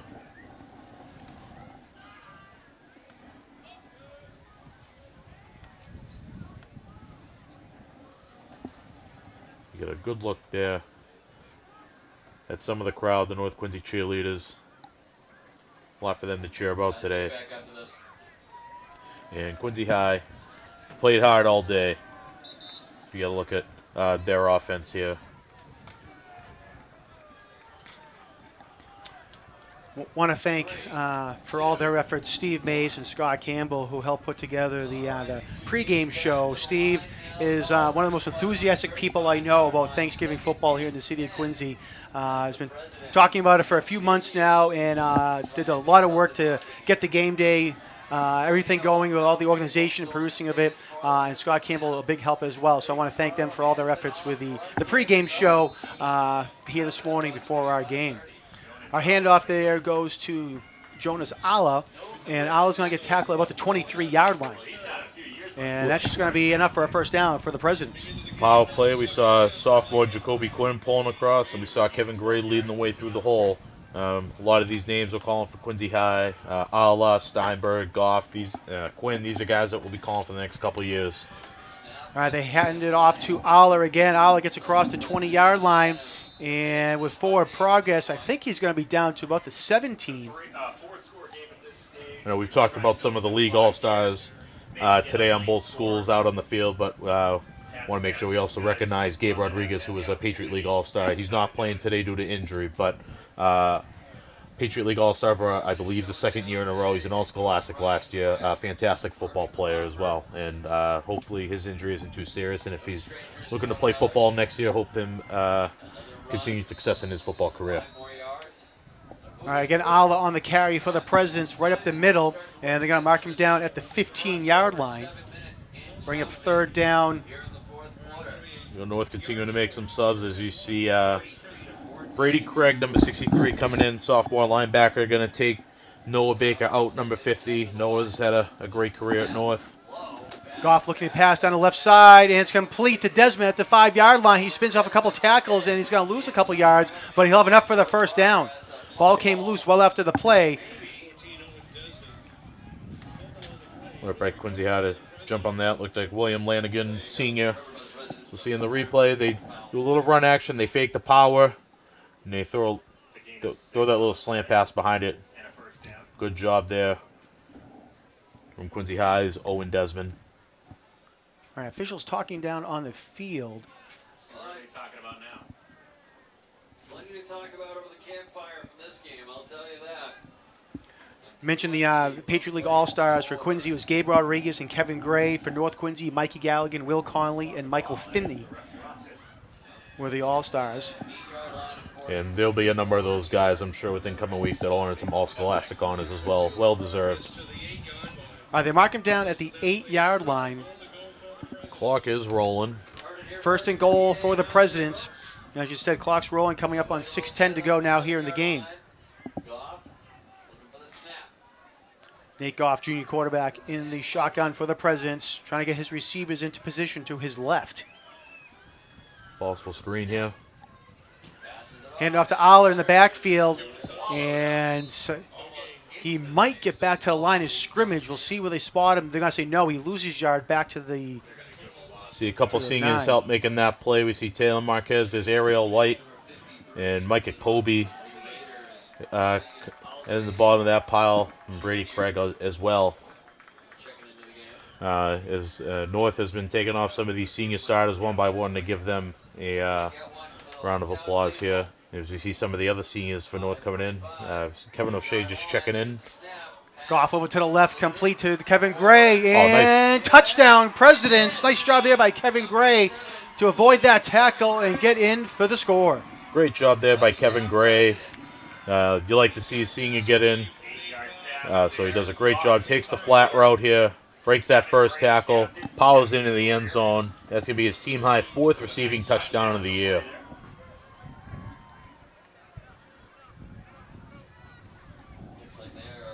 So 5:17 to go, and Quincy gets in. Senior captain, league all-star. Kevin Gray, I know for the past at least a couple of years, he's done everything for them. Offensively, defensively, he's played multiple positions, and he's played at a high level. Quincy going for 2. Goff rolling out towards the sideline. Looking, fires back, and almost caught, but it was incomplete. Marquez Rodriguez-Smith did a great job to rip that ball from the Quincy receiver, I think it was Owen Desmond, as you see here in the replay. They run some crossing routes, and they leak Al out of the backfield. Al was open for a split second, and he said it was a great effort there by Rodriguez-Smith at the last second to be able to rip that free. Quincy High punches it in, make it 43-20.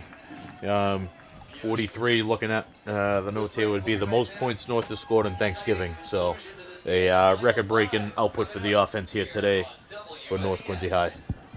Say last year we had the highest scoring game in series history with 75 points, but 63 is going to be right up there as well. I'm trying to pull up my notes to see. I think it's the second highest, if I remember right. Yeah.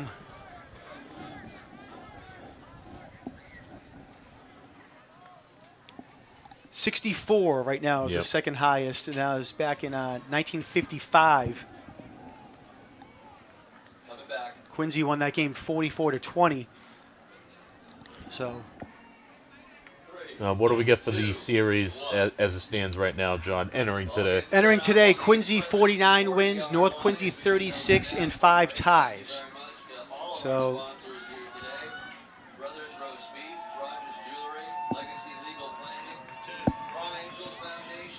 All right, Quincy trying to get their 11th man on the field for the kickoff.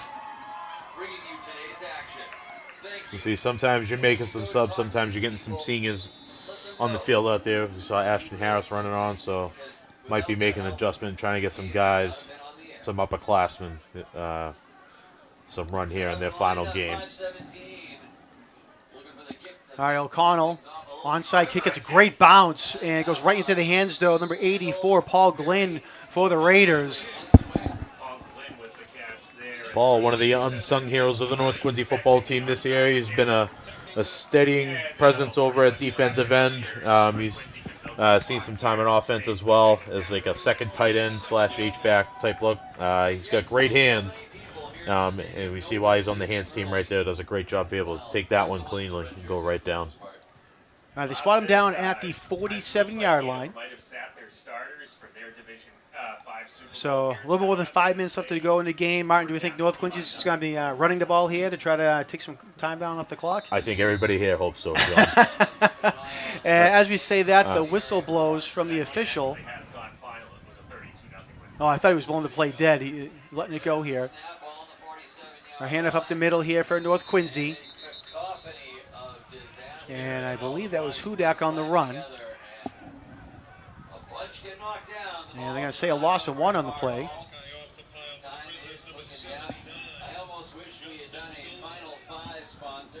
I think there was Justin Silva, a junior lineman, in to make that stop. Lost about half a yard there. Call a loss of 1 on first down. Just by going to check out the Gem Jar in their showroom at 1250 President's Place, Hancock Street. Tell them the WMEX team sent you. You can have care. Got Taylor Marquez now in the backfield for North. All right, Marquez was trying to get free, but nice job there by the Presidents to bring him down. Brady O'Neill, one of the men over there for the Presidents, on the tackle. Will Gardner on the initial stop. That first contact, as we'll see in the replay, comes right off the edge as Marquez tries to bounce it out. Gets the first contact there, then Silva to clean it out there for Quincy High. No gain. Under 4 minutes to go now here in the game. Clock continuing to click down. 350 to the line. They are set. There's the snap. Galligan again hands it off, and big hit in the backfield there by the Presidents, as it was number 4 for North Quincy, Ariel White, on the carry. He got hit quickly, and Quincy's going to call a timeout. It's Steinberg. We had Gardner, and I missed who else. It might have been number 46, Joseph Fry, in on that stop. Quincy High. We got 3:41 left to go. Quincy's going to use a timeout. We'll see if maybe they come after the punt. See if they can't make something happen here. As we see Jordan Mahoney back for North to take the punt, to punt it away, and Quincy's going to put Jaden Francois. He's backpedaling right now. He's at about his own 23-yard line. Seen here in the fourth quarter, a lot of both teams trying to get personnel on the field as they've been trying to mix and match some people coming in and out. North Quincy gets their 11th man back onto the field. Mahoney, high kick over towards the North Quincy sideline. Bounces at the 25, and Quincy's just going to let it bounce as Francois lets it go. And it's going to stop at, North Quincy would have you believe, at the 14-yard line, but they're going to say the 16-yard line, it looks like. Good execution there from the punt unit from North. Good snap. Good punt by Mahoney. Good air under it. Away from Francois, so no return. And then the Gunners on the outside. Marquise Rodriguez-Smith able to down the ball, as you said, John. Tried to sell a couple extra yards there, but ref didn't buy that one. It was a nice catch and dive there to try to get an extra 2 yards. So at least got a chuckle out of that. All right, so Quincy will take over now at the 16-yard line. 3:27 to go here in the game. After the game, Jared Tucker will be down on the sideline and down on the field with a trophy presentation and with some interviews as well. So we want to thank Jared for getting that. Play underway. Goff pass over to the sidelines complete. Owen Desmond made the initial man miss, but the cavalry comes for the Raiders, and they're going to spot him down at the 20-yard line. Blake Nelson on the initial stop, and he was the one kind of holding the foot down while the cavalry was coming. You see Ryan Wirtz over there for North helping to make the stop, and they have Panarides, senior captain. Second and 7 for the Presidents. Quincy High gets a few on that pass play. We tick under 3 minutes to go. Ben Wallenjohn comes flying in from the sideline on the blitz. Goff gets away and passes it and just gets it off. But Wallenjohn came flying in from the bottom of your screen. Yeah, it seems like an interesting situation. I think there was subs initially, and then I think that the score might have changed things. I'm not quite sure because Quincy called a timeout on that last drive, and they still got their ones out there. So there's been, on both sides, a mix and match of sorts, trying to get the right guys and get enough guys in there.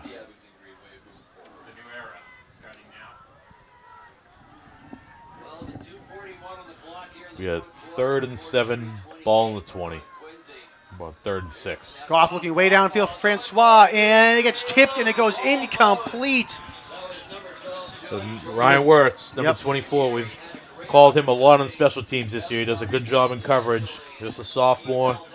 He's got one-on-one with Francois. Francois had the initial position there, and Wirtz gets up there to just barely tip that. So good play there by him. Two guys, that might be a matchup we see a lot of next year, Francois and Wirtz. It's going to bring up 4th down for Quincy High. We'll see what they do here. They got their offense lined up. Got a motion to Gray across. They're going to go for it. All right, Goff in the shotgun. As you said, 4th down and about 6 for the Presidents. Goff fires over the middle, and it's complete at the 40-yard line for the Presidents. Pass was complete to Gavin Regan. Regan still on his feet and crosses midfield. Great job there by the Presidents, and a huge play to get up to the North Quincy 44-yard line. Play action. They hit that seam area. This time it was, instead of it being Gray, they hit Regan coming across the middle. Wide open. Good job there, and Regan's a pretty strong kid too. But we do have a flag down at the 14, so unfortunately for Quincy, this might be coming back. The goal remains 4th down. So, holding call there against the Presidents, unfortunately, and that's going to move it back. So we get a look there at Coach Crawford, Ali Sleeman as well. He's helped out with the Quincy High football team as well, doing a tremendous job. We'll see. It looks like they're going to change units here, so I think this will force Quincy to punt it away here. So the line of scrimmage marker still hasn't moved, but the ball is going to be on the 10-yard line. So tough break there for the Presidents. Looked like they had something going to end the game on a positive note, and the flag gets thrown. Quincy trying to get their last man in there as well.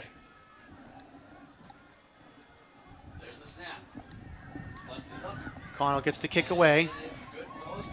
And it's going to be fielded at the 40-yard line by Nate Sampson. Another flag thrown on the play. Sampson going down to the right sideline. Gets pushed out of bounds at the 20-yard line. But again, a flag is thrown at the 35. You cannot see at home because you're listening on the radio. My palm is firmly affixed to my forehead. Let's see if North just elects to kneel it down here. I don't know if Quincy has for timeouts, but I would expect the ball to not leave the tackle box. Hopefully we can finish this game out clean as we can get it here. We've had a lot of flags in the past couple of minutes. Return. Block in the back. Receiving team. 10-yard spot of the foul. Be first time. All right, so they'll move the ball 10 yards back from the spot of the foul. Now the flag and the ball are both at the same spot right now, so. Back end of the field is essentially cleared out. Still plenty of people around the side yards as well as the flag. 2:09 left to go here in the game. People still walking around with So maybe they're going to walk, they're switching balls here, so maybe they are walking off from the 35, perhaps. So to the 45-yard line goes the ball, and North will take over from there. So we'll see on the replay. So about a 25-yard loss after all is said and done. It was a good return by Sampson to get it out of bounds at about the 20. both teams are literally just standing at the 40 and 40-yard line respectively. Now we're getting to the line. Here we go. 2:09. We got Ariel White in the backfield. North has got 12 guys here. But I think we're just going to not blow the whistle. Yeah, I think the officials are going to let that one go here. Handoff for North Quincy. So they And get it Paul was Glynn, Paul Glynn on touch the there. carry, yep. Looks like they're maybe senior getting in there, as we'll see on the replay. Paul's worked hard all year. See some different guys checking in. Brevin Lyons, number 79, a freshman. He's a name to look out for over the next few years for North. Quincy making some changes as well. Looks like number 34, Tedson Pierre, a sophomore linebacker. I know he had a pretty good year with the JV squad. He's only a sophomore, so that's a name to look out for Quincy High. Makes you wish the 92nd was tomorrow so we could do this all over again, honestly. Minute All right, again, Mikey Galligan in the shotgun. He's going to pitch over to Glenn to the left side. Glenn trying to get away from harm, and he'll get back to the original line of scrimmage. They're going to say actually maybe a loss of 2 on the play. Bunch of guys in and out stuff for Quincy High. Joseph Fry, Darrell White, Kevin Gray. As we'll see on the replay here, Leo Steinberg does a good job getting off his block to get in on that tackle as well. As we tick under a minute to go here, I imagine hopefully North is only going to run one more play, and we'll have the end of the game. Yeah, so it's third down here. As you said, Martin, once the clock takes under 40 seconds, North can just let the clock run out, assuming Quincy doesn't call a timeout. Yeah, they get the back door's got his 10-second call up. And a whistle is blown, and North Quincy's going to call a timeout with 30 seconds left. I'm hoping that maybe we get some substitutions here, perhaps. I know the back judge had the arm up, so I'm not sure if they were just trying to avoid the 5 yards. I'm not sure. We got 31 seconds left, John. North Quincy appears to have taken the city trophy back this year. All right, and they just did a Gatorade shower on Coach Ryan Craig.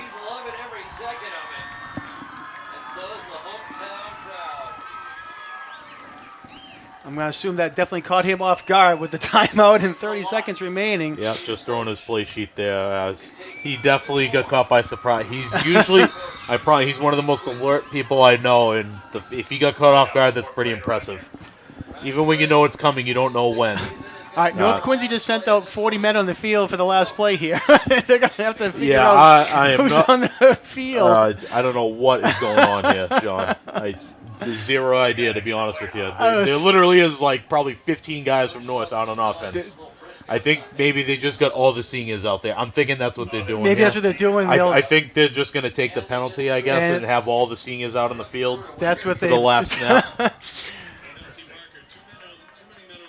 And too many men on the field. There's 19 seniors for North Quincy on the team this year. And I think all 19 were out on the field there, Martin. Yep. So I guess a nice gesture there. You get all the seniors together out for one sequence there. But let's hope North just kneels us out here and we can run off the last 31 seconds. Good job by North today. Be able to come out on top. They made a few big plays, and they got some big plays when they needed it. Quincy High played hard all day. They were shorthanded, missing 2 of their key guys that account for half their offense. Tough to overcome, leaders of their defense. But well-deserved by North. Played really well today. All right, so as the time will expire here on the 91st annual Thanksgiving Day football game, North Quincy with a big victory over the Presidents with a score 43-20. And North Quincy really led throughout the entire game, dominated throughout the entire game. North Quincy had a couple opportunities but could not convert. Some tough penalties and some plays that went against their way. But give all the credit in the world here today to the North Quincy Raiders, really dominating up and down the field, left and right. And really from the get-go, I wanted to make sure that this was going to be a North Quincy Raiders victory. And it certainly was from the kickoff. Yeah, certainly. North won the game today. Nobody lost the game, which is kind of the way you like to see it. You know, kids making plays, making big plays all day. I know you'll do the stat rundown real soon, but, you know, Mikey Galligan had a big game for North. He's been the catalyst all year on the offensive side, throwing and running, and they needed him to show up today. He was a big part of the game plan, and he showed up. Ground game was excellent as well, pretty balanced. Mike had some good yards on the ground. Ben Hudak had a couple touchdowns. So offensively, North did a good job. I was going to say, we're going to send it down to Jared Tucker. He had Coach Craig, but we'll Coach Craig's going through the line there. Real quick, Martin, I don't know if we mentioned, you may have it earlier, and I apologize if I neglect, but Mikey Galligan is the single season and now all-time career passing leader for North Quincy, and I forget how many touchdowns he was at. 18, so I think he's now at 21 now for the season. And again, he's the career leader as well. So congratulations to Mikey Galligan with a year to come as well to put up some more touchdowns for North Quincy next year. So just a great season. We mentioned he was a Patriot League All-Star as well. So a great all-around effort there by North Quincy, and including their junior quarterback Mikey Galligan. Yeah, he's an outstanding young man as well. He's a quiet kid, but he leads by example. In addition to being a very talented athlete, he's a great kid. So I couldn't be happier for an individual like him to have the success that he's having, knowing the work that he's put in. All right, real quick, before we get to the post-game ceremony and some interviews down the field, real quick, we'll go to the stats. Mikey Galligan, who we just mentioned, 12 of 20 passing, 238 yards, and 3 touchdowns as well. So great job there by Mikey Galligan. Running the ball, Ben Hudak, 14 rushes, 79 yards, and 2 touchdowns to lead the way for North Quincy. Tim Tolan had 4 rushes for 14 yards and a touchdown as well. Will Conley, 22 yards and a touchdown to go along. Galligan also had 58 yards rushing here today for the Raiders. In the air, leading the way was Jordan Mahoney with 61 yards and 2 catches and 1 touchdown. Hudak had 3 catches for 35 yards and a touchdown as well. Nate Sampson had a touchdown for 14 yards. So great job, all-around effort there. Ben Wallenjohn, 3 catches and spreading throughout the game there for North Quincy, throughout the air and then on the ground as well. For the Presidents, Nate Goff, 8 of 19 passing for 58 yards and 1 touchdown. Owen Desmond had 31 yards rushing and a touchdown as well. Leo Steinberg, 70 yards rushing and a touchdown. The touchdown was a 67-yard touchdown run there. Kevin Gray had 1 catch for 8 yards and a touchdown. Jonas Alla had 3 catches for 24 yards. Gavin Regan had 14 yards through the air as well. So a couple of outstanding efforts there from both sides of the ball for both teams. I'm trying to see if where Jared Tucker is down the field, and I'm not sure if the truck can give me a yay or a nay if he's ready to go down there or not. As the North Quincy is getting down towards the north end zone of the field, and Superintendent Mulvey will bring out the city championship trophy. We'll be getting our camera down there as well.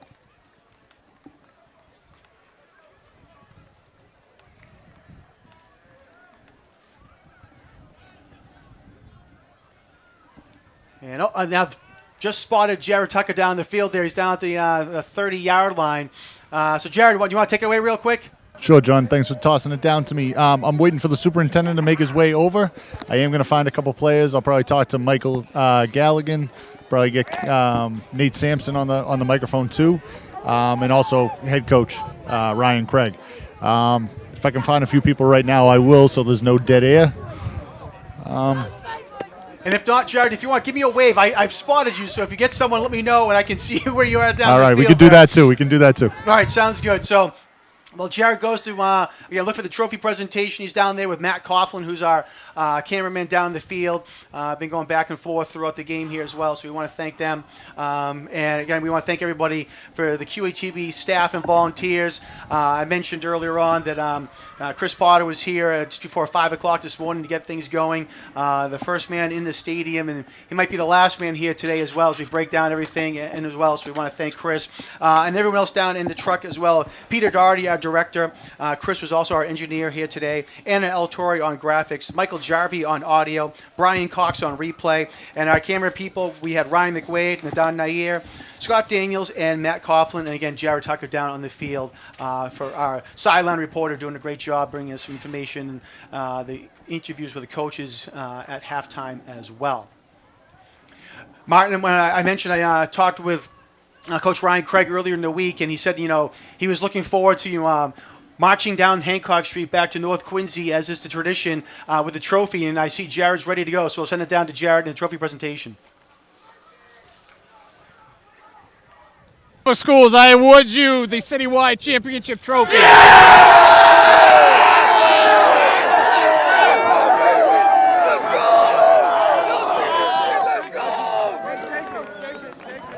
All right, it's coming down. I'm going to grab Coach Craig real quick.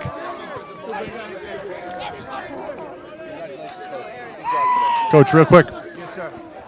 After last year, coming back, this must be a beautiful feeling. Last year was a heartbreaker. The kids played played out of their mind last year. They came up just short, and I think that gave us a little bit of motivation to come back this year and play as well as we did. Absolutely. You had a lot of seniors step up on basically a senior day. I know it's not typically senior day, but it's the last time many of them are going to be putting on pads. What can you say about your senior class? Well, this has been a special group. They're an outstanding group of young men. We expected big things out of them, and they've won a lot of football games. They're a good football team, and I appreciate everything they've done over the 4 years. It's great. Turkey will taste good this year? Yes, sir. Great. Great years. Great year. Happy Thanksgiving. All right, I'm going to find some more players to talk to. I think they're just taking a big team picture right now. I'm going to grab quarterback Mikey Galligan after this. All right, thanks, Jared. We appreciate that. And as you see, the North Quincy Raiders huddle around themselves and that citywide trophy that will be marching down Hancock Street, one of the cool traditions here in the city. At least for half of the city, people love that tradition when they march down Hancock Street to bring it back to North Quincy High School and to get down there. But definitely kind of a cool thing, as I'm sure there'll be horns honking as they walk by, down Hancock Street. So if you're in Wollaston right now, make it home quickly because traffic's going to be stopped in just a little bit. Certainly, yes. I can remember. Well, actually, real quick, Martin, we'll send it down to Jared. I Jared? gotcha. All right, guys, I'm down here with North Quincy quarterback Mikey Galligan. Mikey, great job today. You had players all over the field making big plays for you. What do you got to say about all your teammates? I'm just so proud of everyone, and I'm just so happy to be able to win this game. Not only did you do it with your arm, you did it with your feet too. Some big first down conversions with your feet, getting out there. I see that you have a great field with your eyes. You get to see everything out there. You have no problem making plays with your feet when it comes down to it. Yeah, I mean, in a game like this, you got to do whatever you can do to win. So that's what I did. Well, you got one this year. Hopefully next year too. Go out on top. Great year, Mikey. Guys, I'm going to try to find Nate Sampson, captain of the team. Came back from an injury. Let me try to find him. I'll send it back up to you real quick, John. All right, sounds good. Thanks, Jared. He's right at about the 5-yard line right now, going to the corner of the end zone where the flag is. He's got the white long sleeve on. If Jared Martin can with hit the Martin with the eye in the sky here as Jared's making his way, and let's see if Jared's making his way over there. And Jared has. I think he's just looking for Matt Coughlin, our cameraman, to catch up with him now, as Matt's caught up in the crowd there. So Matt's going to make his way down towards the 5-yard line as well. And just as I say that, they're going to take another team picture there real quick. But Jared made a good point there that Mikey Galligan did a great job on his feet there today as well to avoid the rush multiple different times. And I mentioned when I was running down the stats, 58 yards rushing for Galligan, and he was one of the leading rushers on this team this year as well, Martin. Yeah, second leading rusher. He gets 7 rushing touchdowns, a lot of them down on the goal line, but just that added threat has made him extremely hard to defense all year long. Teams and defenses have struggled. If you overrush him, he's gone. All right, we'll send it back down to Jared with another one. Jared? All right, I'm down here with Nate Sampson. Nate, can't be anything sweeter than this, huh, buddy? Oh, yeah. Gotta love it. Gotta love it. We lost last year in a tough game, really close game. We really made up for it this year, I will say.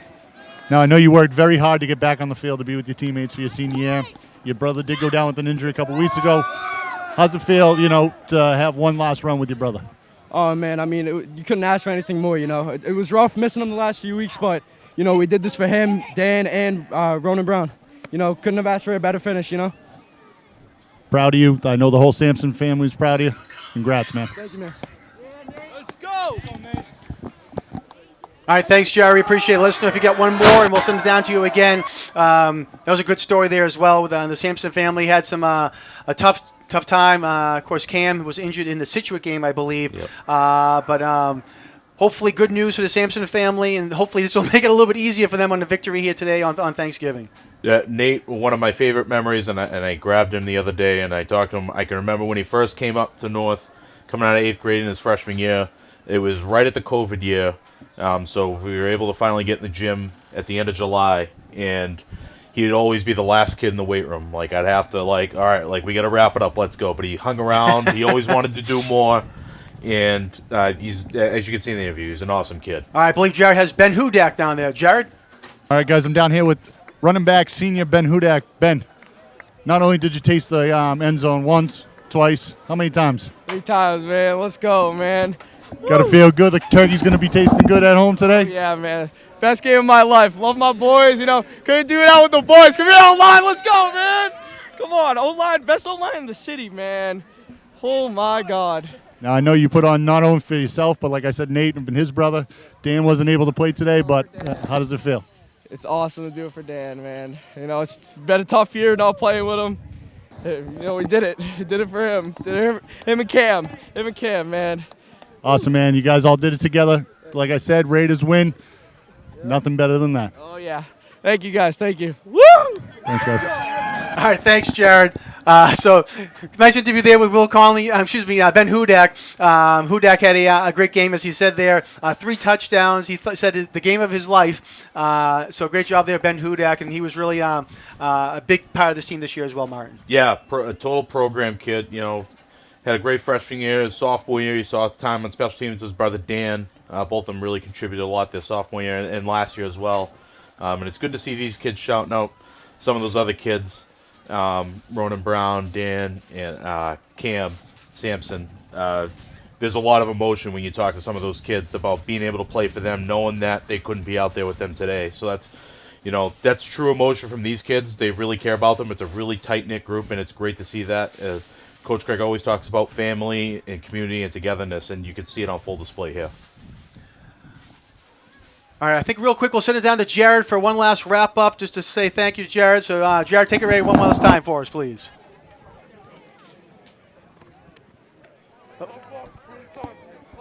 Oh, you guys got me? Yep, down now we here? got you. Go ahead. All right, guys. I just want to give a special shout-out to my family. My dad, like I said, he used to do this for a long time with you guys at QATV. It's nice to carry the tradition on. I want to give a shout-out to my wife, my son Jackson, my daughter Alana, and my newborn Jet. It's nice to be around. Happy Thanksgiving, everyone at home. I'm glad you guys took in a nice Thanksgiving Day game with all of us today, and I can't wait to be back here next year. All right, thanks, Jared. We appreciate you for your efforts here today. And, again, hope you have a great Thanksgiving at home, again, with you and your family as well. And, again, thanks for coming out here to help us here tonight on Veterans Memorial Stadium for the 91st Annual Thanksgiving Day football game. Again, the final score here at the stadium, 43-20, with North Quincy coming out on top. Martin, final thoughts here today before we wrap it up. Just an excellent game from North Quincy today.